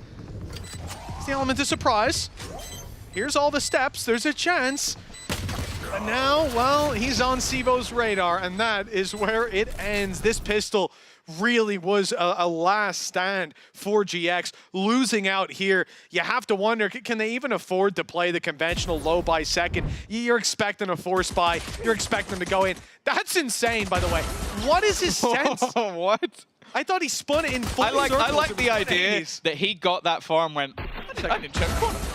Oh, that's sick. Thank you. I requested that mid-round. EVS, you guys killed it. Thank you. Just the quick flick and then spin back. Half checks it and then fully checks it. But it's not enough. Look, Cloud, good individual player. Lots of them on GX. We highlighted them all before the game. The Desk did as well. They had to, Tom. They had to. If you come in here and you eco for 10 straight rounds for OT, you're insane.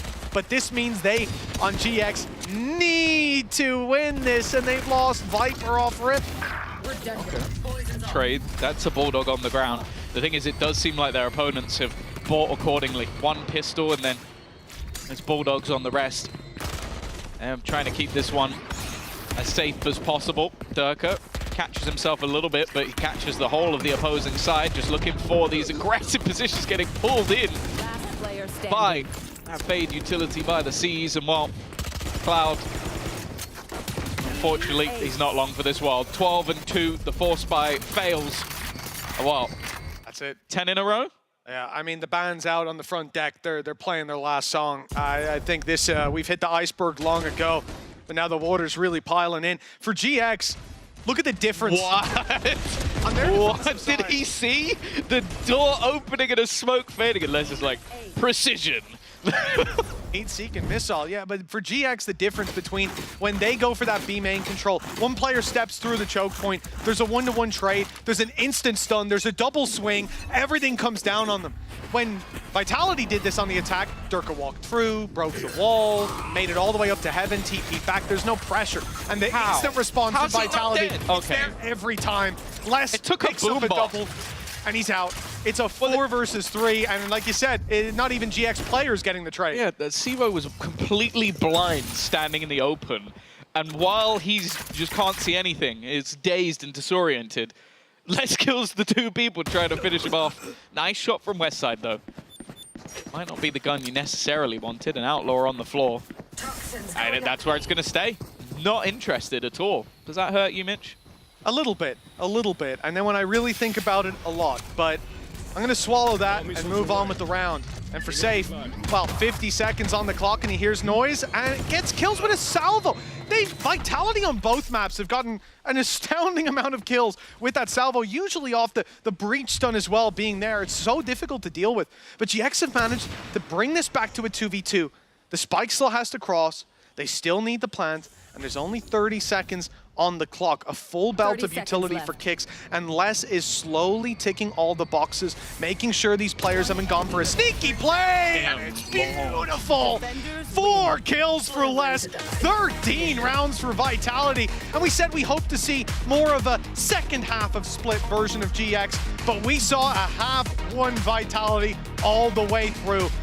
They didn't pull a single punch here today. No, and the most terrifying thing is we kind of looked at this squad and went, okay, Sivo, he'll come in, he'll be that more supportive element. I was talking about how he's freeing up Safe to maybe go a little bit more crazy. Well, Safe, respectable. 6 and 6, didn't have a lot to do. Sivo finished 23 and 8. It has to be one of the best debuts we've ever seen within this arena.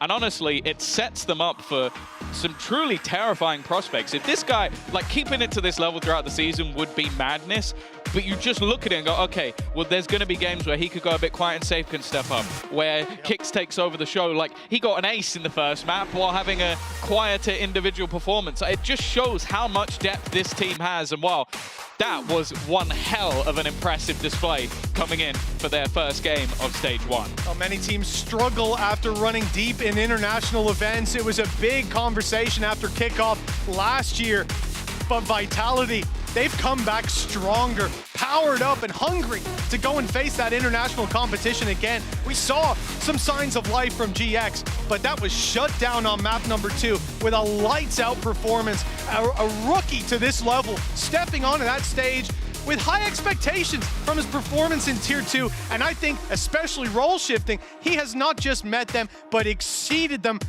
in ways I couldn't have imagined coming into this. Robbed of an ace as well. He's going to remember that for a long time. It was a great debut, but it could have been better. And I think we'll have to have Safe answer for that transgression, stealing the ace away. Yeah, for sure. No, I think obviously you quickly look at the other side and go, okay, GX obviously put a lot in behind the scenes for practicing. Still got a way to go. There were definitely some holes, definitely some gaps, definitely some mistakes, but a team their map number 2 made, well, little to no mistakes will go down to Safe on the stage. Absolutely brilliant start here for Team Vitality. I'm now joined by Safe. Welcome back to EMEA. You're still undefeated on this stage. What's it like? How are you feeling about being back? Feels good. I think for Monsieur Clément on our team, Zaiwu of Valorant, we call him, in the team. I think it's nice first game for him, obviously. The most important thing for us today was, I mean, we didn't really think about like win something, lose something, because we have little time, but we thought a lot about him and how we make him feel comfortable, and like the practice days we've had before that, making sure that it feels the same for him so that he can do the best here in the arena, and I think he did. How long have you had to practice with him? I think we played for like a week and a half. Wow, that's not a lot of time. Yeah, it's pretty chill. The result looks great. I do have to ask though, because I think this change came as a bit of a shock to everybody, especially considering it's Trex, you know, somebody you played with previously on Guild as well. What was the reason behind this? Would you be able to share some of that? I think I don't want to talk about why we did like moves like this. All I can say is like, it's just things that happen in teams, and you know, we took a step in a different direction. And how does this benefit you guys in terms of roles? Because obviously now you have somebody that only plays smokes. That's new. Yeah, he plays everything. Yeah, oh, okay, but the rest of you don't have to play smokes. There you go, that's new. Yeah, I mean, in terms of roles, it feels good. Like we have a lot more consistency in terms of roles within the team. I think it helps us a lot in terms of building comps and ideas and things that we want to try out and experiment with. So it's definitely a healthy thing for us. And when it comes to those comps, I love the Lotus comp. It looks very familiar. You know, we saw that. Yeah, we saw that. Maybe a certain America's team played it against you guys. No clue. Was this inspired at all by some of the things you saw from other regions at the global event? Did you learn something there? Yeah, 100%. I think it's like, again, I said this a while back actually in an interview with you. I said we shouldn't reinvent the wheel. And I think it's the same thing. Like if things are working, if it makes sense, it's currently in the meta, like don't reinvent the wheel. You can chuck things from other teams. People do it all the time. It's just we don't label it. So yeah. And last question before I let you go, I have to ask, because Waylay is available for some of the teams. You know, it feels like it makes sense maybe for them to pick it up. You guys have more than just one player, more than just two. At this point, with Sivov joining the roster, 3 potential players that could play Waylay. Have you guys thought about this, or is this something on the back burner because you haven't had all that much time since it's a bit on the back, but I'm interested in her at least. I think she looks pretty good. So yeah. You more than Durka and Sivov? Or? Durka is not playing her. Oh, okay, I understand. Thank you for the honesty. Congratulations on your win once again, Safe. We'll see you here next week. Thank you. We do have a second game coming up, however, so do not go anywhere after the break. Casey will be taking on BBL.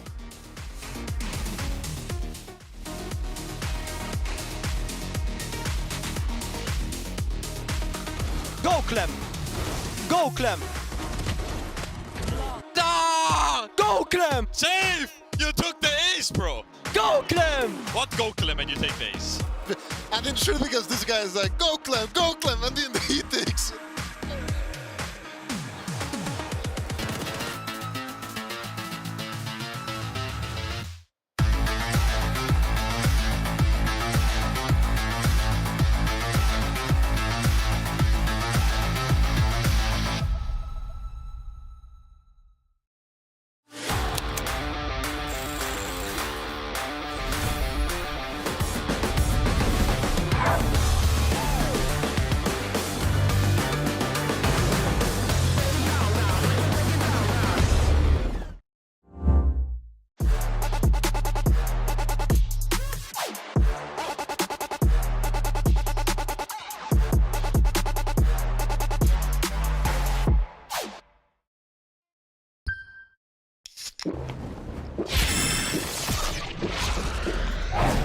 Red Bull gives you wings.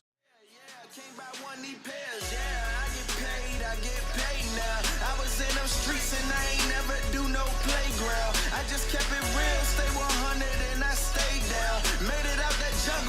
shopping when we touch down. We riding around, my windows down and my speakers loud. Hate my grind down, like my shine, I'm one of a kind, no stopping mine. I'm certified, can't copy me. Got the bank like Monopoly. My tie fly, that's all design. I'm dripping shorty, know it's hard to see, but best believe lie. Yeah, throwing money fast, like, hey. Yeah, my foot up on the gas, like, hey. Yo, pump and bring it back, like, hey. Yeah, my amigo got the pack, like, hey. Hey, like, hey. Hey, like, hey. Yeah, throwing money fast, like, hey. Yeah, my foot up on the gas, like, hey.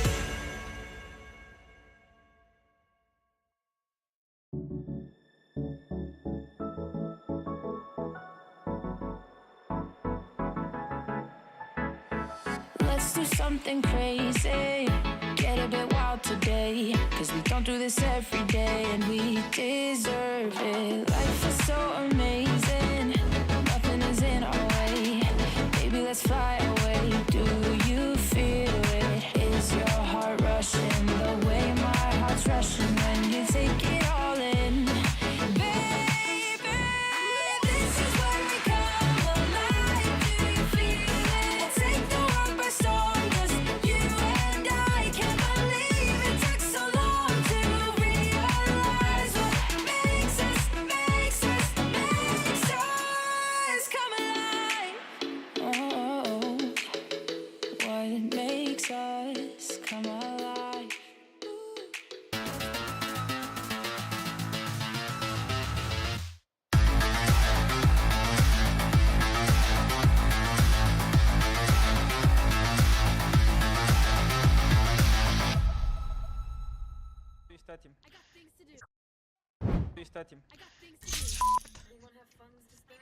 Oh! But I almost destroyed my nose. Restart him. Oh! But I almost destroyed my nose.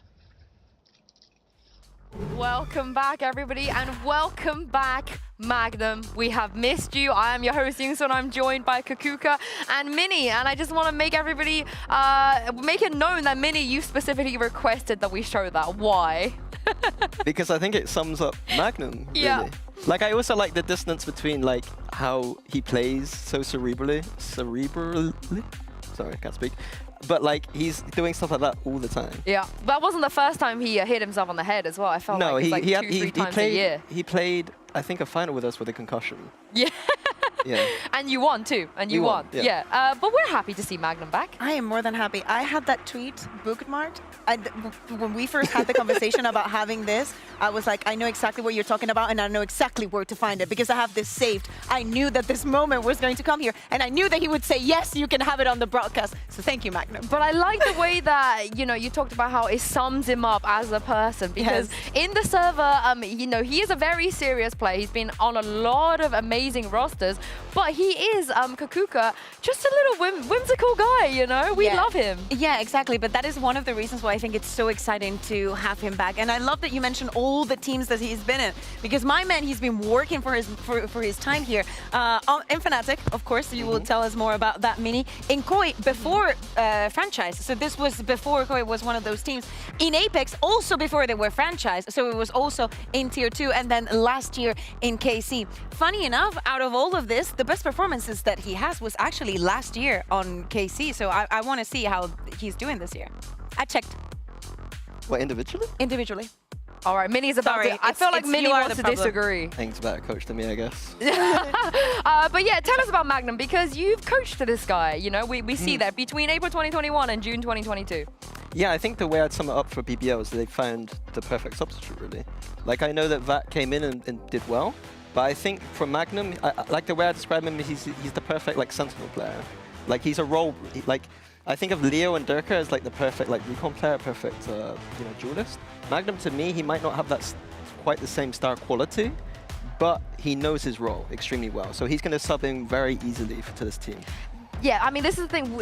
the teams, they like to keep things a little bit tight-lipped, you know, before they play, but surely this is the one-for-one, right? They're not going to switch the roller, because why would you pick up a player like Magnum Bear if you're not going to stick him on the Sentinel? Yeah, exactly. I think that the question that we have for the first match is not something that we're going to see here. That's also one of the reasons what we think is the perfect substitute. You're not going to find someone with the amount of experience that he has in very different rosters in many different situations, and also know that this is not an investment that you're making for right now, but also you can do looking towards the future. And especially with the year the BBL has been having, what we saw from them in kickoff, the changes that they decided to implement, going away from just having a full Turkish roster, this fits very well with them. Yeah, and of course this is coming off the back of the fact that Chiwa are still having a little bit of issues here and there, getting to Berlin. And as you said, Minnie, that Magnum will be the perfect substitute, but what else you feel like he could bring to maybe elevate this team, not just as a sixth person at this point? I think that it's like the mixture of how smart he is in game and just going to be able to slot into that role perfectly, but also his silliness.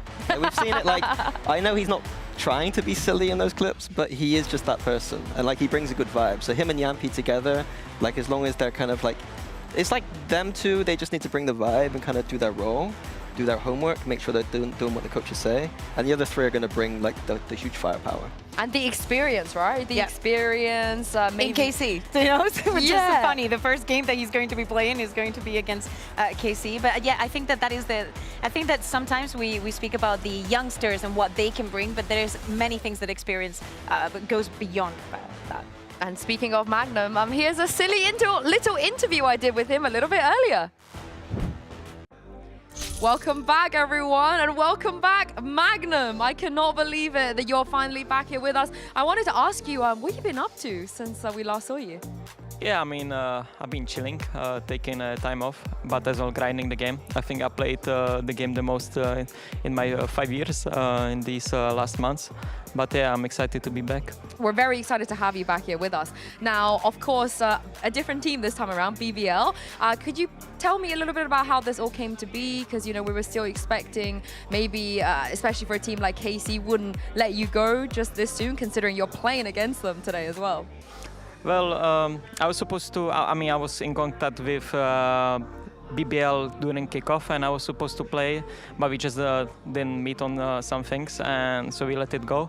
But yeah, I'm excited to be here. It's a different role, and yeah, as well, I think a lot of people would underestimate BBL, especially before kickoff. But once I joined them, I instantly saw that this is winning team, and yeah, it feels great. You got to be going up against your old team. What are your feelings about this? Is this still like a friendly, wholesome match, or is this more some grudge there? Well, let's say it this way. If there would be any other team than KC, I would still want to win as much as today.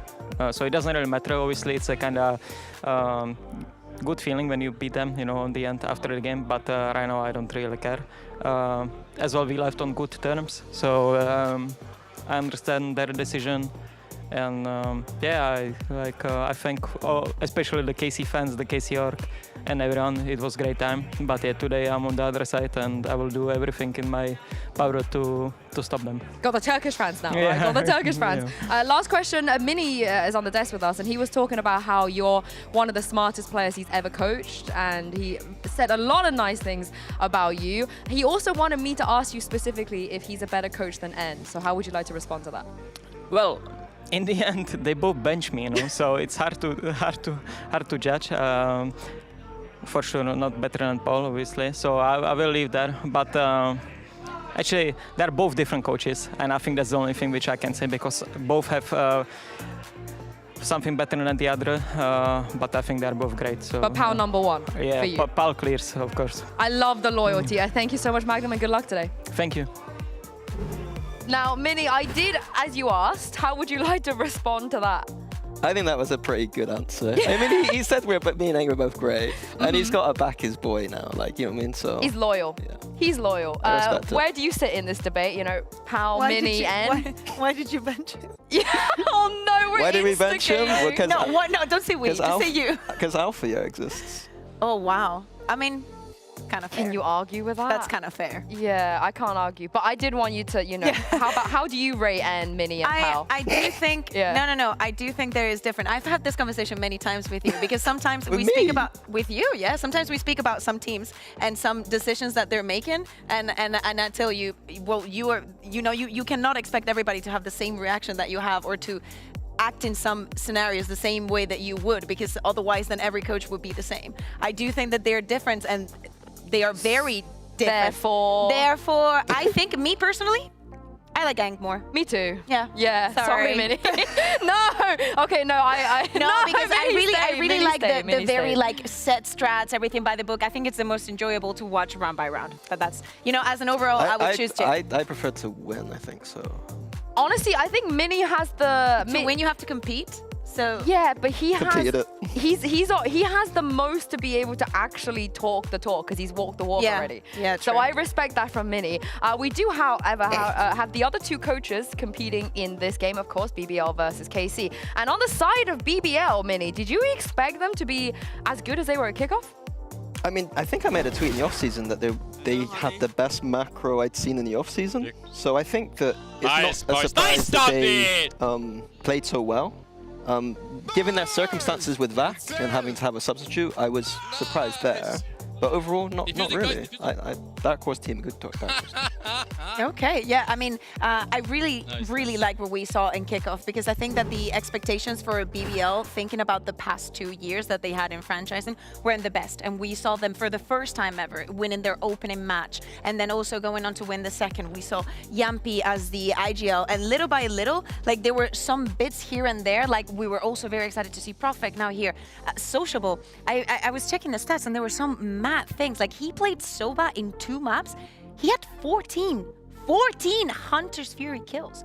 I was like, the math is not mathing for some of these situations. So I'm really looking forward to what they can do when we think about the rest of the year, when we move past, you know, I would really like Magnum to be a state. Nothing against Chihuahua, absolutely not. But I want to see them working towards something because everything is looking so good. This is the kind of team that I want to give them time to see the results. Yeah, and I'm a really bitter person because as a day one BBL fan, you know, we used to pray for days like these. And all these new fans coming in, you know, following Yampi onto this roster like, oh, our team is sick. Our team is great. I'm like, you were not in the trenches with me when they were losing 5 games in a row every bloody week. But I am so happy to see people finally respect this team. But also the Turkish players that they did bring, Mini, you can see why that they, you know, build around these Turkish individuals because Levin and Sociable, like Bea mentioned, are very good. Yeah, Sociable to me, Sociable's been owning my teams in practice for the past like 4 years. So,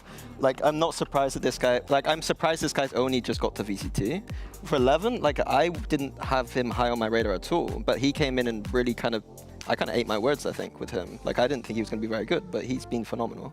Yeah, I do feel like the Sociable point is crazy, right? Because he's not even a rookie at this point. He's not coming in at like 18 years old. He's been grinding for a long time. waiting for him to join. Yeah, but I do wonder if they can take this win over KC today. Because for KC, very interesting journey too. But I first of all want to congratulate KC for Game Changers. Because of course, they managed to get a win, a very important win over Giant X in that grand final. And again, even in other aspects for KC in League of Legends are doing well as well. Surely Kakuka, this maybe rubs off on this team too. I felt that there was like a max of success that you can have. So since they're being successful in everything else, they cannot succeed in this one.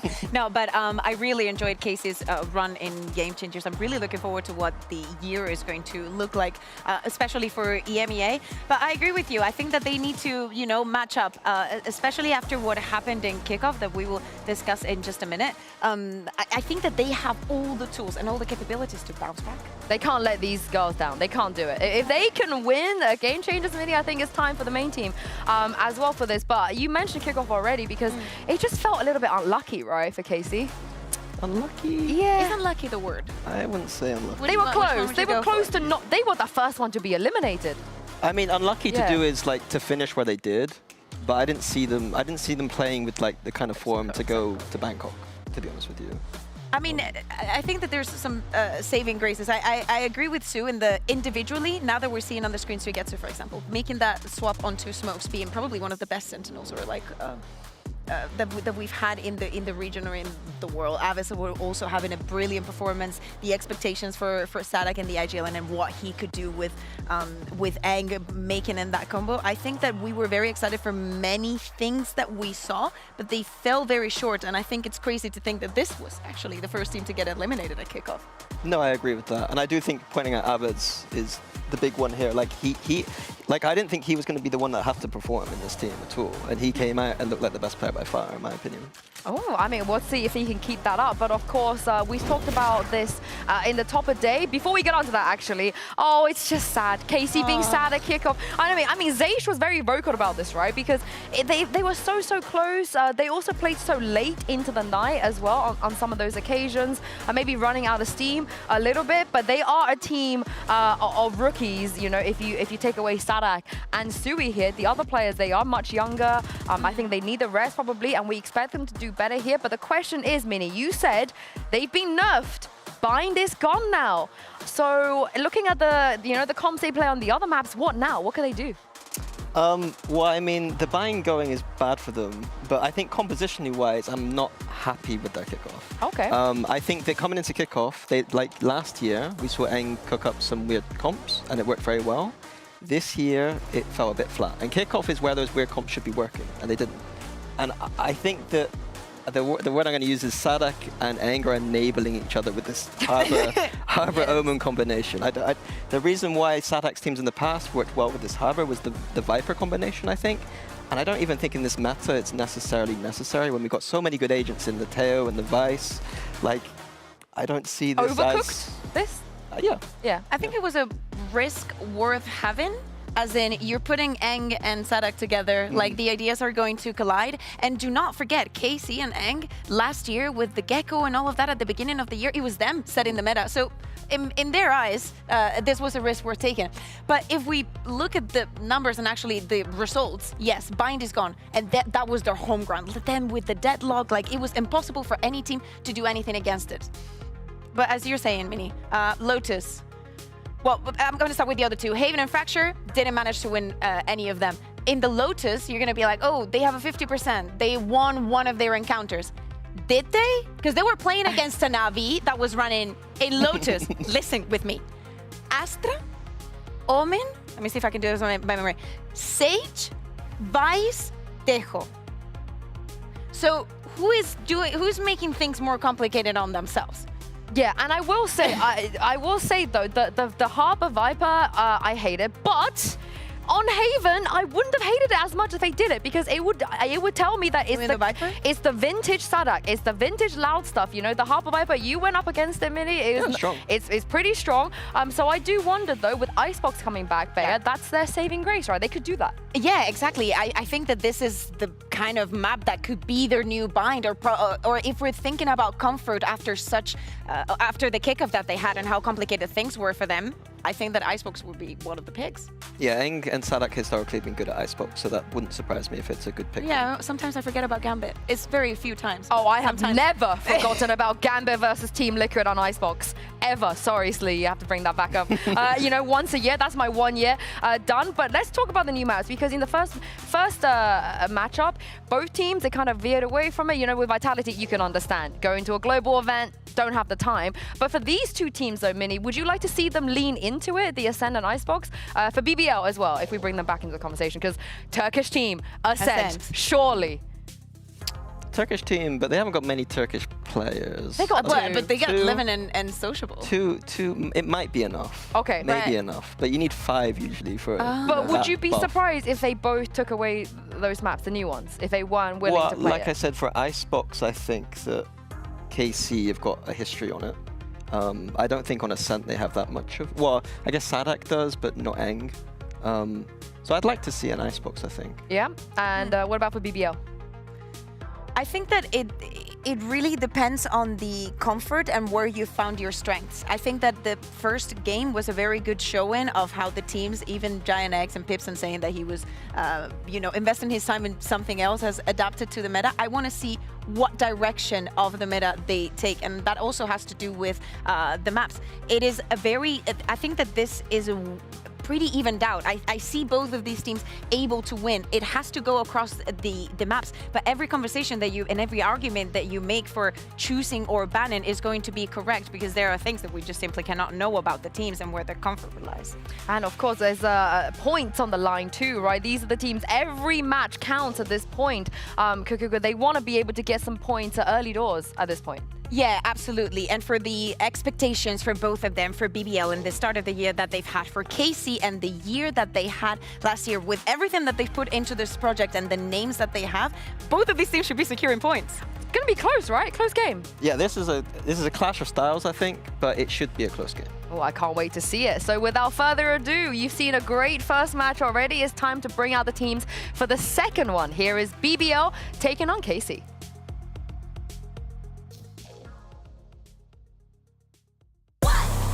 Check my pedigree, I got legacy in my pop. You playing hopscotch, I'm at top notch on the block. Slip and slide like me, nah. Spice it up with a sauce. Yeah, my Lord said don't do it, I said bop, bop, bop. Yeah, my Lord said don't do it, I said bop. Yeah, my Lord said don't do it, I said bop. Really, I can't keep up. Play follow the leader. Big queso, I'm born with the ether, but I still took a heater. No halo, I've been with a handgun. I've been on my King Kong, come payload. I've been on what? Check my pedigree, I got legacy in my pop. You playing hopscotch, I'm at top notch on the block. Slip and slide like me, nah. Spice it up with a sauce. Yeah, my Lord said don't do it, I said what? Check my pedigree, I got legacy in my pop. You playing hopscotch, I'm at top notch on the block. Slip and slide like me, nah. Chillin' with the sauce. Yeah, my Lord said don't do it, I said what?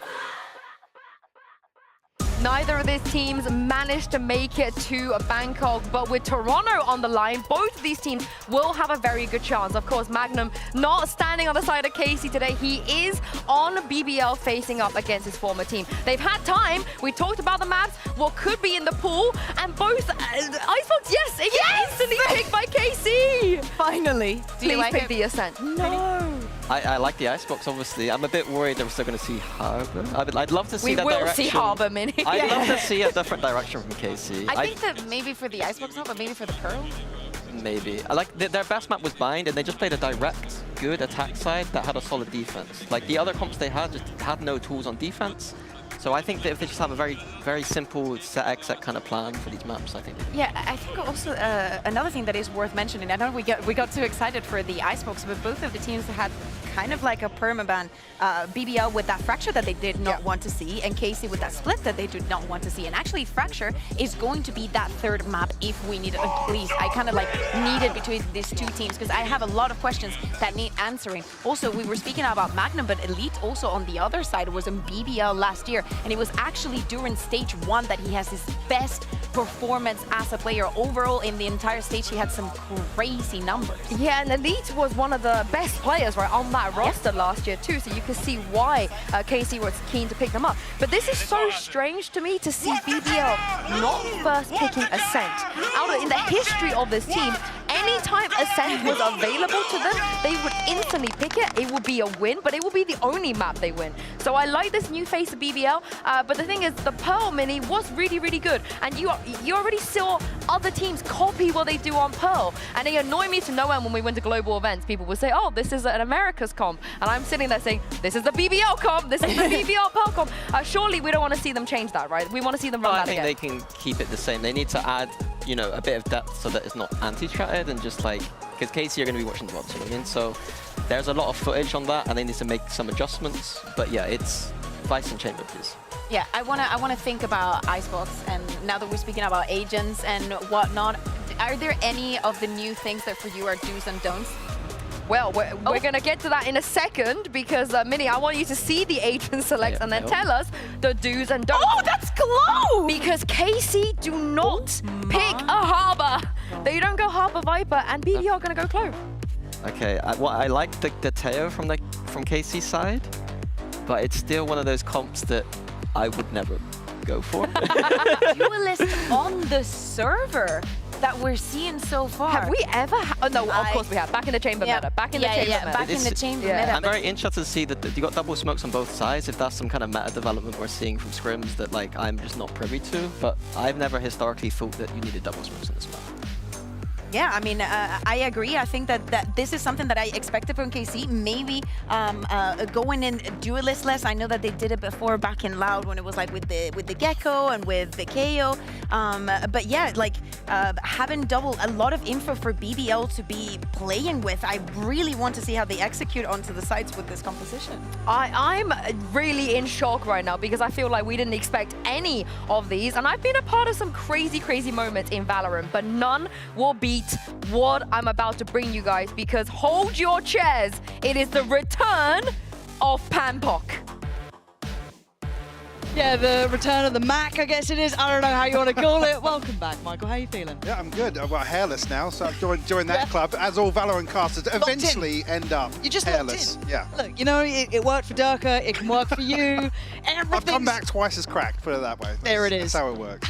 What on earth? They're like, okay, let's roll it back a bit Let's here. move on to the agents, because it's What is BBL that? basically bringing out what you would have almost expected a KC comp to look like. That's what I'm saying. Coming into this matchup. I was expecting Harbour and weirdness, right? Casey in the lab cooking up something. I don't know if it'd be good or not, but Is this just like? But it's BBL.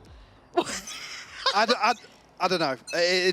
I'm really excited to see how this works, and I'm kind of with it. The double smokes things will never felt imperative on this map, but if they've cooked something up around this composition, certainly looking forward to it. I kind of like what Bayo was saying as well, with BBL having so much option with information. That Sova there, you're going to have that Teo there. You've got so much to play around.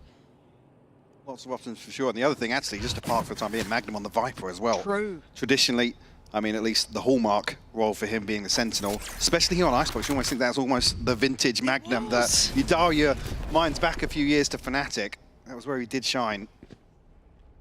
See how he does do on the Viper here, as BBL set up just outside A site. Eyes on towards A. We still have a bit of a shoulder coming out from Martin, who's been quickly cleared, and Magnum instantly gets his name on the board. First to draw blood here, confirm the kill. And patience shown by BBL. No massive need to over-exude towards the site. Still 40 seconds. Got the util now to bank on. And Sugetsu tries to make a play, but Magnum's still doing what he can. This is beautiful from Magnum. Welcome back to the VCT. Lovely impact right off the rip. Elite now asked a huge question. A 1v3 from the get-go. That'll help, but 10 HP, man. How are you meant to do this? Magnum down to 2 HP, though. Yampi 70 HP, so they have to respect this now. Elite obviously licking his wounds, but we'll look for more here, Lauren. I'm also keeping my eyes on when Yampi gets that util. I think they used it for that second hit back towards the site, so I think it's, only 4 more seconds. Yeah. That could be the icing on the cake. Magnum, what a lovely welcome back for him straight away here into this pistol. A beautiful start indeed.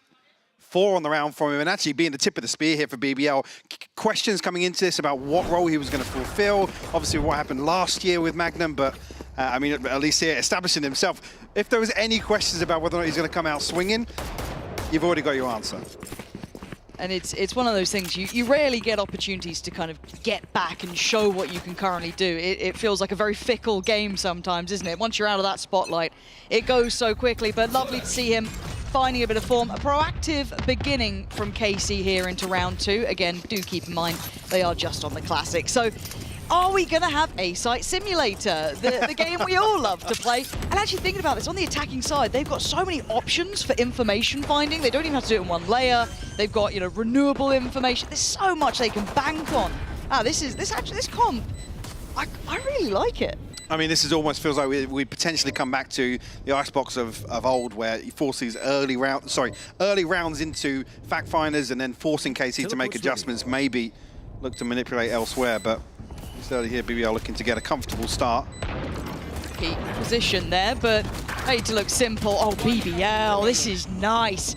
Got to say as well, earlier today, ran into Yampi, he looks confident. You know, kind of had just a little chat with him, nothing major. You know, you kind of get the feeling, the temperature check, right? You kind of have those moments. He looked happy. In-zone flawless as well there for them in round 2. Lovely to set up going into round 3, so the bonus a little bit more robust. But Yampi seemingly happy, clearly putting some work into this. And a player that kind of rides on that energy. Emotional leader. Exactly. And it's got to be stressful coming into this, right? To expect somebody to come back to have to deal with a sub previously. And then also, again, not to kind of allude as to what the issue was, but then to completely switch at the 11th hour to somebody completely different. And like I said, feels like probably a like-for-like trade to get Magnum in here. If it was going to be on the Sentinel, right? This is where another question comes from, his performance on the Viper, but already said here, he's made a splash to kick things off. Oh god, and Sugetsu instantly plucked away from B, trying to maybe pressure down towards long a little and absolutely put into place. So catch towards middle. Prophet not going to have that walk up straight through middle, maybe a little bit lackadaisical in approach, but still, this B site being threatened very early from BBL. We'll be there to pick up the slack, though, as BBL drift away pretty quickly. Got to be cautious of this cross. Oh, God. Drifting onto it, but it's a little slow to react there, and actually, BBL get both kills. Oh, that is gutting. It felt like they were almost hesitant to continue on this pathing, but you'd made such a bold play, you almost had to try and stick the landing on it. So now Martin, he's had the tippy-tappies. And it's rough for him. Not got a smoke to play in now. Does still have the paranoia. 10 more seconds and a TP. So he's got a couple options. Now with the dark coming, he's just going to try and play ahead. Nice from Martin. Takes the advantage, at least on the first fight. Needs to be forced away. Now has his smoke back up. Brings that into effect. Waiting on Elite. Another isolated fight. Fantastic from Martin. And he's got the smoke to play around. Isolated 1v1s will not move Martin. Beautifully played by him. Again, able to run the clock down as well, buy as much time in the rotation for Elite to come through. Not even needed on the initial challenge onto A site. BBL, I mean, looked as if they maybe were going to run into some problems in mid here, but like I said, it felt like Sadak was a little slow to react here. The initial swing. Look, he's lined up for both kills, but luckily, KC able to recover that, get their first round on the board. I'm locked in. Well, you're letting us know he's locked in. Great recovery actually after the initial openers found seemingly for free, forcing that rotation initially towards B's site. Doesn't amount to anything though for BBL. And also, it's not a tech pause, yeah? Not attackers yet. Well. Yet for us. I was going to say, we technically have hit... no, there's no quotes. Are you about to try and curse us or what? I already did it earlier. I literally tweeted 20 seconds later, Mitch and Tom instantly on the tech pause. Felt a bit bad. No, you didn't. No, I didn't. No, just reveling in their misery. I was like, yes, if I must suffer, so must you. You said that as if I wasn't there in the room with you. No, you didn't. I was hoping to lie to the people at home, Michael.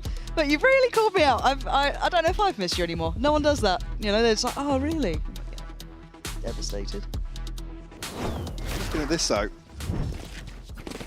Magnum's going to bring in the pit into this round, so we'll not be able to build something around that. I'm curious to see if actually KC really, how they're going to approach this defensive half. They're only really having the one buy round now, but bit of a reset in terms of the finances. Oh, Martin, from hero to zero, right? So much. These casual walk-ups, it just didn't catch BBL out at all. It felt almost predictable, and Sadak can't get away from Util. Luckily, he's going to drag one down with him, but it was only one, right? So now side control's there, and BBL made that look so easy. Yeah, it's, again, asking a question here about A site and how KC need to address that. Potentially elsewhere on the map, but we'll see. No attempt made here to even do any damage. Not really worth it considering what's left in the bank here. Like I said, looking towards Icebox of old, really. Asking KC to pull something out of the bag. Well, BBL aren't having many issues finding opening engagements and then winning them.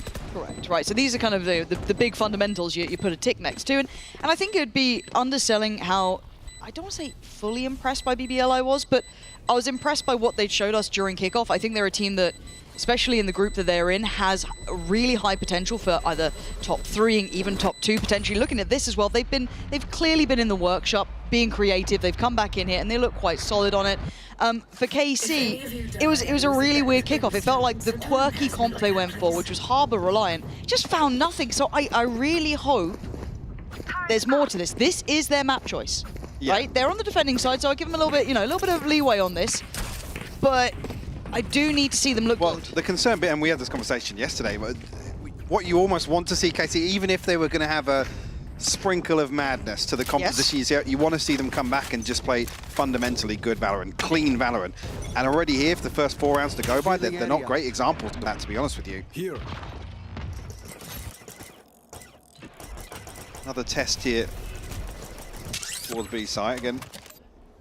Spotted out, a little bit of a gap, but Sadak's there to actually pick up the slack now, maybe even set up a flash here.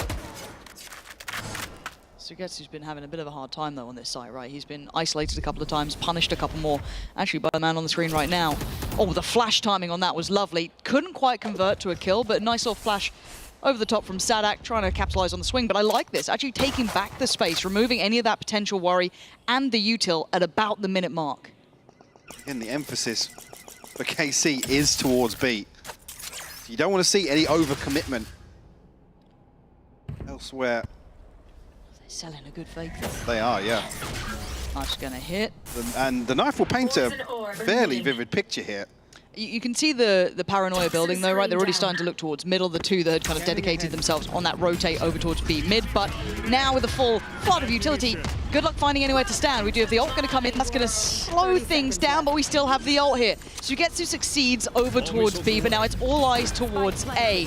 Plant's going to be in now. BBL, if they can get into the post plant, they're going to look comfortable. Yappy still has ult. Oh, he doesn't get away. Clawed back in the end by Alves. I think that was almost blind at this point. Profec's still going to be playing on the site. They're playing pretty close. Magnum in towards the ult. Elite going to clear through Profec. It's getting pretty messy here. Magnum going to be held back at this point. Trying to just hold it. He's going to see it's going up. See him.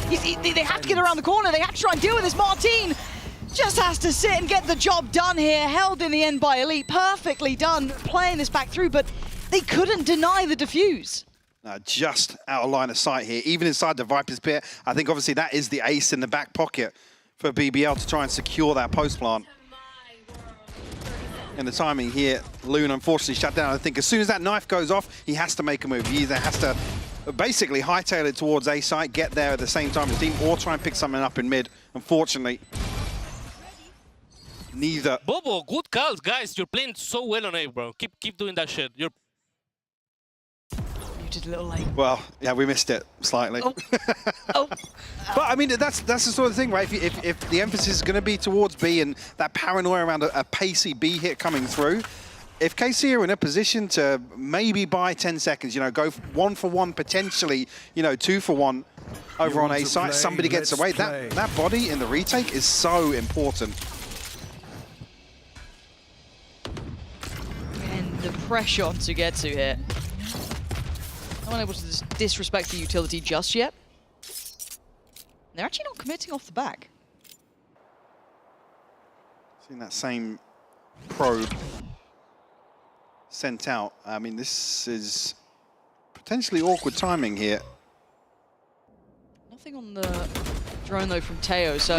Mid-cross is spotted at least, so confirmation here. 2 members of BBL. It's a tasty little position there, actually, for Martin. And Magnum, back to what he does best, this lurk in the middle. He used to be a master of it. Ult gonna come in. And Martin is rewarded with 1, but is instantly traded out by the ult. And now looking at this timing, Red, Sadak noting something earlier on, expecting that lurk to be in play, but they have at least given up sight. So there will be a plant in place. Look at the post plant. Again, Yampy's utility, fantastic. The rest are gonna have to find value here. I mean, no command goes through very early on, but actually, the lockdown to layer on top of that now to have to win out here. Sadak. That was sharp. Profec has to respect this. Dips away. Still got a fair bit of util to play with and 1 away from his ult as well. Can he get a blind kill off this? No, not for now. Held back and held in place. That's nice. Need a bit more. Gets a bit more, but instantly traded out. The numbers stay alive, and Carmine Core getting to grips with the rhythm of what we're seeing from BBL. So the slight adjustment as well, not to give a member up at the start of the opening duel. The first 15-20 seconds gives KC so many more options. Be it in rotation, be it in the retake.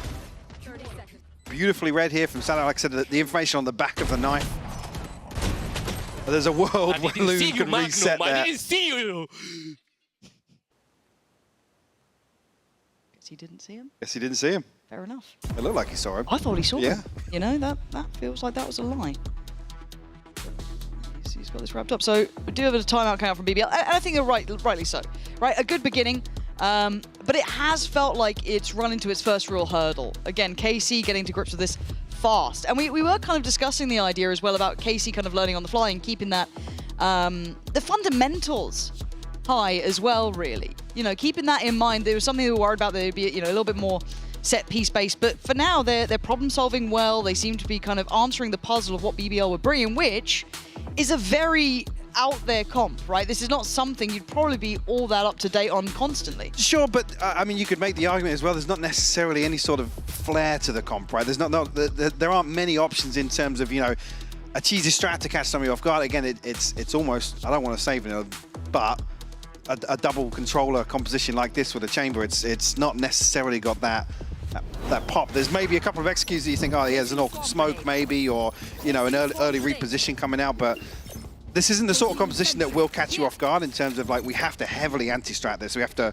you know, it's going to catch you off guard in terms of a lack of prep or something like that.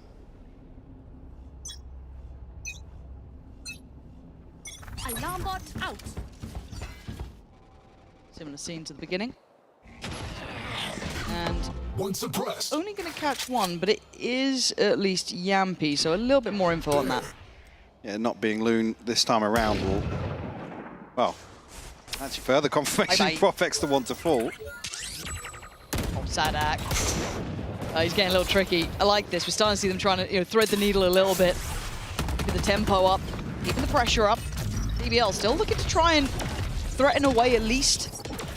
Be it to get to whoever else from that yellow box that he's been trying to play behind. Even now, with a 3-3 scoreline, you're almost looking to BBL to make adjustments in the early round. Not finding that same success they did when KC were maybe a little lazy, lacking respect. We're going to see the same thing now, drifting back towards a late A here.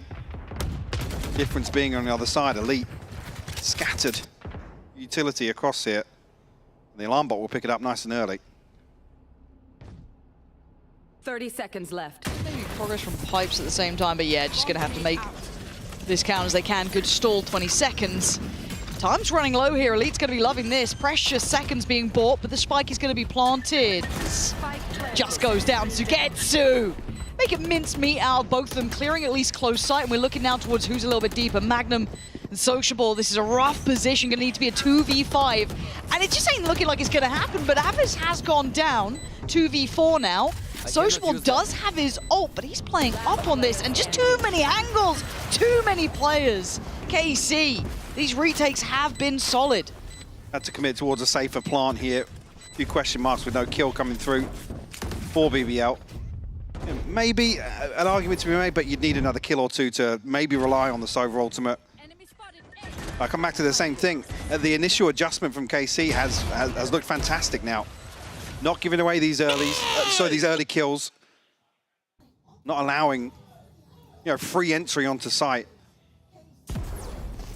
And that's, again, not to be too critical early on as well, but it's almost, you're now going to start asking BBL, what's the game plan with this composition? What is, you know, what's the vision if we're just early pumping towards B and drifting slowly towards A if we don't get a kill? Switch up again here, though. Martin this time. Be joined by Aves. So certainly not the same opponent in the form of Sugetsu. Himself posted up towards middle here. A third body here. Probably set up for a similar flash here. Sadak positioned all the way back towards Snowman. Not going to come up, actually. Martin just wins out. Yeah, this is getting a little bit messy. The trades are still so good for KC. With so much util possibility, they decide to use almost none of it. Maybe banking on the ult, but it's just simply not enough. Gonna need to be bailed out. Magnum doing the best he can. You're looking at the HP now. Aves is down low on 8 HP. Got to be careful. That shock dart could have been lethal. Wasn't. Sugetsu can't assist currently. Trying to isolate a fight. They can't get past Aves, who's controlling this push up perfectly. Aves with a stunner. And KC just dealing with it. Again, I like the idea of this kind of, you know, info gathering, this pressure they could build. Yes, of course you have Clove there, but it felt like they were just being manhandled from Yellow and a simple crossfire from Sight. Yeah, not really much to talk about in terms of the approach here from BBL. We missed the mute on that one as well. Guys, we've got to lock in on this. Yeah. I'll start swearing. I'll start quoting them. We're setting a precedent. We are setting a precedent. EMEA, the edgy region. We can swear. Oh, made you giggle. You have, yeah. It didn't take long. We're 9 rounds in. It's not even a Chico. It's nearly. It's so I haven't close. had one of them in ages. I had one recently. Really? It sounds like we're talking about curry or something. Had one in ages. Sheriffs are out. It's not gone well. Yeah, it's not much to it so far, no. Oh, this is your analytical time, Mike. Yeah, Really. well. Get in there and chew the fat. Martin, shutting that down. Oh, well. Oh. Oh, nearly caught off guard, though. I think elsewhere will fall. You've got to stop. You've had a year to get out of this. Look. I've nothing to say. I'm not equipped. And neither are BBL currently. This feels like just kind of a time to get a lay of the land or something. Cause look. Well, you said there's not much of this half left. No. BBL have had basically the same approach, other than now a committed B-site approach here. Can they just please try and commit to clearing back Yellow if they're going to be constantly doing this? I mean, they were fine to be able to bully off Sugetsu earlier. Obviously, he doesn't have the... Well, he has the util to hinder, but he can't exactly take fights off it. But if they're going to start putting bodies behind it, you're going to need to actually start really committing to clearing it, because KC have dug their heels in. They're not really willing to give up much. You're not winning out on any of those areas. No, you're not. And you then look at kind of what's the approach in terms of utility to put somebody in position. We had these same conversations around the duelistless meta with Chamber, where if you're going to have this kind of heavy initiator kind of setups, you need to really be putting one person at the forefront, get them committed to an entry. And we're just not seeing that from BBL. Like I said, the kind of straight up gunfights that they were getting in the first 2 or 3 rounds, great, it favored you, but KC flip of the switch and that option's closed now. See, I'm damn happy, at least for KC until then. Oh, that's rough. KC do make up for it. Not going to go well. Oh, Aves is a shooter today. He's kind of clean. Oh. But it's crumbled so quickly. I mean, this is ahead of the... It's poo.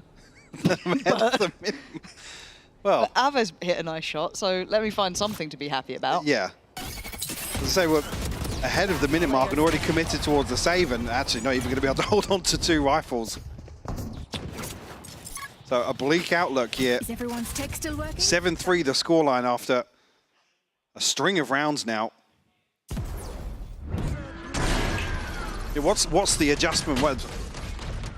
What's the versatility in terms of vision with this composition? Just feel, as you said, yeah, it feels like they hit the first hurdle and then they've gone, oh, What do we do? Yeah, what do we do? Guys. They've sent somebody over to B with a flash. It's over. We can't go there anymore. Oh. Sugetsu's dead this time, though. This worked for them before. Well, this is feeling like a first 3-rounder. Now Sadak's got his hands full. Not giving up the space just yet, though. No, he's unwilling to fall back, and you can see why there's confidence there, but there is a bit of a punish, but KC still have numbers and they have the weaponry. That Guardian with Sociable is really the only saving grace that they have. And, well, good luck finding all 3 players. They've got a minute to play with. Yeah, plenty of time, but Guardian, Ghost in the hands of Yampi. It's tough to really justify going for one of these weapons. And already you can see on the minimap, Aves to find himself in the right place at the right time, potentially. Last player standing. Oh, I swear, Elite definitely does. Yeah. Oh, well, Aves' timing is actually filthy. It does actually get the shot. I was complimenting his aim, he just gets diffed by a ghost. All right, Yampi 1v2. Do you believe? I believe 10 HP. Rifle like retrieved. A one, you know what I mean? Yeah. He's normally got one. Oh, here we go. Oh. Well, I didn't know Martin had a shorty. That changes everything. If only we'd known. Yeah. We're 8-3. Good start here for Casey, isn't it? Yeah, I mean, it's rough for BBL because, like I said, KC just didn't back down. A very, very simple adjustment, and BBL left scratching their heads. Like I said, unfortunately, unable to find any adjustment or any value on the back of that. I mean, they're going to be well-rounded in terms of ultimates here for the last, but again, these are some ultimates that we haven't seen rounds built around because they've ended so quickly. Yep. First 20, 30 seconds or so. None of these maybe set pieces are we really looking towards. 2. There you go. I've used the telestrator, guys. Tick in the box for me today. Another quota hit. That is. That's a double up. You can tell they're doing quite well financially. Yes, yes. Their pockets aligned. Yeah, yes. they're feeling high. Makes this a little bit trickier too. They're like, guys, we finally got a plan to take yellow. Well, we got it this time, I promise you. Oh, there's men here. Oh, God, Sadak. Too many targets, too little time. Martin trying to get out of danger on this one. Go ahead. Ults littering the ground. Frost not caught, but they have at least gone the back of yellow. So maybe that's all they needed. Maybe not. Ahead a bit. Yeah, somehow we forgot about Aves. And this guy's been aiming like a god, but he just throws the needle at Magnum in his mid-lurks. It's not gonna go well. Aves with an absolute heater of a round. And Carmine Core, well, I doubted them picking this map initially. Now I certainly don't. Yeah, I mean, this is where we then start asking the same questions at the start. For BBL to pull out this composition and be completely shut out of this first half after what felt really confident. Like I said, there's no real, there's nothing special about this adjustment from KC, but it's absolutely delivered. Don't go anywhere.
Yeah, motivated on focus.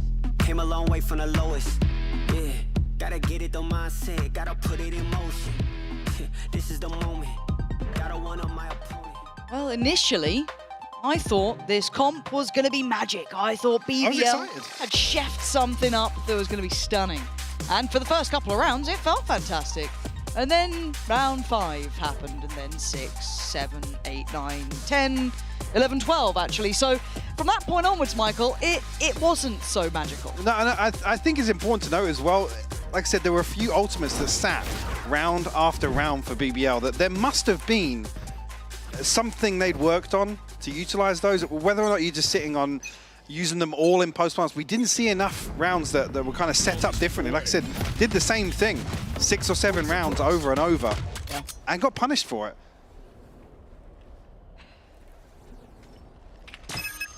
I have them. Not much margin for error here in the second half. We're turning off X-ray. We're getting a little cheeky with it, observers. Look at you guys. But it's traded out for now. 1 for 1 early enough in the round. There's still going to be question marks, but I quite like this fact finder almost from Magnum, taking a little bit of a wander down tube, which does allow BBL, I was going to say to feel comfortable. They certainly won't now, losing out on Sociable on the other side of things. Now there might be issues. The stark contrast though, look. KC hitting both sites effectively at the same time. trade elsewhere, but they win out on A site. Still looking pretty healthy after that engagement as well. Sanak down to 74 HP, but everybody else undamaged so far. BBL still got 2 players on this side of the map though.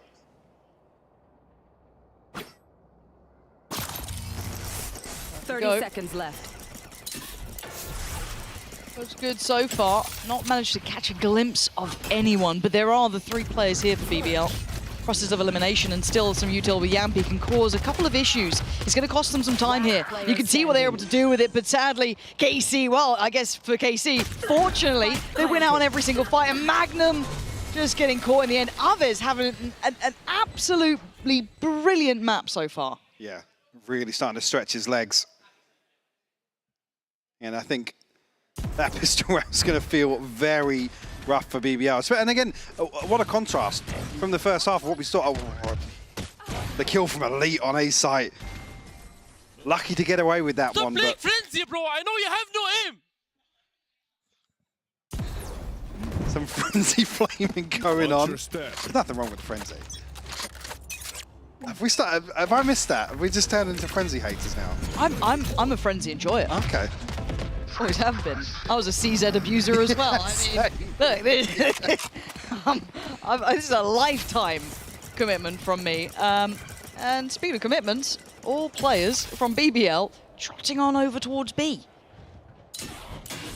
KC probably still a little ahead of them. The flash is perfect. Magnum nearly gets a chance to have a say in that, but all of the kills in favour except for Yampi finding 1 before falling. See a pause for thought, but Plant will still come through. Sugetsu was a little lower, but again, when you've got Phantoms in play, Bulldogs, Aves sitting pretty.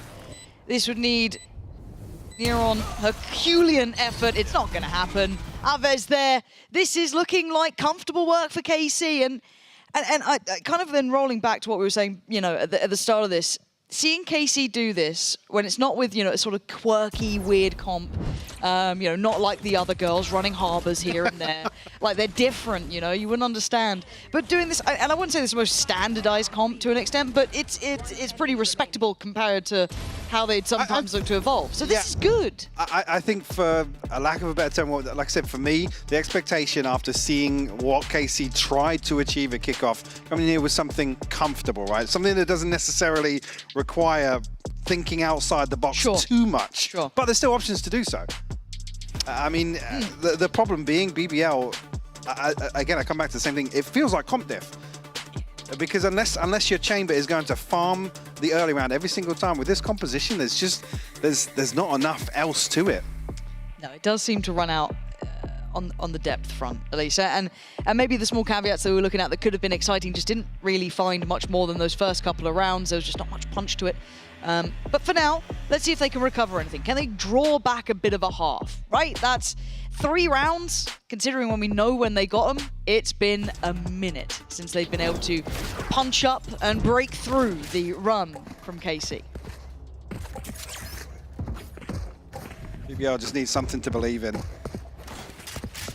I don't know, it could start here with finding a 4th. Obviously, the buy round, crucial. Roll the windows down and just drive by someone. Do something. Magnum. Oh, it's brutal already. Sugetsu gonna find Profek, and again, Magnum just trying to get out of what felt like dodge more than anything. And man to the good for KC early. Slow things down.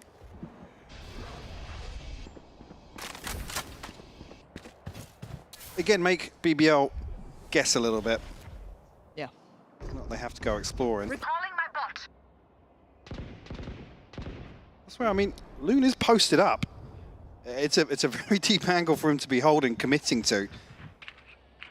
Whether or not now, I think BBL starting to realize that, but Yampi's punished.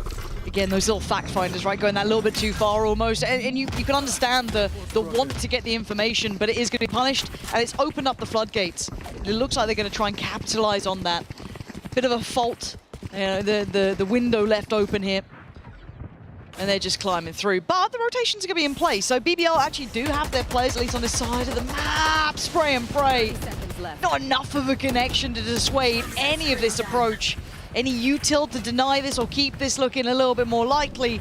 It doesn't feel threatening enough, and KC now looking to take the challenge towards CT, secure some of that space, put their bodies on the line for the trades, and it wins out. It's just down on Magnum. 12 seconds to try and deal with it, and at least just there, posted up. No sweat at all. And that's the sort of approach, like I said, when I think about what you want to see from KC to kind of reset and come back in, it's clean Valorant like that. So if I can get my words out, sorry. But stacking bodies up, ready to play trades, because BBL just look completely inequipped to deal with that sort of thing. You see the frustration starting to show on Yampi's face as well. And this almost, with the composition, BBL, that's how you'd want them to play. Yes. Bodies stacked up, hard clearing angles, digging deep all the way towards Snowman, digging players out of positions. But we just didn't see it. No. And this feels a little bit of a worry. You don't really know the map pool depth yet from either side. For KC, this will be, you know, a feather in the cap, if anything, early on, to be able to show such strength here in this sort of composition and making it look comfortable. Now, finally, BBL with a man to the good. Man up. They've taken down Martin. A good start. Still need to hold on for more. Two players focused towards middle, one towards the lower side. Magnum slipping through, but it's Profek playing towards a tube. Oh, it's stunning from Sugetsu. Just surgical precision takes him away. Forcing Magnum to second guess here, come back a little closer. And Sugetsu, I feel like he's got a really good read on this. See anybody from BBL overcommit. Even rougher though if they don't get ahead of this execution. Can't really allow KC this plant, to be honest with you.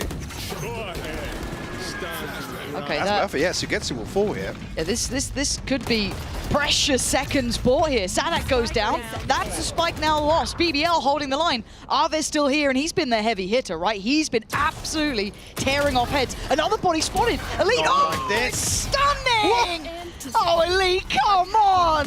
Doing that to them in the final round of things. 13-3, Mike. This was a blowout.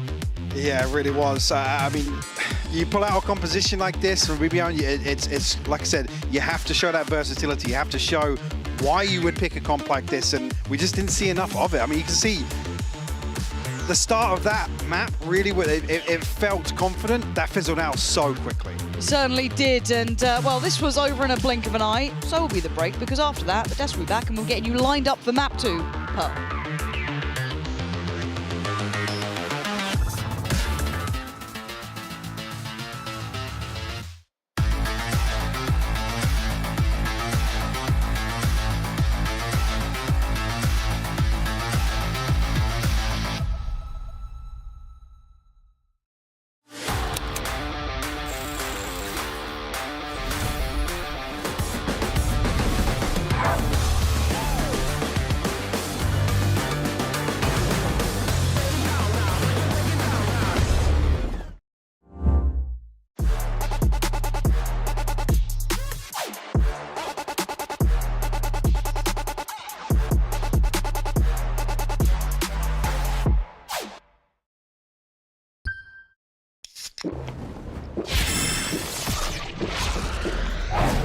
Red Bull gives you wings.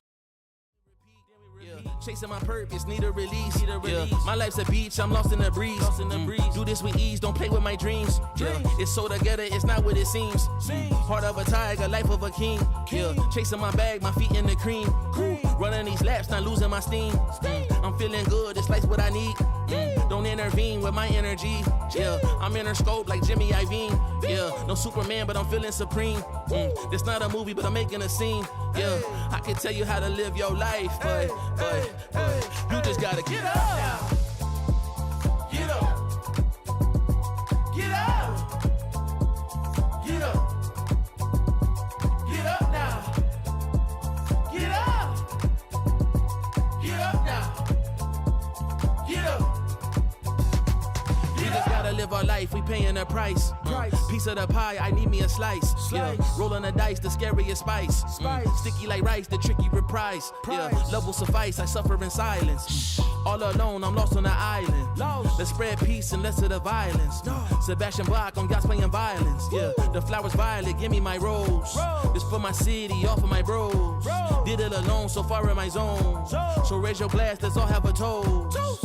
I can show you how to get like me, live your life till you D-I-E. Yeah, look, I can tell you how to live your life, but you just gotta get up now. Get up.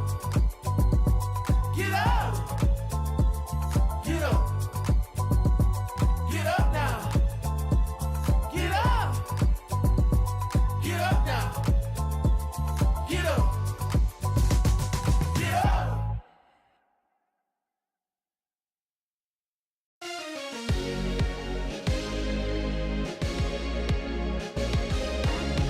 You keep me up all night, all night.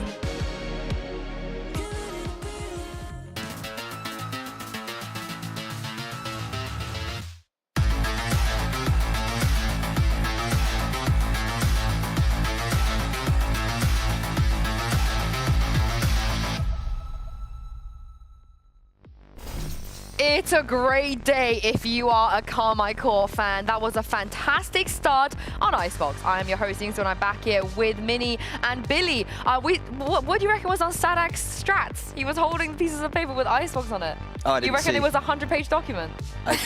I mean, I don't think they needed a 100-page document for that one, to be honest with you. No, they didn't. I don't think he's gone into coaching just yet either. I think he's good. I think he's all right. Okay, we're safe, we're safe. But let's talk about the comps we saw on both sides. This is very, very unique. The first time we've seen either of these comps, and also, of course, the first time since Icebox has been back that any team globally has played without a duelist. We got 2 of them here. When we saw the agent select, we were very surprised, and we weren't quite sure where we're gonna like it or not like it. But Minnie, I'm just gonna go straight into this. Let's start with the KC comp. Did you like it? What were some of the nice things, not nice things? Give me your honest opinion. My honest opinion is that I think on Icebox there's certain things you need to play the map. Like I think plants, like, you know, plant insulation is the kind of nerdy way to talk about it. You need something to plant the spike with. Usually that's the Sage and the Gecko nowadays. And they don't have that, so it would have been interesting to see that attack side play out more. But they did have the Killjoy for defense, whereas you didn't see that on the BBL side. And that Killjoy is really important on Icebox to have that static information in the center of the map. Yeah, I like what you're saying there. I think as well, like, Gecko is something that they could potentially explore in the future. We've seen Aves perform, like, great on the Gecko, right? But I just think as well, when I'm looking at their different play styles, like, you know, KC have a very sort of structured, defaulty kind of approach, and BBL, I would say, have a more aggressive kind of approach. And I didn't get that from them whatsoever, despite them starting on the attack. And with the Clove, I would have liked them to have done some, like, sort of trap plays, get aggressive with it, but I just couldn't find the value of actually having Clove within this composition. I think just to go back to KC for a second, I think that like the comp looks a little bit weird, but if you like revealed the mask, it's just, it's pretty default. Like the Omen was being played like a duelist would, is Martin. The Teo was being played like the Sova towards the A on defense. The KO being like a KO, and then the Viper and Killjoy is Viper and Killjoy. Like everyone knows how that plays on Icebox. So I was concerned at first, but it was deceptively pretty standard. I'm glad you mentioned Martine because we were so excited about everything else that was going on. We forgot to mention that it's Martine on the Omen. It feels almost criminal to put your Yoru player who's extremely talented. You know, you mentioned he could play like a jet on this agent, but it turns out, Billy, it wasn't half bad. Do you know what? It was all right, and I love to see him picking up the Outlaw there, even though he's playing on the Omen. I think that's really, really nice. And like you say, we only got to see him play Yoru and kick off, so seeing him on this Omen, I'm not mad about it. He can still TP away from danger if he needs to, in a similar sense that he would with the Yoru, and I think that he was able to put up numbers for the team. So I don't hate it. I still don't know if I agree with both compositions not running a duelist whatsoever, though. If I was one that you want to not see again, which one would it be? You would like the team to maybe workshop again. Which one would it be? I think BBO is closer to what I would personally run. It's just I really hate the Clove. Yeah. Like I don't like Clove. I'm a Clove hater. It doesn't matter the map. I don't think it's that good. I think as well we have to consider Clove has been kind of nerfed recently, right? With the smokes coming back and it being slower now. I think I want to see what BBL's defensive looks like with this kind of competition. I think it can work a lot better on the defense. Obviously, the attack, it just didn't work out for them. What I would like to see more is Elite getting unlocked, of course. Was on BBL last year, and Kickoff, you know, we saw him perform, but look at that contrast mini. He just didn't have maps like this at Kickoff. No, and it's surprising to me because coming into this year, I thought he was one of the best pickups of that offseason. I thought KC hit a player that was possibly the biggest pickup in Europe, like genuinely that levels. And we didn't see him have a great kickoff, but I think a lot of that was a bit of uncomfortability around the device. And now he's back on that Killjoy. I'd love to see it on the Vice too, but we'll have to see. I mean, he's feeling himself today, right? He's coming up against his former team. And of course, this is a player that's coming up from VCL Turkey a couple of years ago too. So I think that he's probably quite familiar with the faces across the stage, having sociable across the stage, coming from the same sort of challengers region before entering VCT. So yeah, I think that's kind of put a bit of fire in his belly. Yeah, you always want to perform well against your former team, course, right? yeah. What I don't want to see, however, BBL, is losing 6 5v4s. You know, that's not good. Is it? Because being able to get 6 first kills is already very... I mean, they got 9 in the end, but they only managed to convert 3 of those 5v4s, which is a little bit problematic. However, we will be heading onto the Pearl next, and this... We talk about Bind being KC's home ground, Billy. There wasn't a time where BBL stepped foot on that Pearl where I thought they weren't going to win. Yeah, I think Pearl is very evidently BBL's strongest map. We got to see the performance that they had in kickoff on it. It looked really, really good. There was so many highlight moments from a lot of the players, and I think as well I have to gravitate back to the Icebox and figure out, you know, why was Sociable not playing Chamber on the Icebox, right? But like when we go into Pearl, I'm expecting to see him back onto that Chamber. I don't think we'll see any sort of agent composition changes for BBL because it worked so well for them in kickoff. Yeah, I think it's just going to be the same from BBL. I'm a little bit worried if they don't add, like I said before, like that kind of layering, because... Some depth. Yeah, some depth, because there's so much VOD footage to kind of look at where the Chamber's playing and how to kind of counter it, that they're going to need to kind of throw in a few kind of little fakes. Levin, push more. Just push even more, you know, just push before the barrier comes down. But that kind of playstyle should work well against a KC, right, who kind of have those sort of set strats in play. They're very structured, like I say. They kind of are quite default heavy. So I think if anyone's going to be able to catch them out, it would be a team such as BBL that can pull off that kind of stuff. Yeah, what I can't wait to see is KC's Pearl, of course. We didn't see it at kickoff, you know, they didn't play it at all. I would love to know what they're running here, if they've invented something. I swear to God, if this is where they play the Harbor after not playing the Harbor on Icebox, would I be surprised? Probably not. Would I be disappointed? A little bit. But I mean, they must have so much confidence already after that Icebox, you know, getting such a dominant win on there already. What would you like to see them play here? I know we haven't seen it, but just theorizing a little bit, what could they do? Oh, on their Pearl. Yeah. Benny's shaking his Sorry, head. I'm trying to lock in. If I'm coach, lock in. Am I locking in a Sadak and Eng, or am I locking in his Coach Mini? No, you're locking in a Sadak and Eng. Yeah. I don't want to do that. Let's be for real. Honestly, I wouldn't hate them to bring back similarities as to what they had in their Bind. Yeah, so composition. Tejo, you know, bring out the Tejo. I wouldn't hate it. I wouldn't hate it either, but I would like to see a duelist. Okay, I yeah, want to see a duelist on valid, Pearl, yeah. and preferably not Phoenix. But let's take a look right now, because we do have the Agent Select coming up, and it looks like they will, but god damn it, they do the Harbor on Pearl. Do we like this? I don't like it when it's not played with a Viper, personally. I don't think there's enough strength without the Viper in terms of like the stall. So it gets a bit of a no from me, but the rest of the comp is fine. So like, it's just the Harbor have a problem on the KC side, and then BBL running the same stuff that we expected, so. I think it depends, because like, if we're talking about stall utility, right, we have the Fade Seas there, we have all of Vize's kit as well, which if you're not, like, the only thing really on BBL's side that can bait that out is your Yoru, right? So I think when we look at the stall potential, I do think it is there on KC's side, it's just whether or not they utilize it, and if they're utilizing it in the right spaces of the map. If they're going to play sort of, you know, passive in their defense, or if they are going to actually fight for space, which is what we would expect BBL to do. Yeah, of course, Martin back on that trademark Yoru as well. Elite back on Vi, Sui back on the Astra. Everything is going well, and it's time to jump into the second map and hope it's not another classic Panpoc blowout. Did we just get flamed? Well, blamed, yes. Yeah, close. I don't like Harbor.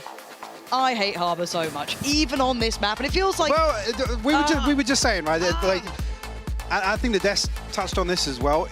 If you're not going to run it on Icebox with the justification and then go, well, we run it on Pearl because historically, you know, Harbor was all right on Pearl.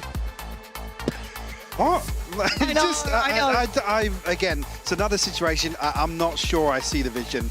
It's not even as if the rest of the composition is built around it, you know, like a double flash or something along those lines. I know they loved it. I know they kept going to it before in kickoff, and well, we saw how well that went. I see them do really good, and then we're back here, and I'm like, oh, here he is. BBL's comp I like. I'm happy enough seeing it. Now, whether or not they get rewarded from it, who knows? Sociable is going to take a battering. Down to 13 HP. Probably not peeking that again. The question asked here with Magnum being the one to flex ages, which and again, it's almost kind of history biased, but something outside of the wheelhouse traditionally. But we don't know what the off-season looked like. You know, obviously, what the preparation process looked like. Either Yampi actually does dip his toes, rewarded for it. With the green light for KC to make something happen.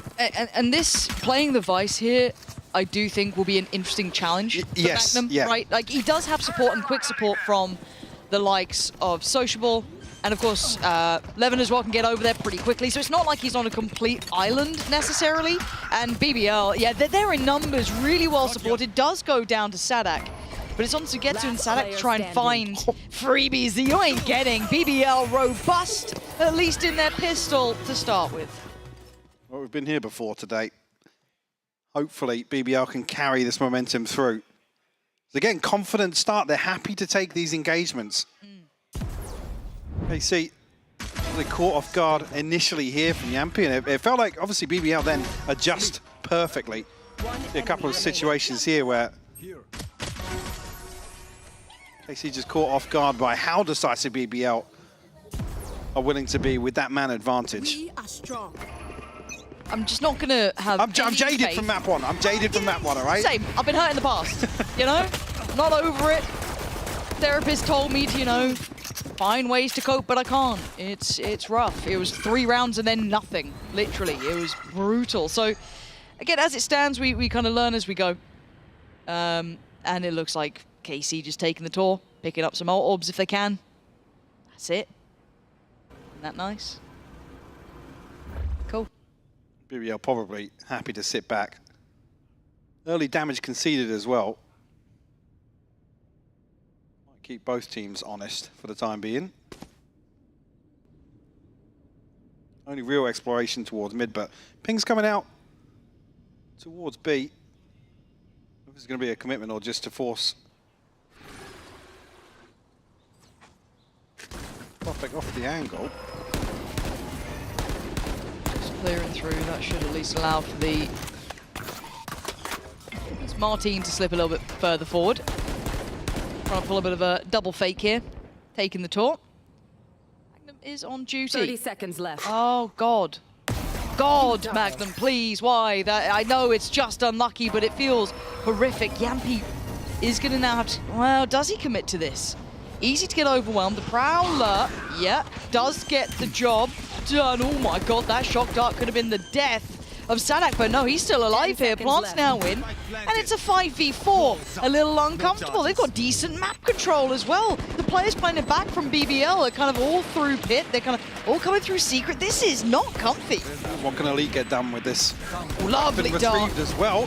Warband comes through. Avid will fall.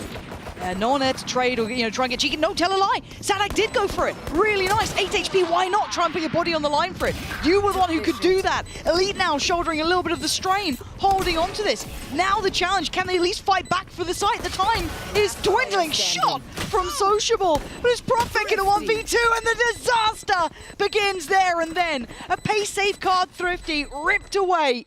And Magnum will be gutted with how that happened. Absolutely kicking himself. I didn't catch actually previously the position Yampi was. And everything. I'm trying to get the full util setup to allow someone to creep up like that. What was the setup? Not sure if we will get a chance to see. Because like I said, Yampi's there, I'm fairly sure.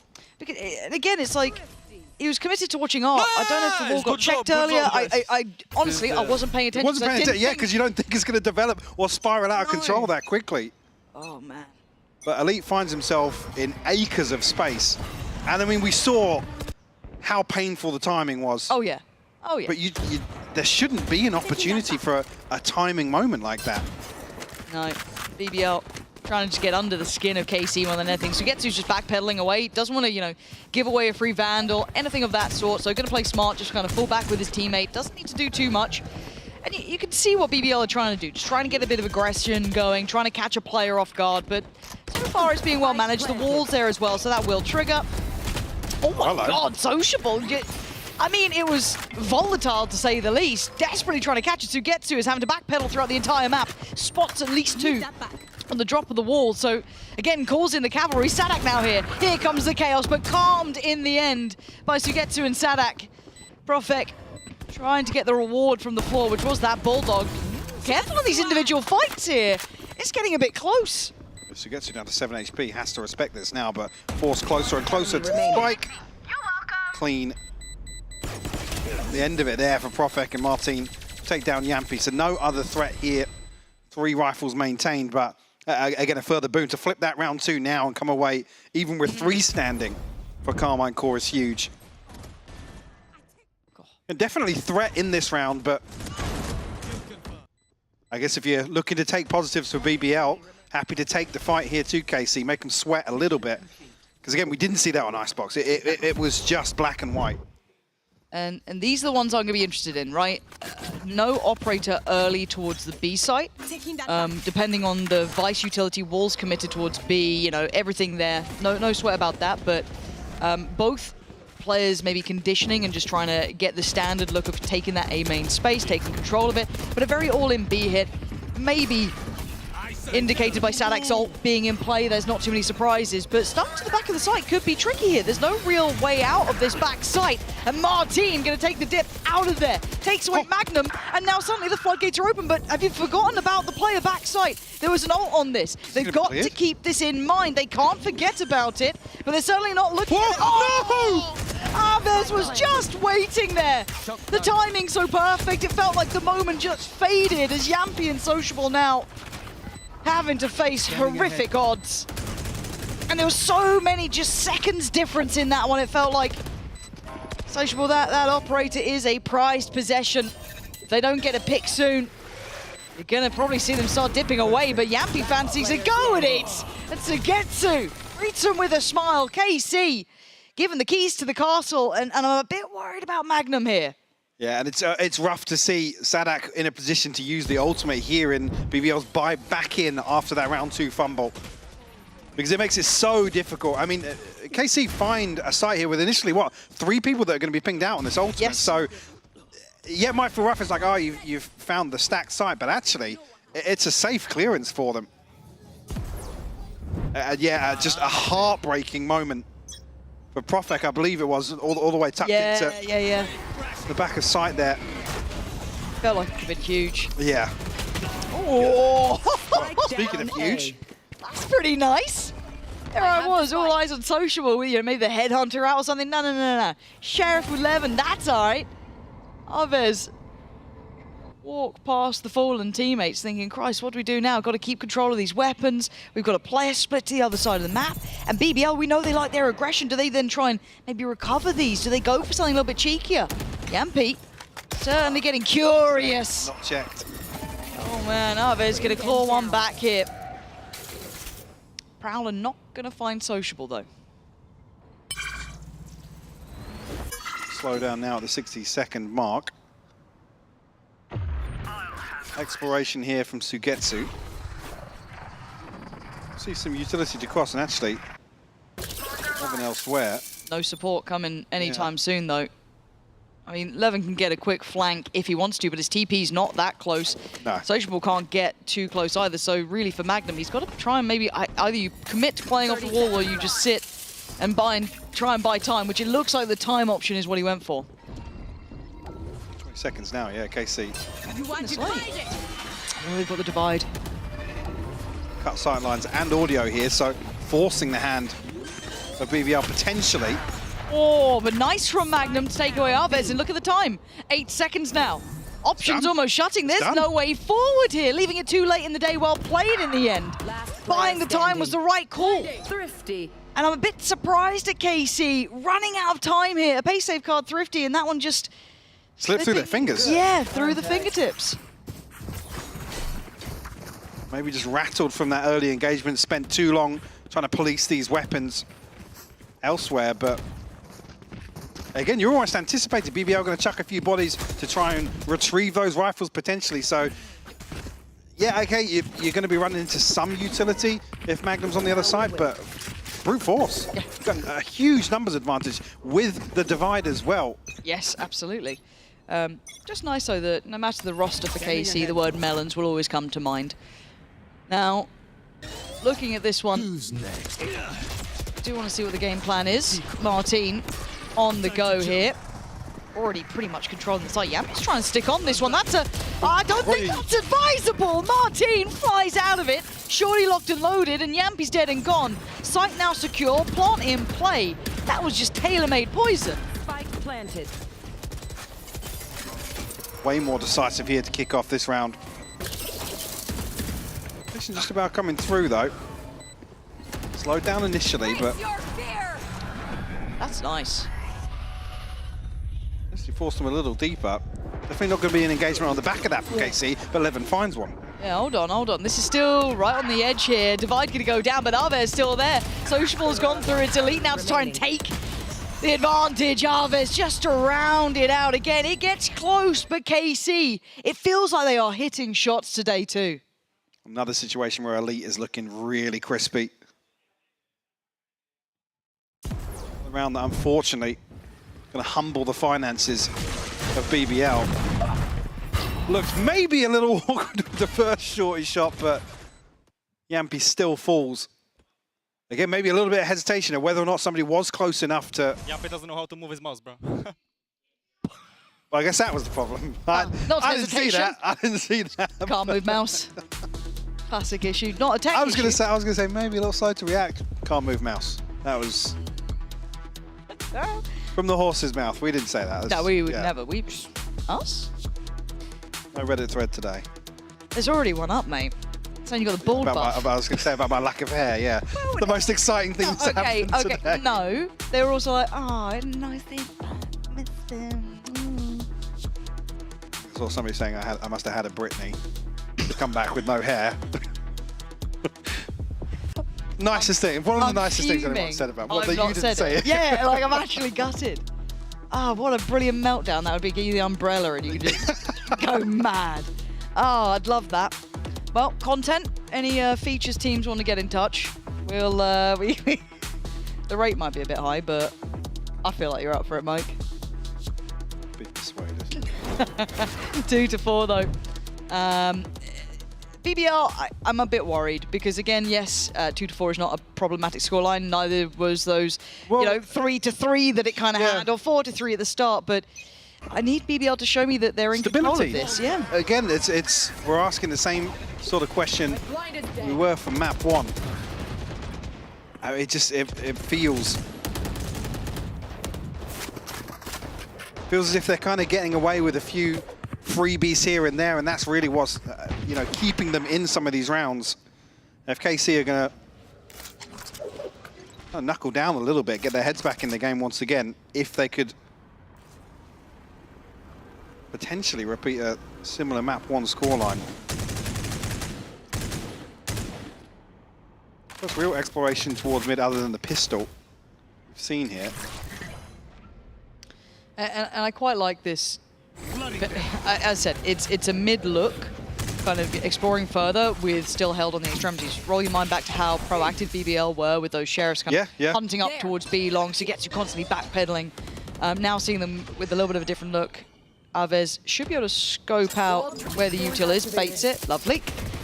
And actually gets up and over, but decided to not take a look down towards Art. And now BBL going to throw everything into it. We've got a couple ults coming through for them here. Profek needed that one. Now he's in the dance. He gets the steps right. Elite goes down suddenly. This is good from BBL. Starting to find these little angles. And speaking of angles, Heard that though, yeah. Yeah, what? 10 seconds left. Spike. It's Magnum again though, right? He's got players in front, players behind. no. Magnum, I'm rooting for you, champ. 3 seconds, he's all right. No sweat, no head injuries today, all good. Pay safe card, Thrifty. Another head scratcher though from KC. What? Head scratcher, really? Yeah.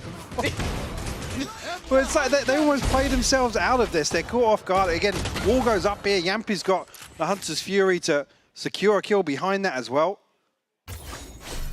It's situations where even if you understand the composition of the side, caught off guard by it. And like I said, it happens so late in the round that there's not even a buffer to really recover. Still a purchase to come through here for KC. Little aggressive towards A main here to take this space, but look what's happening in mid. Talking about the first exploration in the previous round for KC. BBL on the walkabout, on the warpath. Yeah. Flash gonna, kind of give it away, but I don't know if they know how close they are. Absolutely not. And Yampi and Profek just rewarded and then some. KC, the penny dropped too late. We'll retrieve the spike here, but BBL happy to retreat, leave KC guessing ahead, now have all this space to re-clear as to another one that feels like it's almost decided very, very early on. Let's just hold on to the rifles here. Like you said, yeah, the consideration is there, but absolutely no idea that they're that aggressive. That far up mid already. 30 seconds left. I quite like that though. Just every now and then kind of pulling out these unorthodox rounds, I guess. We saw it to a degree the other way around, walking middle, but still, I don't mind them doing that once in a while, as long as it's not every round. Going for a little bit of something if you feel like maybe you found, I don't say a weakness either, but you know, if there's an opportunity there, dare I say go it, for it. the sort of round you wanted to see on Icebox. Stack 3 or 4 God, people yes, up and please. clear some space together. Wouldn't that be lovely? Wasn't to be. I don't know what that was, but you can't do that when there's no crowd in there because everyone can hear you. Ready to stretch your wings? Oh, we were talking about earlier getting some mics down on the players. I stand by it. Can you guys hear the players at home? Let us If know. you can, please. I am obviously watching Sliggy's chat, so they're the best kind. I was so scared it was gonna go red then. I got so scared. I literally held my breath. It is a KC timeout. That's fine. Understandably so. Yeah. I think there's just a few times they've been a little lost. And like I said, not even scrambling for a response because it's initially losing out maybe a 2-for-1. And then just not really doing anything with the rest of the round. Yeah, and to be honest, I guess statistically as well, KC coming out of timeouts, we're still solid, right? Eng will give you whatever it is you need, it feels like, for 1 or 2. It certainly felt that way, at least in kickoff. It didn't particularly convert map wins, but it get you a couple rounds. But I want to see that ethos change, potentially, right? That concept change here and how they want to handle it. Because BBL are now keeping up. Now, of course, as much as this is a KC timeout, BBL also get to talk. So it's never just like a one-sided thing. So they do get to check in, and I like what I'm seeing. I like this variety. Operator coming into play for Social. Ultimate's on the brink here for KC. So previously, it was Sadax that they built up towards that bespoke B-site execute, but I'm looking here. I was going to say considering the purchase, but now second guessing it a little bit. So a couple of rounds to play with. It's no slouch really at 4-4 scoreline. Pace change though. I mean, it's not gone well, Levin. It's just, look at them. They just got shredded. Down mid. KC, what was it? Rush door? Are we on dust too? It's not gone well. Potentially another good read from BBL as well. Previously finding success, stacking bodies up to explore mid and coming out of the timeout swinging Yampi decapitates Sugetsu. Well. Consolation maybe for Elite if he can find one, but BBL Another situation where they're on the warpath. X-Ray looks a little daunting.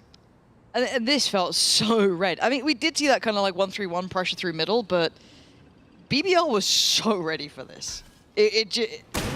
Whether it be a read or just a damn good guess of what we've been seeing so far, they absolutely cooked them.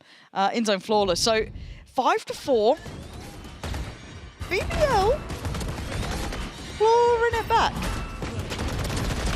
Oh. Again, you could argue maybe with this pace change that if they do get through double doors on that first engagement, there's something for KC to capitalize on, but time to jump. And the concern being actually rip the band-aid off. You come into this round now with Sadak's ultimate. You don't want to see as KC continue to really play into this mid-control, but at least this time around BBL maybe looking a little more default in terms of the setup off the barrier drop, but so I guess you've got to be careful not to get caught off guard here. He's playing a really dangerous game though Yeah, as well. dangerous. I'm surprised he sticks around this long. He does win the fight. Oh, fair play. You got to back yourself, I guess, but I don't see that many people really committing to controlling that space, but he does. Now the response from KC is double doors again.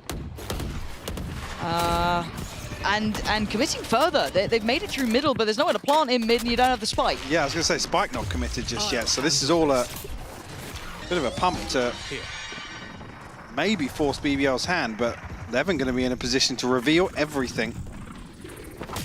I'm back. Uh-oh. And actually just garners this space off the back of the ultimate. Yampi there to solidify that hold. Look at Sociable as well. I mean, it's not a traditional place to play with the operator, but he can dip out of there as well, readjust. He should be good on this one. This probably isn't the corner you're too worried about initially. Oh, he's trying to creep a little closer. The pop flash force him away. Oh, that was a really nice attempt from Martin, even just jumping into that to try and get legged rather than killed, but still, Sadak sweeps the site. Now the spike should go down. Magnum can't deny that with the ult. Counter ult on top. Oh, it's gorgeous. Levin, what a beautiful bit of timing. Playing ahead of that, disrespecting it, and catching them unawares. KC, now he's starting to get a little worried. Only a 2-round difference, but it's 4 in a row. And like I said, really bizarre. But I mean, Levin's got the information there that's, necessary to a play like that. Likewise, on the other side for Sugetsu, no reason to commit to that. And maybe he's just, assuming what we are, he's going to back away. There's no rhyme or reason for him to commit to this opening engagement, but so removing that late round piece forces the hand of KC. Martin this time, we know what he likes to do here. Oh, dearie me. Oh, this time Magnum, he's going to survive. Martin goes down, but the pressure on the site's really unrelenting. You look at the next layers to this, but they're going to pump the brakes. They've drawn everyone over here, rightly so. Plenty was thrown at it. Yeah. But it's going to be that race back to B. But I don't think they can get there ahead of them because they're going to have to be cautious of some of this space, some of these positions.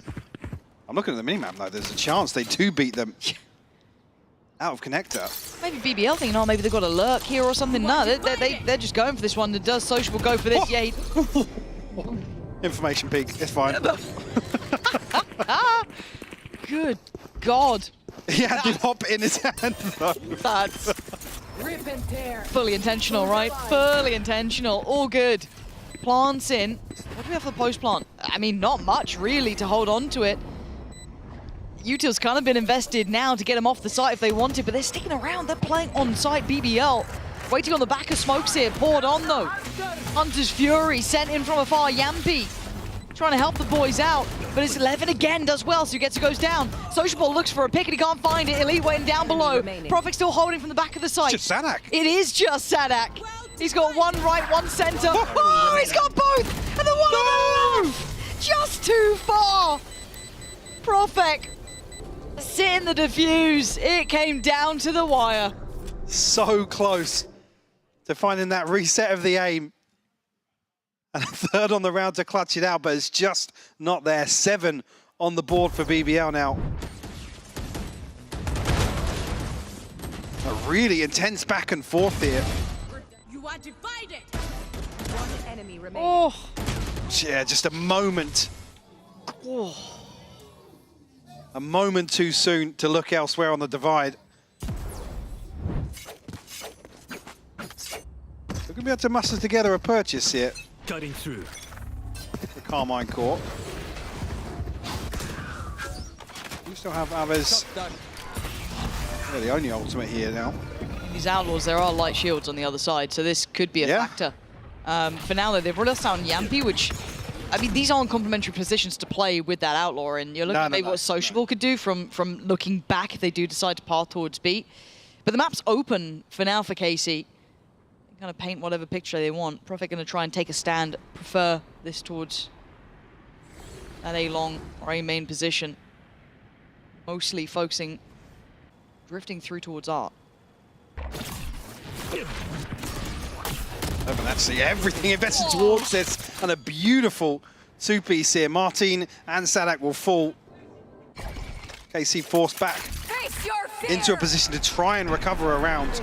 All three players as well, the ones remaining are on those light shields. This is going to be trouble. This could be problems. The cross going to be slowed down. Time being purchased. Oh, Profek, he spotted him. Light work again with that Outlaw. Still got one more bullet to play in. And the cross feels so deadly. You can see them hesitant to try and make it through. They have nothing utility-wise to allow for it. So they went for the double peek, but now speaking of double, they're doubling up. Both of them now creeping closer. It's so easy in the end. BBL recover what looked like a very rough half. But Clinical here to close out. 6 unanswered. An 8-4 scoreline. A stark contrast to map 1. Another situation where we're asking KC to be the ones to adjust. One enemy remaining.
Mike, we've had a return of form from BBL. I was a bit worried after map 1, right? They started okay, bit of a back and forth. It looked a little bit better for KC initially, but the steam ran out.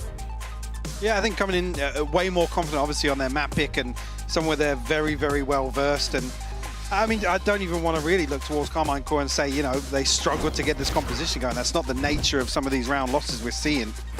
BBL with some, I mean, much better ideas off rip.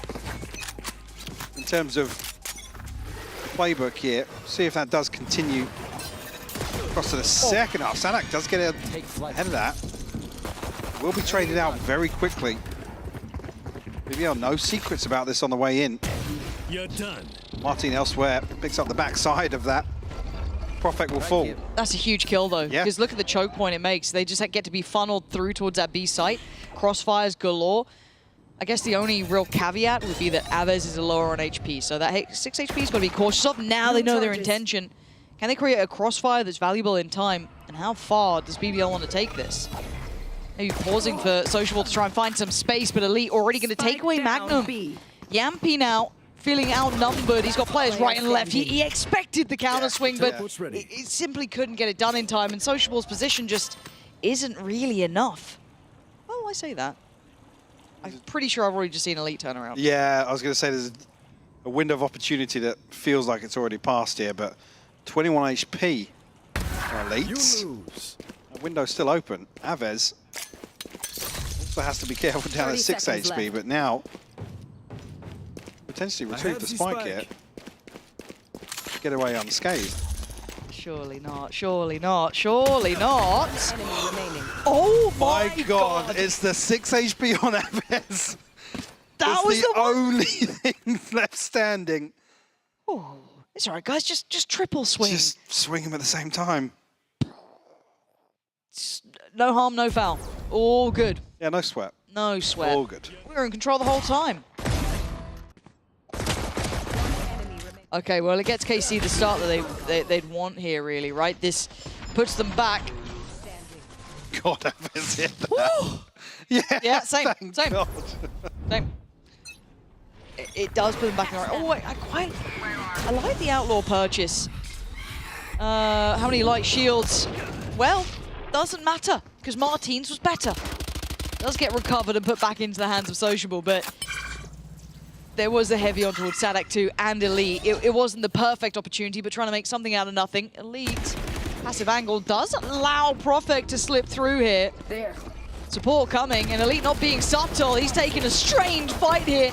Gets away with one for himself, but it's support from Sugetsu that does what they need. And KC collapsing the attempts from BBL. There's a chance there that pinch is set up a little too late, but Carmine Core stand their ground. Coming to this decently equipped.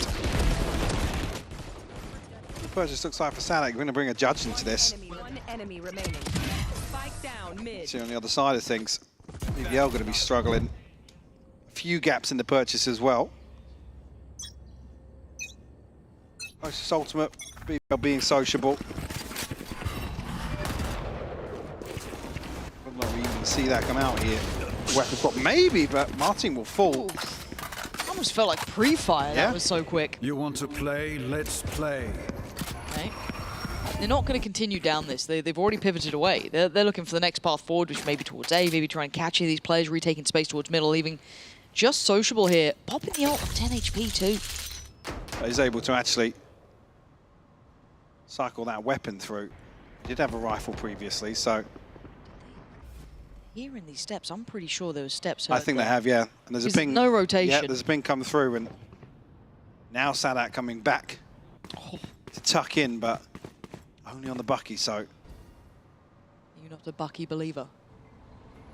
not when there's this many people on the other side of it. Wait, you wait. You wait. Oh my God, he's got one.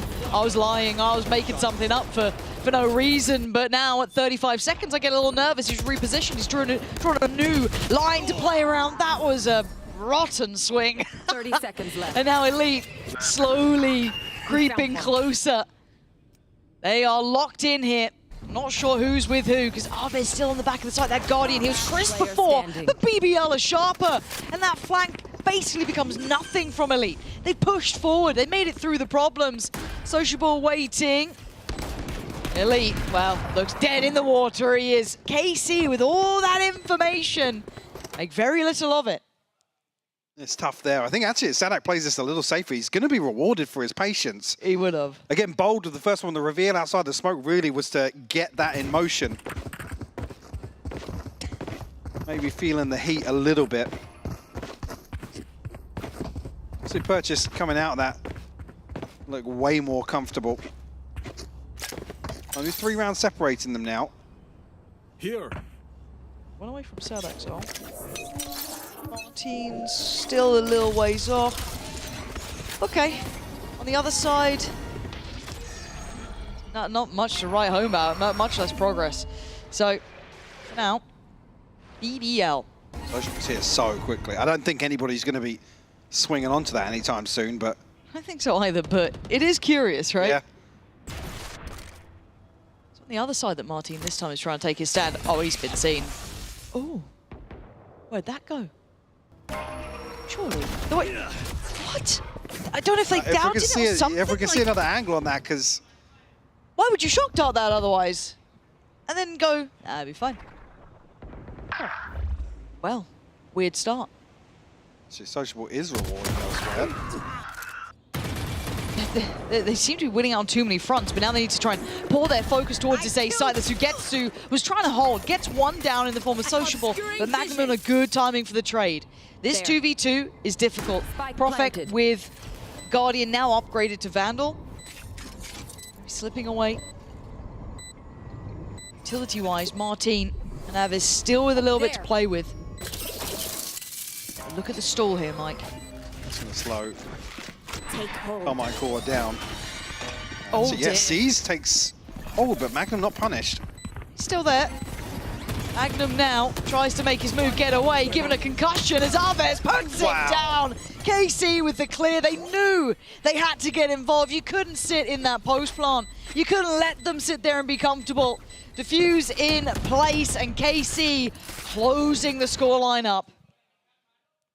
Going to be able to purchase back into this for BBL, but yeah, curious start to this.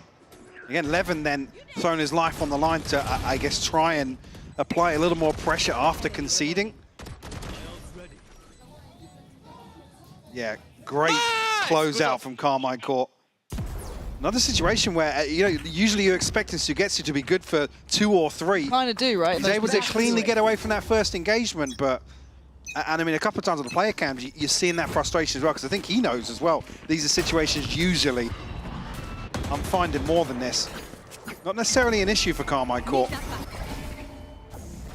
Maybe something to keep an eye on. Magnum the only one really struggling financially coming into this. An operator in play for Sociable. Options are plenty for Carmine Core, though. Sadak and Martin both have their ultimate. Actually, Sugetsu one away as well as elite for the pit. He's playing behind this as well. I don't know how long he wants to stay here. No, not that long. Actually, he would have liked to have left, but he can't. Sugetsu's going to keep him there. What feels like eternity now is Martin. I'm back. Take himself out. Oh, he could have moved his mouse. Martin should have committed to that. Oh, elite. What was that? Sure, we'll see that back. Sociable. Oh, I mean, these are weird I'm fights. saying it. These are weird still fights. finding kills like that. Yeah. Like, What are we seeing here? Spike's going A. the minimap doesn't make sense right now. Nope. If you're looking at it. I'm confused. Spike planted. Really weird engagement in mid as well. Yampi's actually able to slip away from it.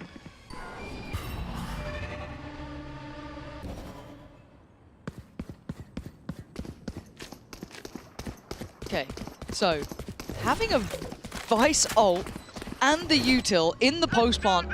Magnum gonna play ahead of it though. Now gonna pop his ult. Can bank on his util here, which is what he did. Sadak just trenching forward like he'll be fine, and Magnum can actually isolate players here. Should be able to divide and conquer. It just eventually does go down here. Aves soon to fall after BBL. I mean, this round was weird, Mike. It was. It seemed like neither team wanted to commit to a decision there. Well, Carmine Core felt more comfortable in the retake, but just never really felt like it was for the slow-mo on that one. Same laugh I do when Mitchell Thompson tech pauses. Enemy remaining. Yeah, How a is curious that one happening, for guys? sure. How we living A like this? That's a very good question. Very good because question. we're also Yeah. very confused. As I said, you go back to the middle of that last round and look at the minimap. My ult is ready. Neither team committing to anything. Which, again, you could also argue are some of the hardest rounds to really read into if both teams make a very unorthodox approach. Perfect. He's about to get a very busy plate. Magnum trying to help him out here. Oh, the shaky aim. Kiea be back from the dead. This feels like rolling back the years, but Magnum going to make decent progress for his ult again here. Up towards 2 kills in the round, so that's lovely for him. If he can get some more, that'd be nice. As it stands, though, just taking steps on the scoreboard, too. He'll be up to 11 after this, it feels like. Sugetsu, I mean, he's still a treat to watch, isn't he? Player standing. But you don't feel like there's much more to be had here and there, isn't? So, Profek 11 will be shutting this one out. BBL starting to look way more comfortable now. Maybe due to the scoreline. And oh my God, not necessarily out of this one just yet. Seeing an operator come out for Martin here. Seeing the timeout called by Carmine Court. And yeah, it has been a strange map at times, but I think the contrast or the comparison to be making is the difference in confidence here from BBL. Way more, I guess, versatility in terms of, you know, being forced to make decisions, but also just coming out on top of some really, really weird engagements, which wasn't happening in Icebox.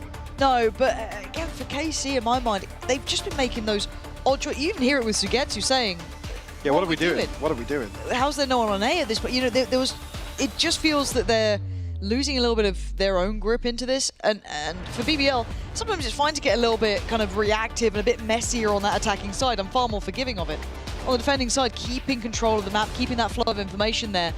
Once that slips away, I don't know what their game plan is here, because you can't dictate the pace as much from the defending side, right? That's just simple. So N can't give them that one-trick pony almost to bring out. They do need an overall kind of lock-in here, because it feels like they're floundering a bit. Yeah, whether or not the answer is to just kind of dig their heels in, and I guess another thing we were saying at the top of the day, play more structured, right? And also, well, you can't see it now. There we go. You can see it. Well-ish. Bad use of the telestrator. Bad use from me. Bad. That's a bad miss. But those two ults could be nasty in unison if they feel like they can. So that was so. Ooh, there he is. He's so precise. Oh my God, it is. Noted very early on. Speaking of the ults, here we go. They're just going to be thrown just about everywhere. Levin trying to make the most of this one. Spots him out. TP's out. And now Profek trying to play pickup here. Sugetsu. Oh, you don't forget about Sugetsu. Sociable does land the shot on Elite, but Sugetsu is still in control. This is his site. He's not even phased by the clone. Does need to fall away once he gets pinged. Playing around the smoke here. Oh, it's gorgeous! Sugetsu with a vintage round. Showing why he just dominates spaces like this. You can't disrespect him. And he's still going to back himself. Playing in the corner. Playing that, it feels like a one and done, but he always gets more. And they're scarpering. They don't fancy it. But this map has been cut in half. Maybe quarters. Bye-bye, Sociable. And you're looking at 11 now. 30 seconds Try and left. face Sadak. And that looked very easy. Yeah, it did. Another situation similar to the divide earlier on, just a moment too soon. Sugetsu played that to perfection. That was godly. Again, baits out. He gets revealed. It looks like he's jumping back towards sight inside that smoke, but actually resets outside it. Evan, I was going to say, we'll get the plot at least as a consolation, but not going to happen. 4 on the round. Sugetsu must have heard us. No, that is exactly the sort of situation I was referring to. Able to cleanly get away with separate 1v1s, but creating those himself. Just reminds me of that quote of just like, fine, I'll do it myself. It's, why is no one on A? Why is no one on A? I'm going A. Guess it's me. Yeah. I'll get you 4. I'm swinging the operator. One of you get a kill, please. So yeah, Sugetsu doing wonders there. That, as said, a bit of a classic round from him. But BBL, that was just a blip on the radar. Still plenty more to be seen from them. There's Martin. Hold this down. That works. They found my massive commitment just yet, but as I say that, exchange of damage. Levin actually will find Sadak. Aves, the second piece to this puzzle, but he's going to catch Sociable, yeah? Well, I was going to say nearly didn't, but Sword of Force reveals his position. Time to jump. Back to even footing here at a 4v4. Blast trap destroyed. Be rough to try and walk out onto A site here, but looks as if that's plans here. for BBL. Carmichael not necessarily reading into that too much. Martin will be able to TP across it. Matthew's going to be in a position to reinforce their sight holders. KC have now put themselves in the right 30 position. seconds left. We wouldn't go to Sugetsu's site after what just happened. No. It is Elite who's going to be feeling the pressure, at least towards, you know, kind of back of the site itself, but Sugetsu playing from pit. They've left this really late here. And it's so simple. It's so simple. KC making it look so simple. What was the plan here for BBL? Just halted at the door, not dealing with the util, maybe? I was going to say, this is the sort of util that you can't leave on the board until the last 15 seconds. No. Not if you're going to go through one choke point. Yeah, I mean, exactly. You've got to approach this completely differently. There's a wall there. We know about Vice. We've been new. Have a timeout. I don't like seeing that sort of thing, Mike. That gives me weird feelings. 10 seconds left. Yeah, whether or not, I mean, if there's something potentially that Maybe said in missed comms call, here, yeah. or they thought they were somewhere else, or feels muddy. Are we getting mud Valorant? Mud Valorant. It might be. We might be getting a bit of mud here. We get like a Sugetsu masterclass, right, where it's beautiful to witness, stunning, and then we're back in the mud. So that's probably what's being relayed here for BBL. Again, it's a similar question, making more use of this early round. Could argue, again, this is one that's ultimately just decided off the first engagement, but like I said, you cannot leave that utility unchecked in the last 15 seconds or so. You'd almost rather just 30 seconds on the clock, right, we're rushing sight then. Yeah. Let's hit it. That indecision just feels so obvious at that point, but... Again, hindsight Harry, but we can obviously see the TP coming across from Martin. That's also something you have to deal with. If he's not noted with the operator elsewhere, he's obviously going to be in a position to TP. You're never going to get a favorable engagement if you have the utility and then you're running into the site that has 3 people on it. Now, I wouldn't say anyone's played clean Valorant here, so if I'm seeing a Sheriff or a weird buy, why not? And BBL are going at a bit of a pace now. They find the wall early. They get that gone, do the job. Elite is going to be noted now. Let's do their homework nice and quick here.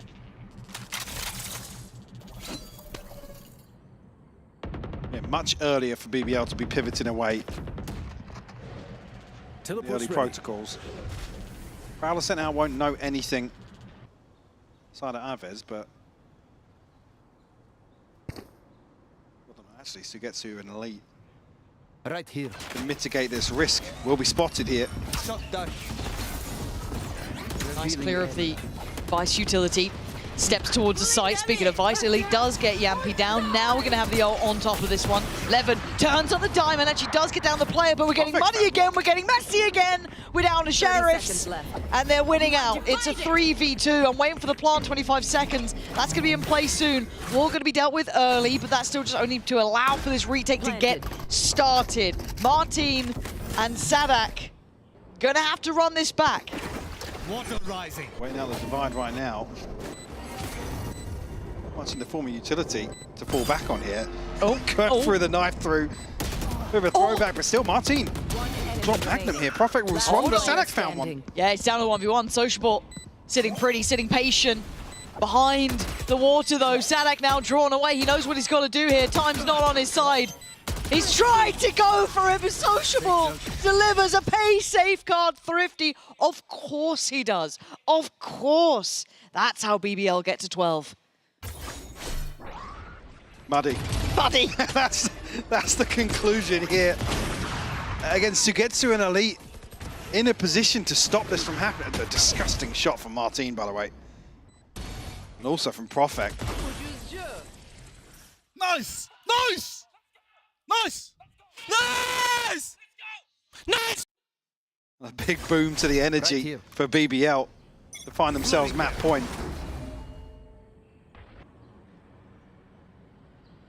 Plenty of ultimates available for Carmine Core here, though. Hot flash. Oh! Get out of here! I thought he ate that completely and utterly, but Sadak decimating 3 on the push through. We're talking about the energy maybe increasing a little bit for BBL. That's gonna swing the pendulum back. Team rewarded elsewhere as well. Magnum will fall. Just Yampy left now. Carmine Core knocking on the door of double digits themselves. They'll still have the spike.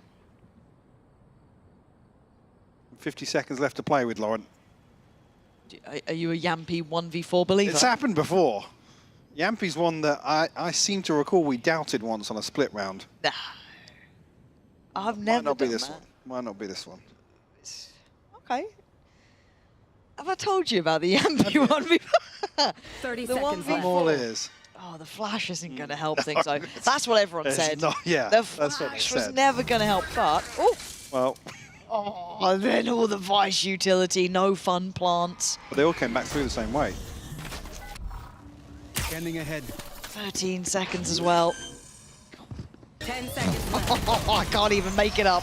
I can't make it up. KC are going to make it up to double digits. 12 to 10 now. Got to say as well, Sadak with an absolute beauty on those double doors. Yeah, dare I say, actually, the first round, you really see him have huge value like this. Yeah. Shutting down a 3-man push through double doors. Okay, I feel like there's been so many situations where they got themselves back in control, and then the next round is just a disgusting purchase. Now, hold on. Quick, before it changes. No, before no, it changes. I'm not doing. I'm waiting now because I can just do this one. Look on the right side of the screen, boys and girls. And my non-binary pals. Hell, I'll run it all down. But at this point, look at the ults. Look what we've got. We've got a little snowbally round, don't we? But then again, the sheriffs. Which one is it? I can't tell you. I thought I knew Valorant, and I've been severely wrong. And BBL did just get a thrifty a moment ago. Yeah. This time around, though, Elite will open up. Levin will fall. Still threat. Sociable. Why do I feel like it's like in their favour? Okay, it's fine. It's gone. Yeah, it's fine. Sugetsu just like handles Yeah, nonsense. alright. He's like, nah, yeah, it's not on my side of the map, mate. And over to B. I'm on A now. I'm playing A. Oh. Don't do it again. Look at the mini-map, man. Look at the mini-map. Get me out of here. Magnum's going to be able to lurk through mid as well here. Right. Oh, what have we done? Right, Yampy's getting ult off this as well. When does the penny 30 drop? seconds Because left. Yampy's like, surely there's got to be somebody still on, Well, like, Yampy, just do it. Just go. Come on, you've won weirder rounds. Don't let the time run out. 10 seconds on the reveal Just go, as well. just go. Please go. Let's go, Yampy. Please. Let's go get that spike down. There we are. They're like, surely not. Not ready yet. Even they can't believe it. Revealing You can area. just plant, boys. I promise you. Thank God There's- Carmine Core have not moved an inch. BBL are like, God, they really weren't. Right. Like, now you're worried about luck. Surely, if you're KC. Avaz and Martin have ultimates. Okay, yeah, there we go. One's It's used. got to be, right? Yeah. Martin's always good on these. Martin's always good on this. Oh. Well, he can't make too much of it yet. Elite's going to find Magnum. Yampy is done. That's fine. That's good. Cool. Expected outcome. Yeah, we weren't worried at all. No. Anyway.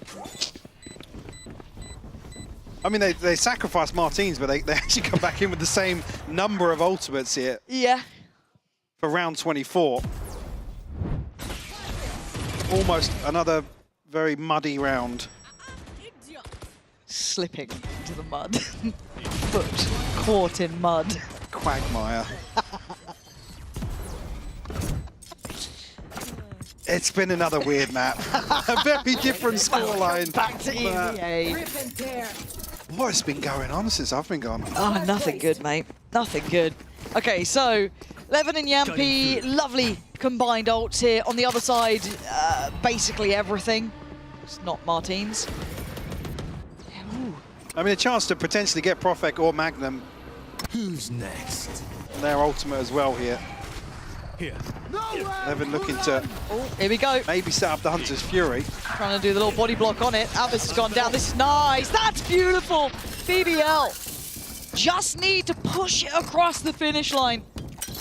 But the three against them, Sugetsu, Mr. No Nonsense, Martin still standing, and Elite with ult. There are chances here.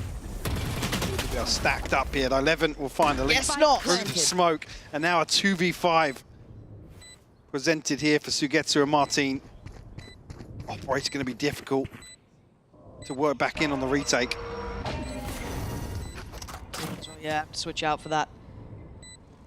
Do have the divide on Sugetsu. You got to use it. You got to just go for this now. They're leaving it quite late in the day. They're trying to use everything they can, just maybe try and get towards the back of the side. But I think we know how this goes. BBL just about getting there in the end. An in-zone flawless. As Yampi trying to get the crowd riled up. No response. Yeah. Drawing a blank there from the crowd, but all tied up now as we go to the third map.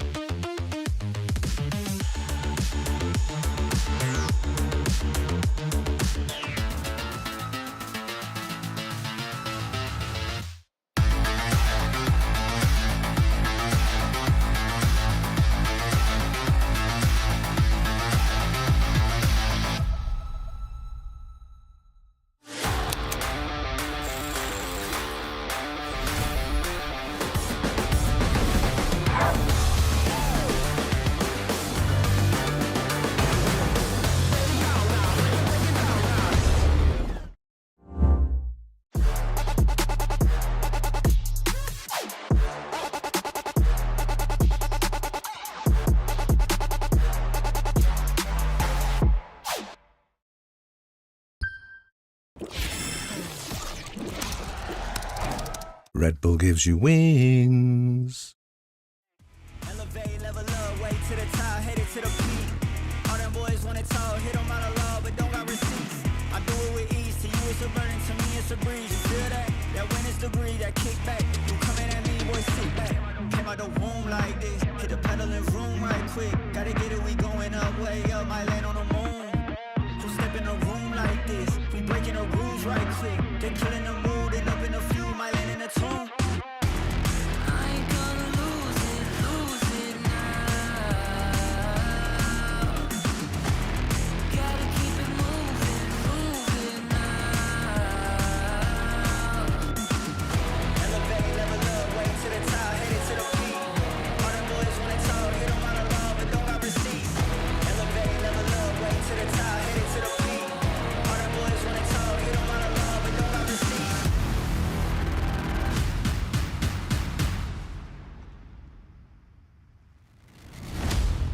With a vengeance, killing the ops and leaving no remnants. They all in attendance.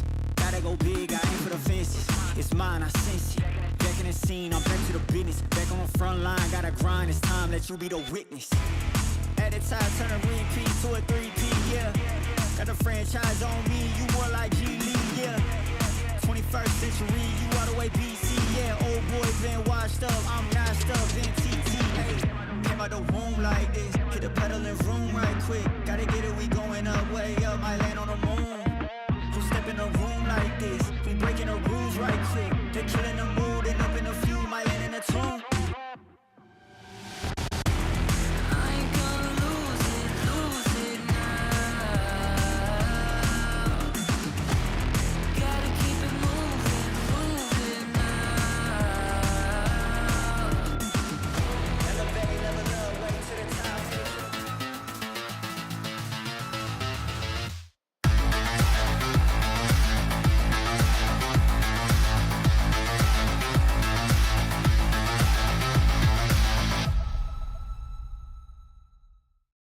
we will be getting a map 3 in this series. BBL, what a comeback on that map. We are showing you a bit of a KC right now just to see how they're going to regroup and be able to bounce back here. I'm your hosting, so I'm joined once again by Kukuka and Billy. It's such a KC thing, right? Every single time they go to a map 3, it almost feels like it's because they could have 2-0'd, but you have to give it up for BBL, Billy, to be able to close that out. Yeah, I think so. I mean, we know that Pearl is kind of BBL's bread and butter, right? And I was a little worried for them picking into Pearl, going up against someone like Eng, who could have easily anti-stratted a lot of the stuff that they already do, because of course they didn't make any changes. So I was a little bit apprehensive, and I think that we got to see a couple of flaws, but other than that, they managed to pull it over the line. I also saw some nerves in some of the instances, but also let's take a look at how BBL started turning things around, because the beginning of the map was a bit shaky for them, but then they started finding solutions or finding new ideas to do on the map. And a couple of rounds were also due to this conditioning and them starting to push onto mid to catch KC, that they were trying to play this set rounds that we've mentioned in the past down to a T, and them not enabling them to do so. Yeah, I think as soon as they started doing this push out mid and out A main as well, they were doing a couple of times, they were able to kind of catch KC off guard, right? They weren't expecting it all of the time, and I think that happened after a timeout as well. So obviously the coaching staff really doing their homework on KC and how they like to play, and kind of just saying, look guys, we need to start being more proactive rather than just letting them come towards us. Yeah, exactly. And especially think about how the score turned out to be, a 13-11. So it's almost going into overtime. But when you have like a shaky start, or it's so important to get this rounds, or even if it's just like, even for this couple of rounds, do this and then put them in an uncomfortable position, and then we'll see from there. I'm surprised that they were caught off guard, because it's just BBL doing BBL things. And I guess they didn't anticipate it in those rounds specifically. But Perfect, I know not the greatest performance on Clove, but going back on the Astra, this is his bread and butter, and I fully expected him to do very well there, and he did, which I think was one of the reasons that they managed to even push it to a map 3. Oh yeah, exactly. Like, look at the numbers compared to what he was performing like on the first map to the second one. There's almost no color, and I think it also has to do with the comfort.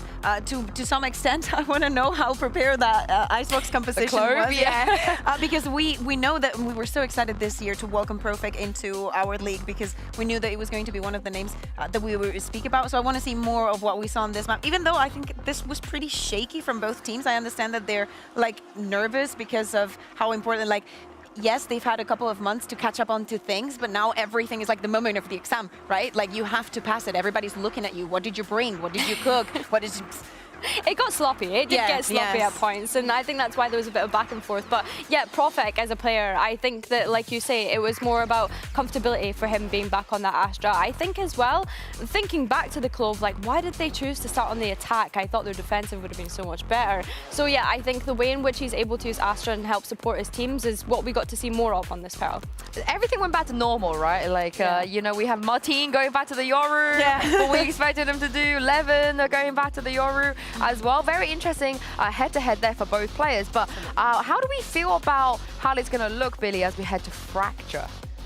Fracture is a little bit of an awkward one, of course. Like, it didn't look great for BBL when we got to see them play it in kickoff. They ended up going 8-13 against Fnatic, so it wasn't a strong point for them. And I think going into this, I want to see what changes they've kind of made. I think previously they didn't really look to implement that Teho, which we see a lot of teams doing in Fracture in kickoff. So I want to see if that's something they've taken away from that experience. I think it is so interesting, because we were speaking about the compositions for KC moving into the new maps that are coming in and the ones that are leaving, and we were focusing on how much they loved the harbor. You were going to see it in too many occasions sometimes, but actually when we were in kickoff and they were playing that Fracture, this is the map where they run the Tejo, and I expect them to make maybe a couple of changes or a couple of adjustments, but it is something that I want them to explore, because even though they didn't win that map, I want them, of course I think that they've probably done this in scrims, but I want them to see themselves playing within this meta and how far they can take it, because they could be a very good team in it. I cannot believe I'm saying this, but I actually quite like the Harbor on Pearl. I don't want to see it on Fracture, I don't.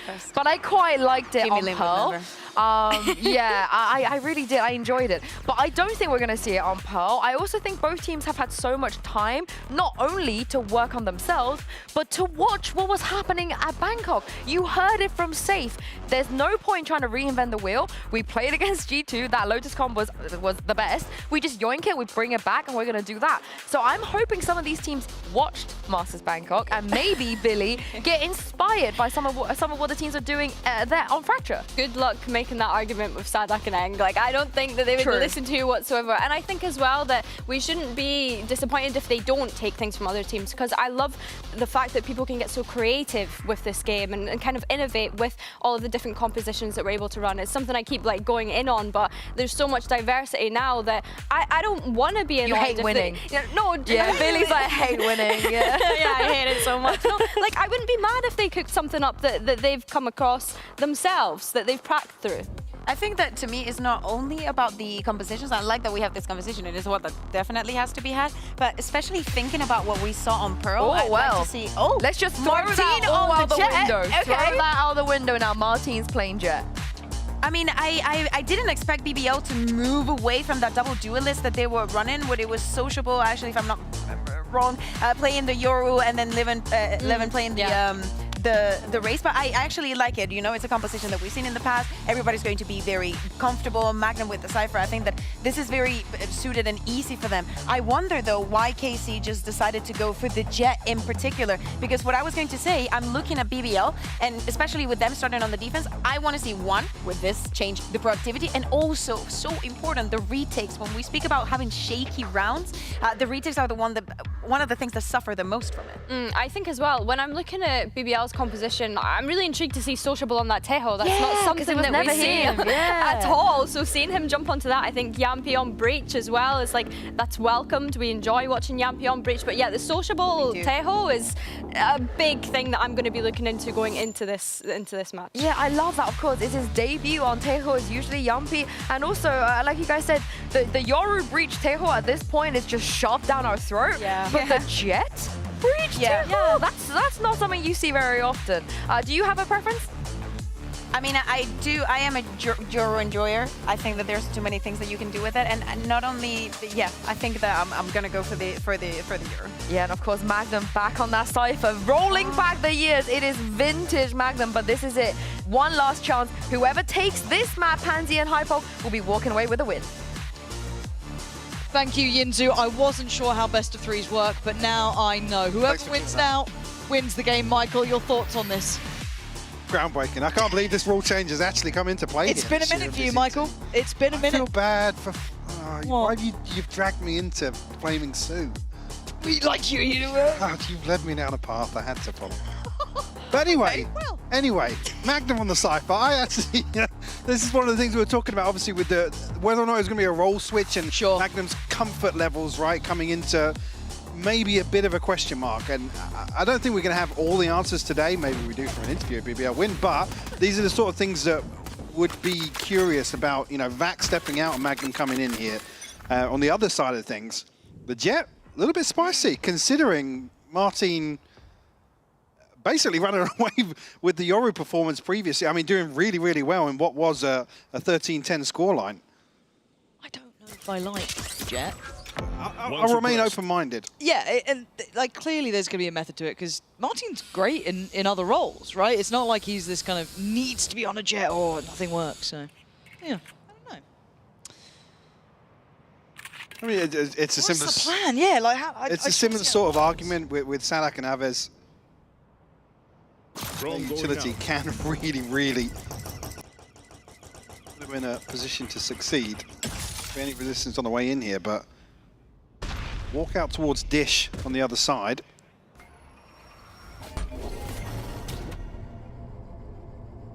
Not sure actually if anybody's going to get a favourable engagement on the way in here. Sidelines will be cut. Team will get ahead. Actually, Sociable will find Sadak. I'm going to have to kind of watch this back from the top of smoke. The angle. Martine seemed a little adrift there, didn't seem aware of the possibility. And Profek just hungry for it in the end. It just going to finish the dinner of the other, but Aves in a battle with Magnum on the back lines. Magnum trying to buy time, just gets battered. Yeah, he had to pick up the pace. Sugetsu now isolated, but he's back against the wall. He could potentially deliver. BBL, though, going to find both kills necessary. Just making sure he was dead. Just a round on the board here for BBL. Just caught off guard here. Oh, fair enough. Yeah. Yeah, Maybe just a little bit of confusion, but decisive here to clear Martin and the BBL. Continuing that early round confidence that we've seen in the other maps. My core not going to throw anything in here, so just classics. Rounding out the purchase on the other side. Actually, Yampi, I think, reconsidering maybe. Profek as well. Up I go. Yeah, we'll settle. The two Bulldogs and a Spectre. Sorry, what? Bit my tongue. Oh gosh. Going out on solo adventures against even... surely we've learned from map 2, and maybe map 1, I don't even remember it honestly at this point. Even on pistols, every team can seemingly win. No one can play clean. And I mean, it's the worst of your inventory to give up as well. There is another Bulldog in the hands of Sociable, but... That was above a minute, it felt... I mean, not that you would justify giving away the Spectre. No, sure. If you're going to go aggressive with anything, it would be that. Wow, help matters. Yeah, no, keep going. Oh, lovely stuff. Okay, no harm, no foul. Don't remember a thing. No Bulldog was dropped or harmed in the making of this round. Lovely stuff for BBL. Making up for, I don't want to say a mistake, but it's small things. And again, when it was so prevalent in map 2, I get nervous when I don't see people playing these rounds cleanly or taking these sort of risks and going for these sort of fights. At best, you farm a couple of kills? Yeah, exactly. It is a huge risk. Yeah. Like I said, if you want to put a Spectre in a position like that, I'm fine with the Spectre there. A couple of Ghosts or anything like that, but... Or Levin who can get out of there. Yeah, exactly, yeah. Cool. Some sort of contingency to it. Not going to matter too much. Sociable. Finds himself a Slither to play with. And unconsidered now, I don't think. Still, yeah, actually, cautiously cleared. Sanak will find a kill. That was really heads up from them to kill, continue to clear that so diligently after having the kind of salvos go through all of this sort of stuff. That's wild. Okay. Nice from them. They can kind of pause for a second. There's always that temptation if you're BBL. You go fact-finding, to try and respond to it, yeah. Even especially on Fracture as well. It's something that can really spiral out of control with these first engagements. The map's going to get a little bit tricky here because Levin's right behind them. Beautiful! It's Profek to nab it, but it doesn't matter who gets it because Sugetsu should be down. Oh my god, Sugetsu, how did you win that? Give me that POV. I don't understand it. Profek still cooking them with the Ghost. Now they're going to flood through from by Dish. Magnum made to look, well, out of it. But Yampi is there on the case. That's the spike dropped. What is going on here? It's gone topsy-turvy again. Just Yampi alive. We got the player with the spike earlier. And Martin, you're going to hold this for your teammate, right? For a second there, I wasn't watching the cross. He was not. And I was like, Sentinels fans feeling nervous about it all. But Martin's on the case. They got a nice little crossfire. All good. Maybe you start getting a bit paranoid, but yeah, you can see. He's got that. I mean, he went down swinging. Yeah, headshot comes out, but all good. Can't close out the kill. 2-1 now. Kept in check early on at least. Okay, was actually an adjustment here. Fair play. It's like I was genuinely quite surprised that they even cleared it that diligently, but it makes sense now if does get spotted. A little bit we need to calm down, guys. Wise words. Getting a bit more involved in that sort of stuff as well. He was quite talkative on that map 2 as well. Yeah. Critical, but again, if he's kind of... Yeah, I can't say historically we've had many player cams where it's Sugetsu, not necessarily calling the shots, but giving that sort of feedback. Yep, he's not. So he actually caught off with the stun ahead of the dash. A committed swing elsewhere. And this is exactly the sort of scenario we're talking about, right? An investment of utility, maybe some sound cues elsewhere on the map, and BBL think, okay, cool, let's take some space elsewhere. I'm about to ban Profek from pushing anywhere near Dish. Or just anyone, really. Yeah, if you've just Profek. If you've invested into a weapon, you're not allowed to push Dish. They should certainly know that now. 11. Oh! Oh, I escaped the mud. We'd see some beautiful VALORANT child game, but Magnum, give me a vintage 1v2 here. Give me a little rollback. Not now. Tied up, and BBL now going to be in a difficult position financially. I took a serve. I feel like we've almost had a carbon copy of this. The first 5 or 6 rounds have kind of gone the same way. Well, it's like Groundhog Day, just over Yeah. and over. At least now, BBL, you've got to make a mental note of rounds like this where, with this composition, the breach and the tail, and with the jet as well, you can really, really make your opponent sweat. Again, fault line comes through, you hear the dash. You've almost got to anticipate that rush coming through, which is why we see BBL commit towards Dish, but... He's there again. Right there. He won't be punished today. This round. Nice. I said no investment, but... You're allowed. We clarified bigger weapon. I think KC, with the correct approach here, stacked up. They don't want to let any of that nonsense get into the back lines, but pause for thought here, and already Levin tucking himself in on a side. Does have Yampy here in support as well.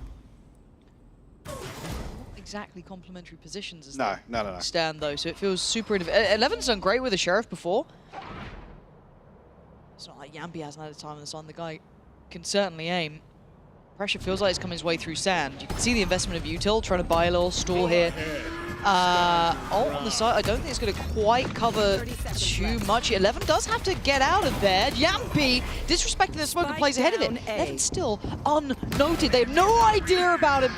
If he'd gone away into the smoke, then it would have been something totally different, but they can feel it in the water. This is close enough. This could be panic station still. 13 seconds. It's certainly not feeling comfortable. Profek takes down Martin. It's down to 8 seconds now. We're running low on time. They are not looking comfortable. Sugetsu, he hasn't got time. Oh, dearie me. Not again. Another melon moment, you could say. Again, I think just absolute paranoia. Sugetsu backing away. I say backing away, coming off the plant here. And it's you've got to wonder what it is that throws this into chaos.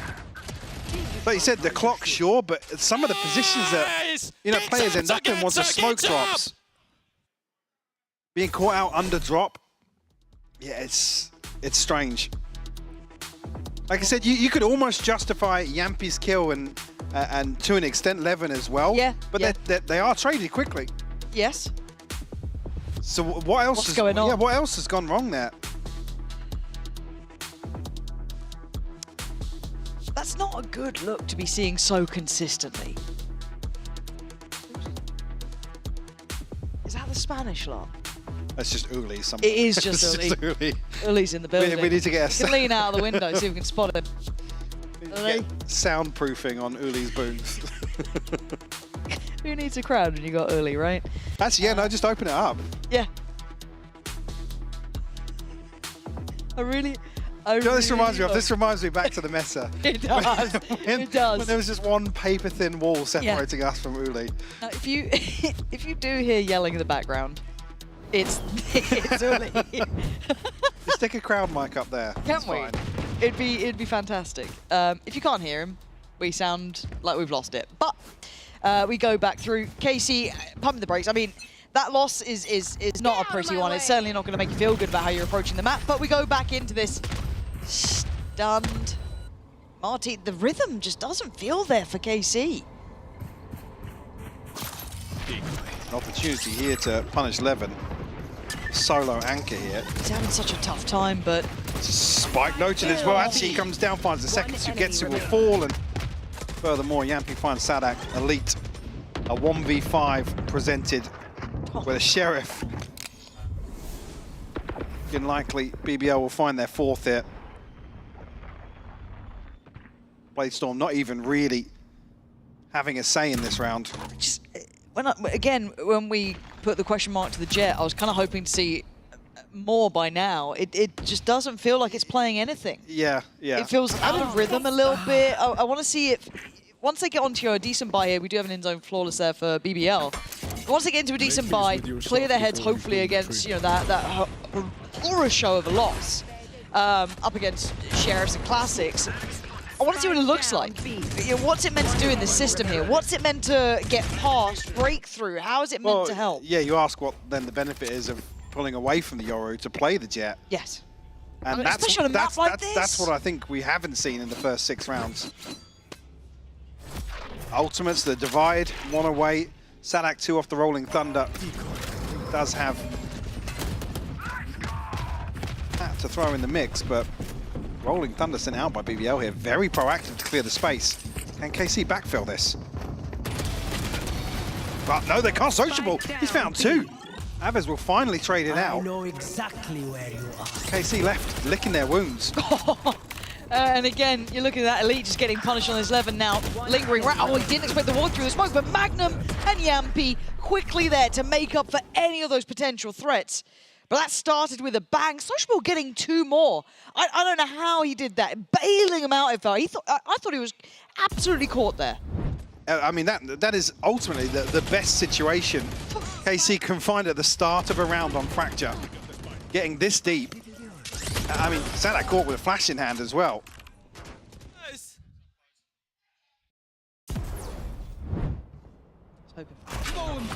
Yeah. They've caught up now with the muting. EBS have really... There's been a message. They've locked in for... Yeah. There's been a message. It's been escalated. Okay. Let's see what we've got. So, 2 Guardians, Avez and Martin with that, and then Sheriff. But by all accounts, that apparently is a full buy these days. So, with ult now ready for Sadak and Sugetsu, they've got a couple of key pieces here. Now, Profik this time doesn't fancy lingering around by Dish. Good look here. There's 3 players potentially looking for a body to drop. And they are responding, reacting to just Martin, and that's it. Faith put towards Levin. He's already isolated Sadak, and now they've spotted the drop down. Divide. Invested here, but everybody's creeping ahead of it. Oh, Sociable. Yeah, Sociable. Levin's still on the hunt as well. He's in such an awkward predicament as well. Like, that position is so hard to clear out. He's absolutely doing him in. Sugetsu again. It feels like really one of the main players to show up today. Oh, he's still so nasty, but it doesn't get you around. BBL up to 6 now to the mere 2 of KC. And this is the bit that hangs a little heavy, doesn't it? Because in reality, I don't want to see the likes of Sugetsu when he's hitting prime form. He's looking good. And KC just look a bit out of it. Looking quiet down on that side of the stage as well. You expect some problem-solving, troubleshooting to be going on. And again, when we talk about KC, Mike, talk about the start of the day, they're meant to be the strongest and early parts of the season when they get to come in with this blank canvas, paint it how they want, come up with these crazy ideas. Evan still gets one. I'm amazed he got one on that. Was traded in though. But again, pick up the pace now. Obviously, there's a little bit of space created. Oh my god, finally, but Profik punishing Sugetsu on the back of that. Profik holding this together. Avez, Martin, Elite trying to find some security on the site. Elite's going to get them a little bit of a step towards that, taking away the player who's up towards heaven. Still controlling the space as well. 3v3, a fair and even post-plant finally, it feels like. Magnum. Back through from Dish. Valuable information from that position. And Avez Now he's going to get cleared out here. Looking at the util, not much to give it away, but Yampy just shoulder checks Elite. And now we're down to hoping the crossfire pays. Alves! He makes a fumble. It's on Martins. Great shot on Sociable. But the plant ain't for you, and Yampy's going to get that to half every day of the week. But Martin makes it there in time with a Red Bull clutch, but it certainly isn't pretty. It's definitely not pretty. Again, initially, there was 2 players stacked on door. So I'm not sure how Yampy's got away with just like hard clearing. Maybe missing the reposition here. I didn't see exactly how that kill came about, but Prophet gifted one. A freebie onto Sugetsu. He has some balls to do that, Bobo. That guy has some balls, bro. I mean, nearly got away with it. Yeah, very close too. It's just a direct approach. There is a split. It's 3-2. Dish, one part of the 2-man team Here. off towards Dish. See it here, Elite on the southern side working up towards B. Ult going to come in, maybe a couple of question marks. They don't like Levin. Look to find information, spots nothing towards A, so I'm waiting to see if someone does maybe move a little behind it. They are actually, oh my god, he's going on it! He's going on it! Beautifully played in, but he does get handled. Again, Sugetsu, it feels like where the buck stops for now. Can anyone else join him here? Dual Theft will go through Rolling Thunder also. Martin looking to follow up on that pretty quickly. BBL giving anything away just yet. Maybe looking to deny the plant a little further until these smokes drop. Spike planted. KC looking at this reposition. Trying to take the fight towards C. Martin's the one to get Magnum. We're trying to work forward. They've got a decent site. They've got to fight their way forward here. Aves doing well on Yampy. So Prophet and Sociable trying to take that space back, but they just can't land the shots cleanly enough here. Nothing more to be done. Carmine Core finally looking a little bit more on the same page. And looking composed as well. In a situation previously, we've seen spiral out of control for them. Early decisiveness and really Levin, like I said, commits to this. Martin looking very sharp there on the replay. Yeah, unfortunate not to get the second kill for Levin. Again, maybe biting off more than he can chew. Again, if he gets that one resets, he's in a deadly position to make the post plant more uncomfortable. In case he ended up playing towards CT anyway, but lurking pressure could have been a difference maker.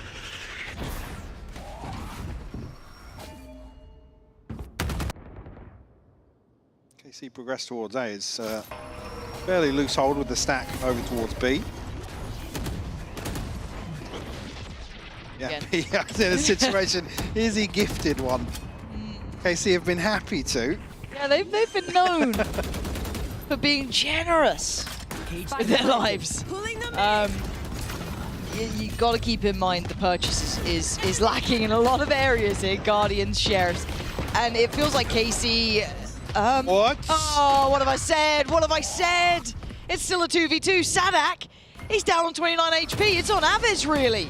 Suddenly got to step into the limelight and hold this together. They're trying to get a little tricky, but Carmine Core just about holding it together. What is in the water today with these Sheriffs and broken buys? I mean, somehow this is the one we come out with a 6-6 scoreline in the first half. Coming into it, Carmine Core going to be fleshed out with a few ultimates to play with. Certainly not felt clean on either side. Sociable finding 2 headshots here. Yampy again finding one amidst the chaos. I think that's a key word. BBL again showing that they can constantly be a threat in those chaotic rounds, and it's KC to struggle to really keep them in check. So like I said, they have played the, I guess bigger picture-wise, they've played the better Valorant in terms of stacking up for some of these executes, but it's BBL to make them sweat time and time again. Drone going out. And when I look at it, haven't really been impressed by the Jet. Hasn't really lit my world on fire more than anything else. Quite liking what we're seeing from BBL. Levin looking good. He sticks around, he's in the right place here. Haven't seen him posted up towards tower with that operator yet. And Martin could be absolutely drawn out of the sky if he does try and fly in on this one. Forced off the angle initially, but... Fault line will force a consideration of a rotate, but it doesn't come through. Trying to bait some steps. That'll be within earshot here. Let's attack. KC flip-flopping back and forth here. But they haven't forced anyone away. You still have Levin towards tower. You still have Profek holding towards A main. 30 seconds. Rechecking Sugetsu like that is probably not the shout. He's been rechecked a few times. I know exactly where Okay, you are. okay. The divide here though, Levin gonna have to play ahead of it. He's gonna get down one, but he gets caught. Martin gonna find him. Catches prey, but the time is low. If anything goes wrong, oh, Martin! Keeping him safe here. Planting, he's got to play bodyguard, because that's it, look at the time. Spike's in now. But do they know about Magnum? They seem none the wiser. Now they certainly know, but he's in.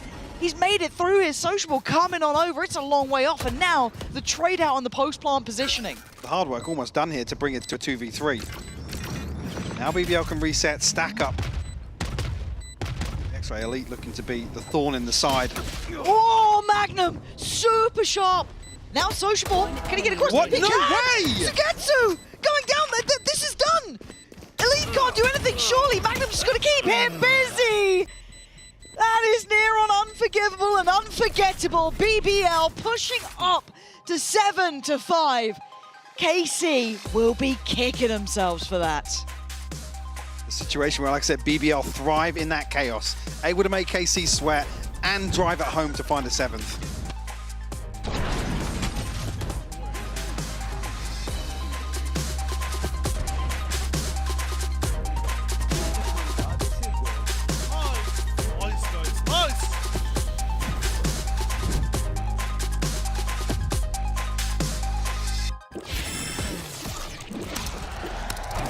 Red Bull gives you wings.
Well, by all rights, it is a close half, scoreline-wise.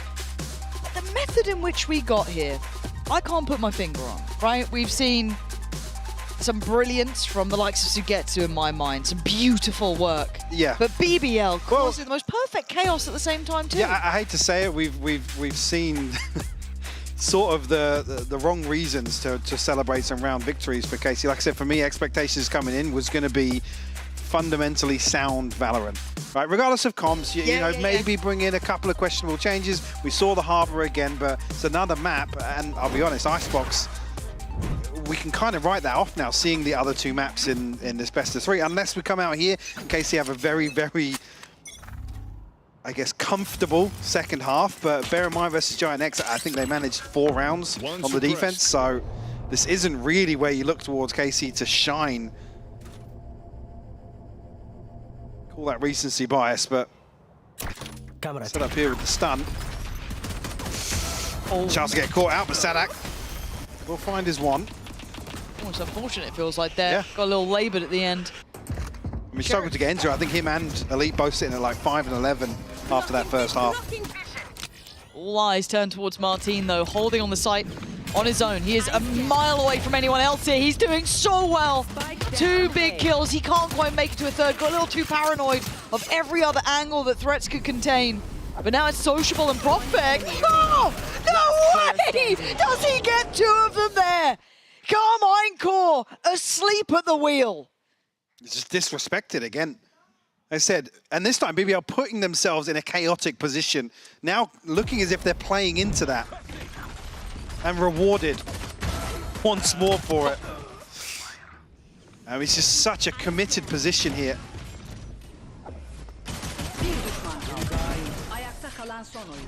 Yeah, just bear in mind here, Spike drops, by the way, when Profek falls. So this is the intention the whole way through. That's the call when these smokes are still up. They sting those sort of choices and those sort of rounds. Martin, no TP to be had here. Slowly has to limp away as Aves does go down. BBL start taking steps elsewhere. All the way back onto side. Profek by Martin and Sadak. And actually, Sugetsu on top as well. Little bit concerned if this trend continues. Yep. It's tricky. It really is tricky. Because again, it's not like BBL have a terrible buy here. We've seen what the Stingers can do these days. They're so good, mostly with North Americans, but you know, we'll see how it looks for stage 1 here. That one Vandal though with Profek, I wonder.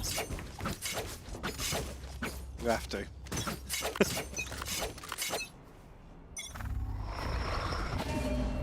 See if, I mean, Casey seem unfazed by how the first 2 rounds have gone. Lovely from Martin there as well, really crisp. But good progress on towards Arcade. They've made strides over here. What on Spotted. earth? I think he spotted him. Yeah, Magnum can punish that. How? How are you able to get towards tower with no call to the player up? I don't know what's just happened to Elite. I don't understand how that's occurred, but they've been given almost too much space. Maybe the plans now change because of this. There's pressure coming in from A. That's on the way. So Martin will have that kind of B main pressure, but it looks like Profek's already looking this way. Now, whether or not he continues to, yet to be seen. But they're pausing. Profek does go down. That was that backline pressure on the rotate from Martin, pushing out from A. Now, do they continue towards B? Yes, it did let off a shot there, so matter too much now. Sociable forced all the way out of that position. Martin, his 3rd on the round. I think he saved this one. Yeah, putting KC on his back. 30 seconds left. But the unforgivable hole gets, I guess, filled at this point. I didn't take note of it at the start, but where's the utility? What's the contingency on this B site hold? Definitely want to review, but at least it won't be around loss here. No, Martin did incredible. I'm not sure actually if we're going to see that, so we'll have a chance to see the minute. Yeah, See it off the rip there. I'm gonna try and keep a tab on this one. Because it feels like if you are aware it's open, then fair enough, you'd be watching it, but he got completely caught off guard. That would have been the difference, it felt like, if Profek was able to live there, you could have seen a different outcome, but Martin, wondrous. Yeah, leading the charge for KC. At least we'll keep things honest at the start, but we come into round 16 here, 11 on the operator.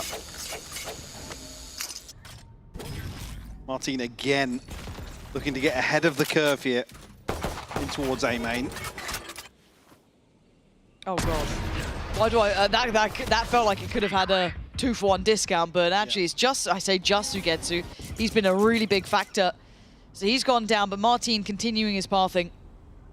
Has been good at disrespecting some of that utility for the flanks. This time around it's being watched. Magnum's on it. BBL are coming back over. Team obviously will be, I guess, noted here from the previous round. 2 trips ahead of him. But also Magnum just going to tuck in, anticipating. The anti-Martin. Yes.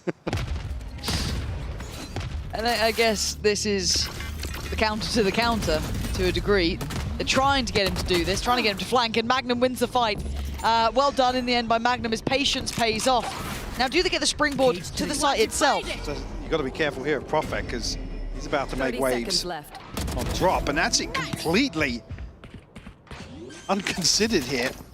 Aves will fall, and yeah, it's going to force a very early save decision ahead of the plant coming through. Prophet loves Dish. Couldn't get him away from him. Yeah, no, you've got to assume he's there. Every round. I mean, that felt like such a nice little read from BBL, right? That whole round felt like, okay, well, maybe we can. They baited it out as well. Yeah, pressure a bit, see if we can get Martin to push. Yeah, got him, cool. And then the patience. Oh, it's just beautiful from Prophet. Works out well. An in-zone flawless there. BBL, a massive compliment to that round there, in my mind, of them being able to isolate what went wrong in the previous and apply it so quickly. Seconds left. So here with the divide, but good job. You gotta like, I mean, good job, good job, good job, good job, good job, good, yeah, yeah. it's a fantastic call to set up and bait Martin into one of these flanks once again. Yeah. Another situation, we're not surprised to see the KC timeout come out. Ooh. And some frustrated faces. The posture check. I mean, Zaysh, he's looking semi-checked out already. Had to redeem a hydration and a posture check in his Twitch chat. Like, the poor guy, he's going through it. You know, he's sat up. Oh, yeah, because there's been some really frustrating round losses for KC tonight. And it's forgivable when we're in kickoff, right? I think there was a lot more freedom and a lot more, hey, it's okay. That allowance is gone, yeah. It is gone. They've had weeks now of prep. And it's not... These are not the issues I expected. Weeks of prep, but also something to come away from kickoff to build upon. Yes, tangible. And that's what I don't think we've seen tonight necessarily. Is kind of a back to basics approach, which would have been my expectation at least. I don't know if that is shared by many, but that was certainly for me coming away from kickoff. That's what you want to see from Carmine Court. I was certainly with you on it. For now, it looks like BBL better time spent. Again, though, I do think BBL were impressive during the kickoff performance. I think, was it losing out to TL and, I want to say, Heretics in the end? Which is pretty reasonable. But as it stands, maybe there's recovery. I'm talking like KC are in their grade. They're not. It's just that... They're just 4 rounds down. Yeah. It's just been how they've been getting... Oh, woo, woo, woo, woo, woo. Easy, Tiger. This... Okay, Lever gets punished on that. Nice, quick positioning from KC just to surround it. And catching him in the middle of no man's land. Go ahead. Stand your ground. So Prophet in a weird spot here. Yeah, sure. So gets it falls, but Elite almost caught sleeping on the reaction. There's at least going to try and deal with the player creeping through from Arcade, and that was the one that had the spike, so Yampi going down leaves that very, very vulnerable. A 3v2. Oh my god, what is going on? Oh. It feels like BBL is just determining the pace every single time, and it's chaos. And the problem being, I'd like come back to an earlier comment, which is BBL able to create these situations now to really make KC sweat. Like I said, situations here where it's like there's somebody shooting Sugetsu in the back and... Nice! Nice, boys. Good job. Good comms. Good comms. KC, unfortunately, losing a round there that's really going to sting. Because you're leaning towards conceding the 12th as well. Blade Storm here for Martin. That was after a timeout as well. Yeah, yeah. Notoriously, statistically, they convert the next. Oh! Shooting from a different dimension, it seems like. What? How's he gone and done that then? Give us that one back, please, replay team. Exactly. Aves, I wouldn't go. Don't go near it. What are we doing with you till out? What are we doing? Lever's just gonna go in. Look at him. Look at this guy. Please, someone fight him properly. He's just giving them the side. He's giving them the first 2 kills to get to an elite. Scrap it. Move on to the next one. Spike planted. Yeah, I mean, just another bizarre scenario created by BBL. Yeah. So gets to an elite left to try and recover something here, but here. BBL on the brink of finding series point here. With just a minor blip in the second half. I'm amazed at this from BBL. And again, I want to give them a lot of credit. I know we've been quite critical of KC to an extent, but BBL, as you have rightly pinpointed, they cause that chaos, and then they thrive in it as well. They are doing really well at those individual flare-ups where they look fantastic, find those little points to prove and manipulate the opposition. And it's just Sugetsu to survive with a Vandal. And 6 rounds to go. I hope we see this on the replay, because it just felt ridiculous, didn't it? Well, it was an elbow at best. But I mean, yeah, basically, I mean, from the other perspective, 11 was all X-ray. There was nothing poking out. This is almost a clean half as well. You look at it, just that round 15 drop into KC. Here we go. I mean, some positives to pin your hopes to. Sanak and Aves with their ultimates. Knocking them. And that's about it. And Aves gonna claim a kill. 11 gone down, that's big. Good scalp to claim. A dangerous player through and through. Sugetsu can't fall here though. He has been a saving factor of KC, giving them big kills. My word, all this for me? Just flattered. Honestly, it's like, and no one did anything. Brilliant, I'm still here. Magnum, he's got 3 players watching him. And they're going B. All right, so what do we have? Aves here. Magnum Good finds, if Magnum stall. finds one here. Oh my god, if he does. And he's in the position for it. This lurk could be big, right? But it's Sugetsu. He's been sharp. Yeah, he's still good for it. Sugetsu so clean with that. And they kind of paused for the possibility of that actually working out. Oh. Okay. This time, walking in 1 by 1 did not work. Oh. I've lied. When you out-clean Sugetsu. That's mad. Yeah. It's mad. Killed the ref. Yampy. 30 seconds left. A 1v3 perhaps. Will get caught by the stun. No one back. Oh, util everywhere. No. We're good. We're fine. We're fine. Everything's fine. And actually, thank God Yampy's not throwing the ult out there. Oh, damn. KC will cling to life. But again, all things considered, only 2 surviving there. Yep. So the money not going to feel comfortable just yet. What the hell was that? What? That was like facing the opposite direction as well.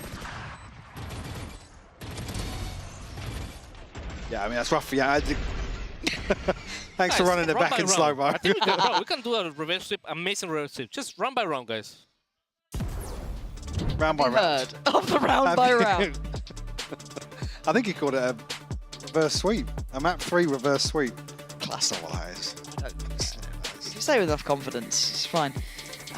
Replay team's been on today. Love that. Yeah. Americans could never in their life. Don't, they're waking up. They're just coming online. But it's an off day for them, so they're definitely not going to be here. Yeah. It's Tarek watch party. Don't be silly. Please. Don't be silly. We need time for you. Please, Tarek, watch the games.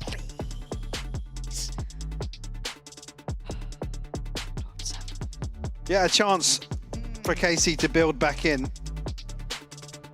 Not a ton of positives to build it around, though. Like I said, this has been a blip on the timeline in the second half.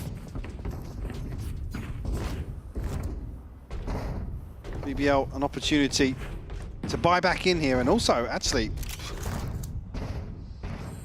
loose change in the bank behind us as well. Levin, Profek, and Yampy with their ultimates.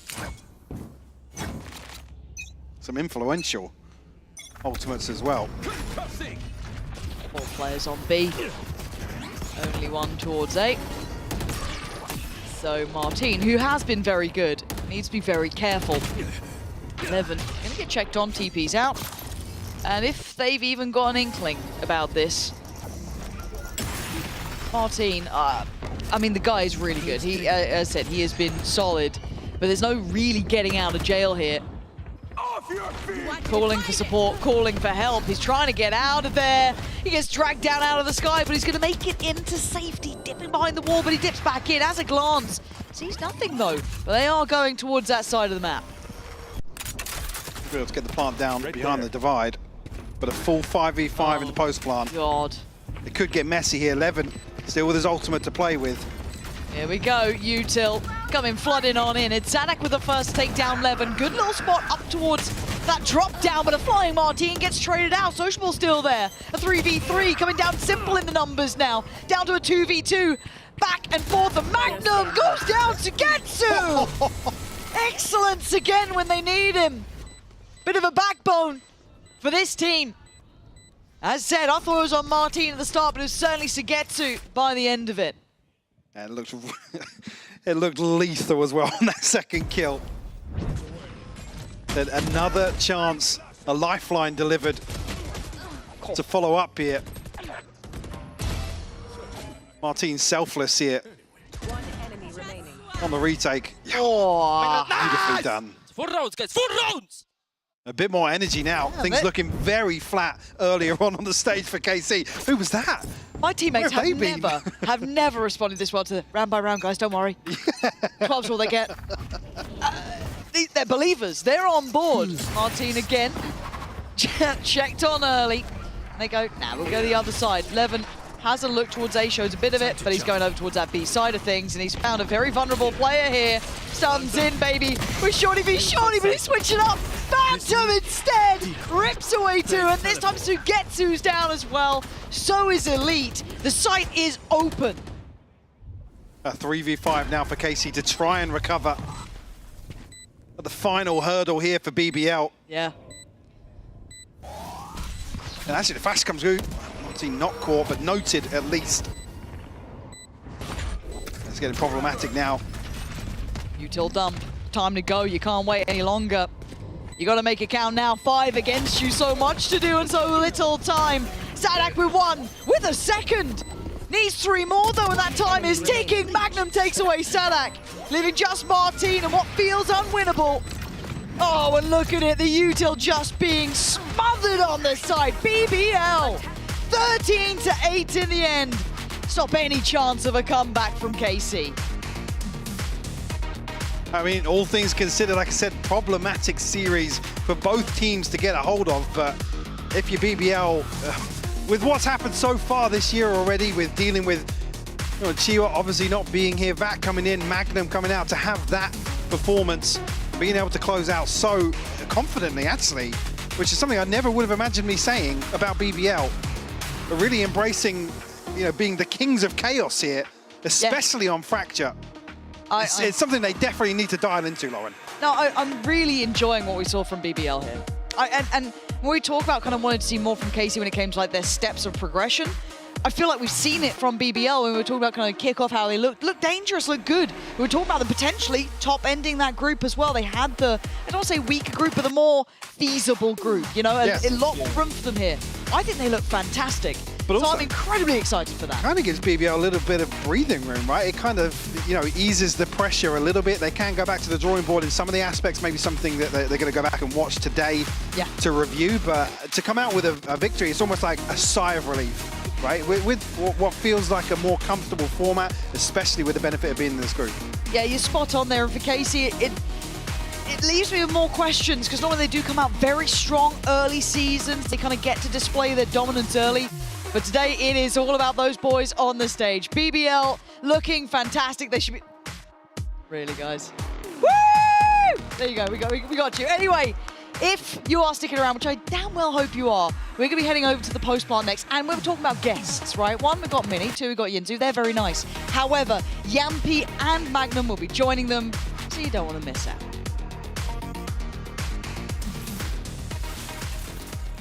That is absolutely right. We will be joined in a moment by Yumpy and Magnum from BBL. Bit of a reunion, Minnie. When was the last time you saw Magnum? In person? Yeah. It would have been when I came for assistant coaching. A while ago. When we played him. Oh my goodness. The last time I played him. When you beat him. I gave him a big hug and I said, "Are you going to win today?" And he got really confused and was like, yeah. Oh no! I swear he was benched after that game. So No, okay, yeah, KC? after you beat a Fnatic beat KC. I have a very good memory, Minnie. I have an extremely good memory. Okay. So this will be a nice little reunion. Maybe you can ask him in person about what he thinks about your coaching versus ends. You know? Yeah, we can go there again. For the people that didn't watch earlier, they're going to be very confused. But I will make sure to give you guys context in just a moment. But what a win there for BBL. Wasn't the greatest start on Icebox, but they bring it back on Pearl. They bring it back on Fracture. Are you feeling like they could be a serious contender, maybe even as one to progress to Toronto? Yeah, I think as Lauren and Mike said, I'm not sure about Toronto, but like Amiga group first. Let's go back a little bit first. Okay. In the Amiga group though, they absolutely can win this group, I think. I think the group is wide open for them at this point. And after today, like after the first map, you're thinking, that's a bit, you know, but the resilience was great. So. What about KC? Is there any worries that you might have for KC? I've been planting those seeds, I feel like, all day. And It is I don't know for a reason. You know? Yeah. I don't know where they, like, it wasn't terrible, but like I expect a bit more, I think. I'm a bit worried that like they had a great bind in kickoff, and now they had a great icebox. And I'm a little bit worried that maybe we're in a situation again where they've got one really good map and then like they're okay. On Icebox is their home ground again, it looks like. But as you mentioned here, Minnie, of course, Liquid, they got 2 points because of what happened at kickoff. The other teams, you know, BBL, they got 1 point already. They're only 1 behind Liquid, and they didn't have to make it all the way to finals. And speaking of BBL, we've got the players here in the studio. Oh, do I get one as well? Yay! We've got Yumpy. Look at his little and face. we've got Magnum. Please take a seat. Congratulations to your victory. We were just talking about the last time you guys saw Minnie. Now, when was the last time? This is a bit of a reunion for you? No, I mean, we've seen each other. Yeah? Or did we? I don't remember, Do you to be remember honest. last time? My schedule and remembering stuff is a bit crazy because, yeah, getting bench gets you out of the discipline sometimes. Oh. But I think last year we've seen each other for sure. Yeah, we played each other. Yeah. When was the last time you saw Minnie? Don't want you to feel left out. Yeah. I saw. He was casting right there on kickoff. Right? I think I saw. Did he cast your game? No, because I remember throwing it to Pansy and Minnie, so I was on the stage here exactly. Yampi said, I want him to get really hype. Yes, and get, exactly. I was like, I'm not going to Just like the crowd today. But you wouldn't dare say anything bad about BBL, right, Minnie? You would never. Did I today? No, but I mean, if you're casting them in the future. Oh, absolutely not, of course You always say nice things about them, as you should, because at kickoff, as you're aware, you broke a bit of a curse because BBL, traditionally, the first game doesn't always go the team's way. Kickoff, when your way, here, when your way. I feel like this is a new habit, right? A new era. You're always going to win your opening game. What was that like for you today to be back on stage? I hope so. I mean, winning first game, of course, feels good. And yeah, I think it's an amazing feeling. And even though the first map didn't go that well, but we've been working, and I think we just got bored of practicing. So and it's also a good way because, I mean, if you don't include Icebox, I think we played pretty decent. So it's a good way to start, of course. I don't remember what happened at Icebox. All good. Yeah. Wait, fast. It's in the pool. I didn't see it at all. And for you, Magnum, Minnie and I were just discussing this. You have such a good track record against your former team. At kickoff versus Fnatic, you beat them. Now you leave KC, come to VBL. Game 1, you beat them. What's the secret? Because a lot of players don't have this record, you know. They struggle against their former teams. Well, I'll just give recommendation, don't bench me, because otherwise, you know, I'm here coming for you.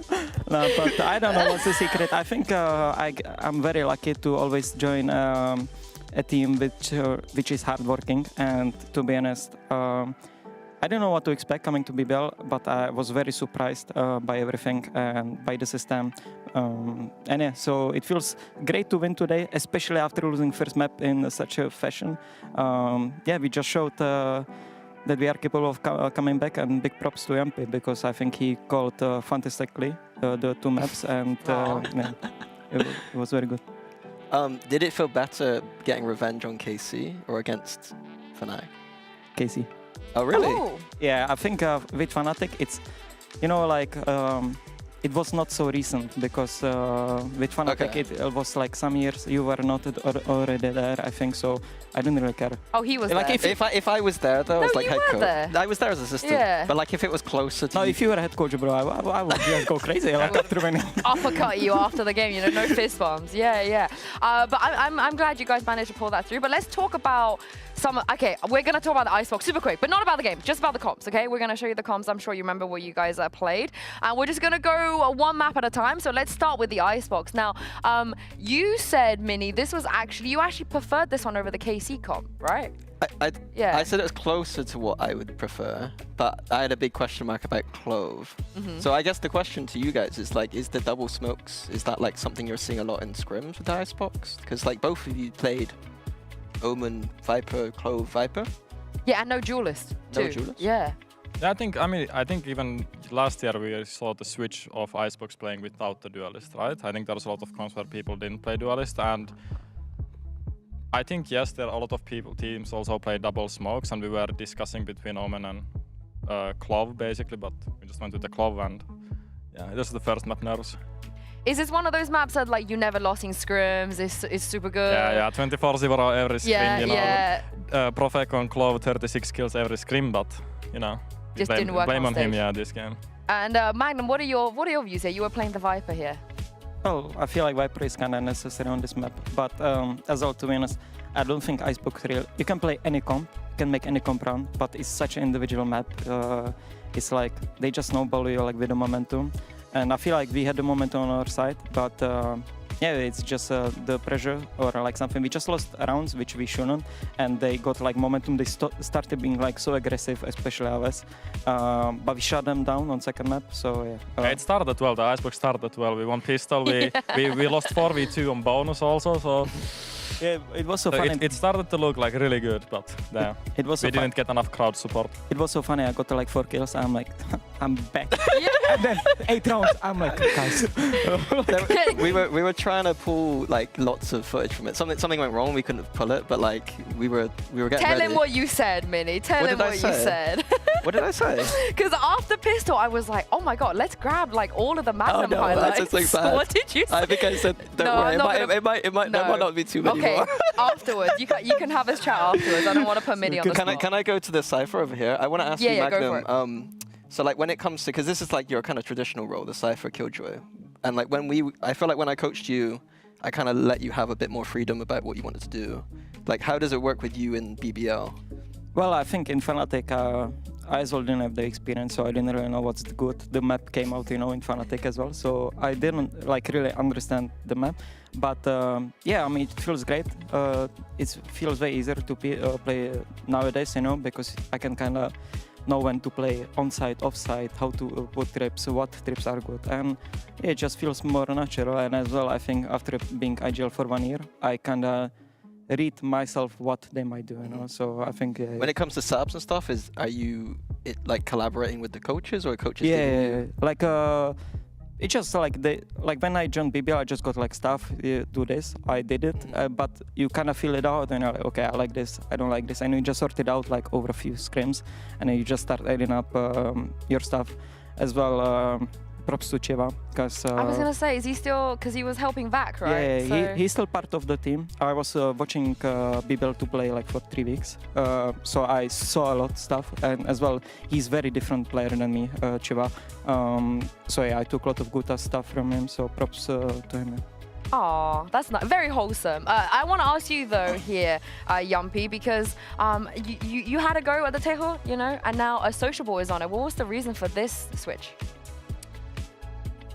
I think it's just because I have played Breach a lot in my whole career, right? So, and also I think with Breach, it's easier for me to IGL because I can kind of set up the tempo also with the Breach stunts and flashes and stuff. And yeah, I think it's just a better agent, like role-wise, because I have played Breach a lot in my whole career, so I feel comfortable in it, and he feels comfortable on Tejo, so that's just it, basically. Yeah, and how do you, who gets to play Yoru Chamber? Like, because on different maps, sometimes I'm like, oh, Sociable plays Chamber here. I'm wrong, Levin plays Chamber here. And then sometimes the other way around. So what is the system right now? I mean, if you look at Sociable, he's amazing player, talented, incredible player. So I think he can play everything. And I think the biggest thing is that how flexible all of our players are. So we sometimes try exactly other way around, and then we might see that because they have 2 different play styles, in my opinion, Sociable and Levin. Sociable a little bit smarter, and it depends in a lot of reasons. But I think the flexibility is the biggest thing of our team. All I'm gonna say is we had a League of Legends server going. We kicked Mini for Sociable, and I experienced firsthand how smart Sociable is. So I know exactly what you mean. I love how calm he is, you know, because I joined the team, and I look at him, and he's like, "Bro, don't hesitate. Bro, let's do this." Is that your impression? I'm picking one that, two that, you know, and he's just like super calm, and like, I think I never had so much respect like from someone, you know, and it's not like that he's not friendly or stuff. He's so calm. It's like so inspiring, you know, like to me. Can you do any impressions of the other players? Are you? No, I mean the social. You bust one out. You got to do a few others. I feel like. Go on, Profek. Do your Profek.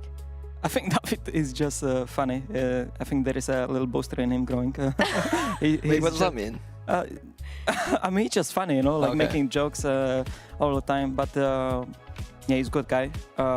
And Burak, I mean... Yeah, cheeseburger. Just say cheeseburger. This guy loves cheeseburger. So oh, really? Yeah, he's a big cheeseburger fan. So we just say that I want cheeseburger. Cheeseburger is theorem. I tell him all the time. We need to bring him some cheeseburgers yes, then. Would he enjoy that? Yeah, probably. Oh, nice. I think he probably ate a cheeseburger before the match also. Yeah, so. that's the funny thing, you know, like each team I went, there's a performance coach like checking the what you are eating. And I'm today coming from the interview with you, sitting in the prep room, and he's like just McDonald's, you know. And I'm like, you that's McDonald's? The secret. That's the secret behind the performance. More importantly, Magnum, how much do you know about Finland now? Is Jumpy giving you some Finnish facts? We just been playing a lot of GeoGuessr, so maybe from there. Oh, you've been slacking, Jumpy. Yeah, he's just not long enough yet. So. Okay, I will We will ask get you next at the end of the year, you know, he's knowing everything. You know, how many saunas we have, which mobile games are from Finland and stuff. So. Yeah, you don't know that already, Magnum? Jumpy, you need to step your game up. I just know Finnish people are coffee addicts. Oh, I didn't realize that. Yeah, we love coffee. Most coffee drinking country, Finland. I think it's true. After back to the game, like after winning today against KC, because your group, it feels very wide open to us. Where do you kind of rank KC in the group, and where do you see yourselves now? Honestly, for me, I have no clue, because I didn't preg I never preg them. So, as well, obviously, scrims is something else than officials. But for me, I rated them way higher than I do now, because, like, I think they. Like, I don't want to help them, but I feel like they're just playing too simple. Like, even though we didn't play on, for example, on Icebox, like the perfect, I think they play really simple. And I honestly, like, no hate or anything, I expected a bit more from Sadak because he replaced me. And I feel like listen, if it doesn't work out, Engzish, bye-bye. Oh my god! Okay, I'm so. Bro, you're the. Wow. Okay, this time off has changed you. You just come in as a sub and you're giving it this hard already. I love it so much. I love it. Yeah, I mean, obviously I love them both. I just want to say that Sadak sat here and he said to us, he feels like the players in EMEA respect him too much because he's like, in America they beef me, you know, they don't respect me. I walk into a room and they don't give a you know, who I am. They just, you know, come at me. And EMEA, everyone, you know, they love me, they respect me. They don't give me the same beef. And you've just brought the beef. This is what he wants. This is what he wants. I started but I really like. I said it because we are friends. And, but you can't take it out this hole. Okay, listen. I got myself here. I'll stay here. It's fine. But yeah, I think it's quite right because I tried as well for many NA teams, and it's like you expect the IGLs do like way more than. I don't want to flame them, but you know, like the expectations are way higher than when you play them because like. I think Yampi is the best IGL I played with like this year. You're not the only person to say that. A lot of people that play with Yampi really gas you up. You mean it's a pattern. because you were trialing NA teams this year? Yeah, I trialed 2 teams in NA, and I trialed VCT? a bunch of EMEA teams. I think like 4 or 5. And yeah, Yampi for sure feels like he knows what he's doing, you know, and he does it because he wants to do it. Okay, Yampi, we love you. You're so wholesome, but I want to bring you into this dark side. Yeah. I want to give you a reason to maybe... More facts about Finland. Yeah, but more importantly, I don't know if you were aware, but KC were giving it to you a little bit. They were trash talking you, so we're going to show you some clips. Take a look at this. Sit the down! Yampi, stop playing frenzy, bro! I know you have no aim! Yampi doesn't know how to move his mouse, bro. Yeah, it was a, you know, I don't know if you heard any of that. Did you hear that when you were on stage? I don't care. Oh. Sorry, I just look at the scoreboard. Oh! You want to defend him? You want to defend your IGL? Magnum, come in, you know, you were given a large. Dog which barks don't bite, you know. Oh my goodness. Okay. Yeah. How do you guys react in these moments where if you do hear them talk at you, do you shout back at them? Is it wholesome or is it beefy? I don't think it's anything personal. For me, also, I like to have fun. You know, I think it's just emotions. I think there was one person who wants to. If you would put the microphone for football players, I don't think it's nice people what they are saying there. And then after the game, you shake hands like we do that. So for me, it's completely fine because of course sometimes I'm yelling also. So like it's nothing like I also like play with others sometimes with Duke and there's nothing like. So it's for like me, it's mind games. Mind games. Yeah, and you don't like even if they're, you know, the crowd was maybe too loud, so I couldn't hear today, but. Yeah, maybe in future. Yeah, you're not used to that. You're not used to that. You're not used to that. Okay, but maybe we'll mic you up next time. Yeah, we'll keep a close eye on what you're saying, Yampi, on your next game. Minnie, you have another question? For you, Yampi, was there any changes from kickoff to now? Like, what did you think of your kickoff performance? And like, did you change anything coming into the split? Yeah, I think we changed a lot actually. I think we had a pretty straight plan during kickoff and what we're gonna do after kickoff, because of course back then we went back game, we actually didn't have as much time to practice as we had with Magnum now. How much time did you have with Magnum? I think Magnum came like around 1 month ago. Okay. But he was, as he said also, he was watching our practices as first. And then he joined around 2 weeks. Yeah, I played like, 1 week, 2 weeks watching, 1 week playing.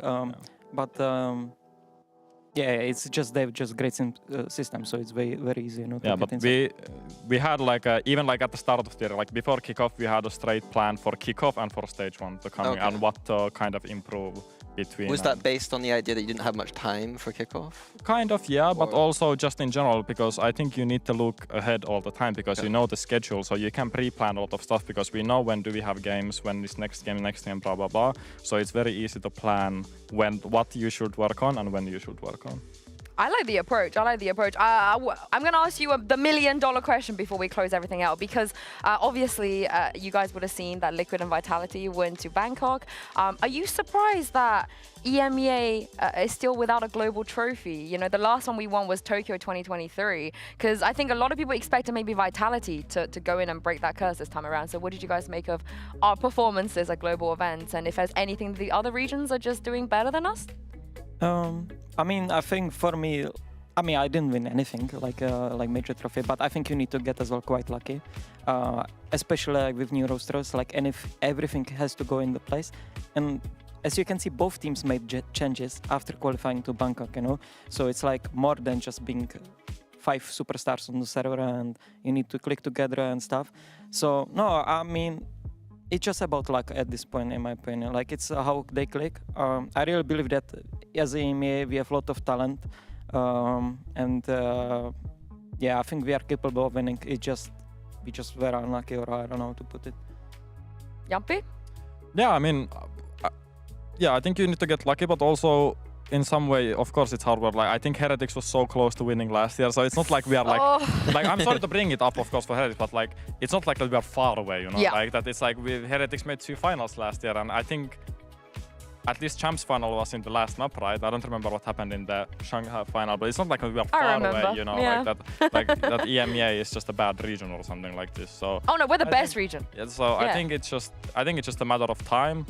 And as you said, both of the candidates that were in Bangkok made insta roster changes, so you never know what's going inside their team. So, yeah.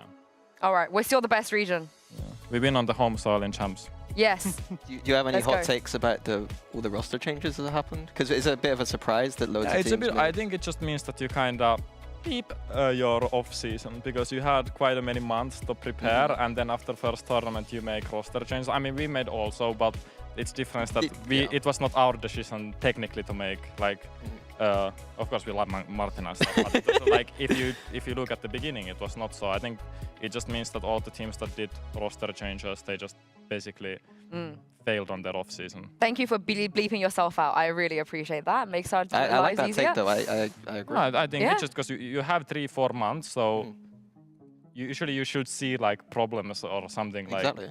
Mini sat here like, oh, I remember those days. Yeah, the off season.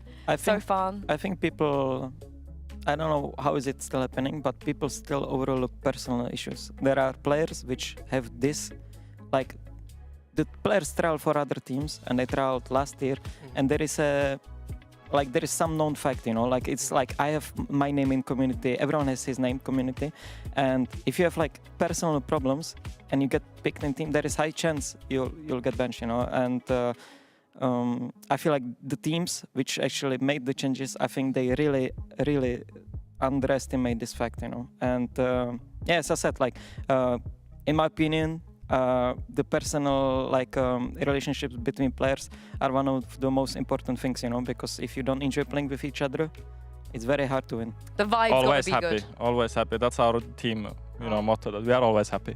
Are you brain rotted on TikTok? The happy. I don't go on TikTok. So. Okay, we're gonna get that done for you guys. Very lastly, let's take a look at the schedule for tomorrow because we have 2 amazing games coming. I think we have the schedule here. We go. Super quick prediction, you two. Who's winning those games? You join in as well, Mini. Why not? Just give me a name. Give me a team. Do it. Martin decides. Okay. For us. All right. Okay. Magnum. Well, I think Heretics because they. Yeah, I think Heretics should win. Yeah, it should be kind of very close. Always, I don't know. Also, because Apex made roster changes, I don't think they have had too much time to like practice. weak, right? So. Yeah, and Foot versus Koi. I think Foot. I still believe in Foot. Turkish aim clears. It's been on the team for a day. He's like, let's go Turkey. but I think Zeus is just incredible player, and I think he brings so much to the team. It could be Koi winning because I don't know. I just saw some scores on Twitter. Yeah, incredible VCT, like those scrim scores that Koi has been owning there. So let's see. maybe they win, but if I had to guess, I put Foot. I'm coming in with the last second clutch. When I made like on stream, I was kind of talking nicely about you, and like one of the BBL fans kind of clipped me, and then a bit out of context said that like, oh no, some of the fans were a bit skeptical about your joining the team. Like, is there anything you want to say about that? They're not real fans. Well, for me, it's like I respected the opinions because I think the opinions are very, I don't know how to say it. You know, they are very based on what others says, like their favorite streamer or stuff, and I don't think it really comes out of their head like most of the times. And to be honest, everyone has haters in every sport. It's everywhere. That's why I don't go socials. Since I went 0-15, I stopped going.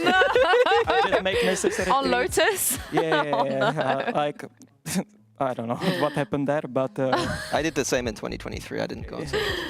Oh. Yeah, it's a good approach. So I just stopped going socials. I try to just check like maybe I'm like Boomer or something, but I'm going Facebook because I have that like real friends. So actually this is like content that interests me, you know. But like going Twitter to read like some flame or stuff, I don't think it's healthy as well. If you win, I don't think it's very healthy to go on Twitter and like, oh, let's check this clip, you know. And then you go, I don't know, you go to 10 and you are mentally broken. I think the socials are not good thing for a professional player, but everyone is different. So. I mean, who needs socials when you have sociable? Am I right? Anyway, on that note, sorry, I'm so sorry. Yeah, thank you for joining us. It's lovely to have you guys here. Congratulations on your win. We'll see you next week. Thank you very much, Mini. See you next week on the couch also. Thank you. Yeah, we will see you on the couch. It's a promise. Thank you to you guys for sticking with us and watching. We'll be back with more Valorant action tomorrow, starting with Heretics versus Apex. Have a lovely night, and we'll see you then.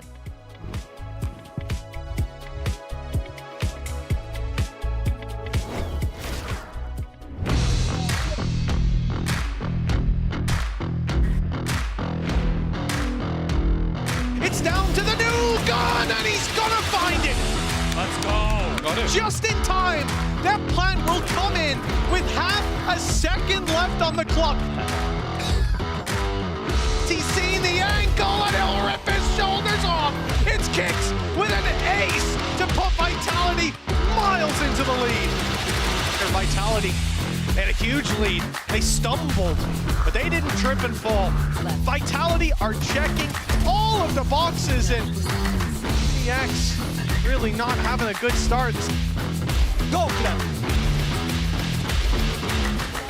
Sivo! No! Go, Clem! Save! You took the ace, bro! A safe stolen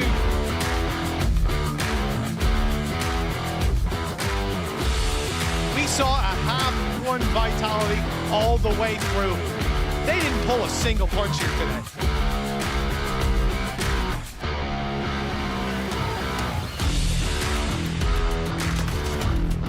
Need a bit more, gets a bit more, but instantly traded out.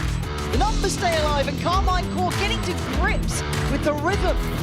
Trying to isolate a fight, they can't get past Aves, who's controlling this push up perfectly. Now we've forgotten about Aves, and this guy's been aiming like a god. MP, stop playing frenzy, bro. I know you have no aim. Another body spotted. Elite, oh, stunning! Oh, Elite, come on! Magnum up, ruined for your champ.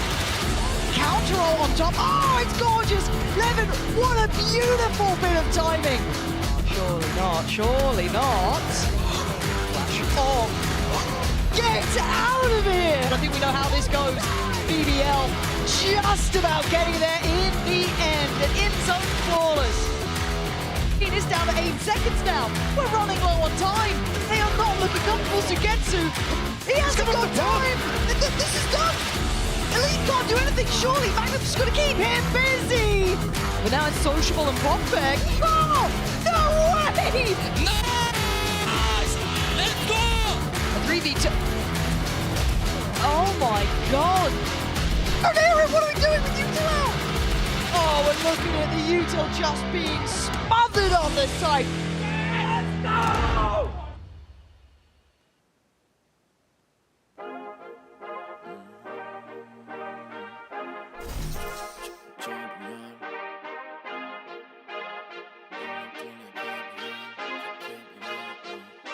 I feel like a champion.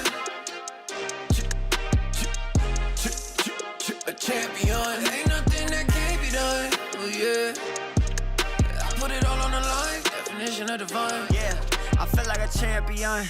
Ain't nothing that can't be done. They told me I wouldn't be nothing. Came on now, second to none. I need me a trophy, I need me a ring. I'm not with the bull, but keep it a beam. You know what it is, you know what I mean? Shit, all I do is win, win, win, win. Haters wanna hate, they ain't make top 10. Double, triple team, what they need to defend. I juke left and I'm gone with the win. I'm gone with it. I feel like a champion. A champion. Ain't nothing that can't be done. Oh yeah. I put it all on the line. Definition of divine. I feel like a champion. A champion. Ain't nothing that can't be done. Oh yeah. I put it all on the line. Definition of divine. Feel like a champ, MVP status. Yeah, the win been guaranteed. So let's see about it. If you gon' speak about it, then be about it. If you don't bring that energy, no, I can't be around it. Nah, I'ma shoot my shot. I'ma stick it, watch. At the tippy top, I cannot take no loss. 2 seconds on the clock, they gotta give me the rock. I got a game on what? Yeah, I got a game on live. I feel like a champion. A champion. Ain't nothing that can't be done. Oh yeah. I put it all on the line. Definition of divine. I feel like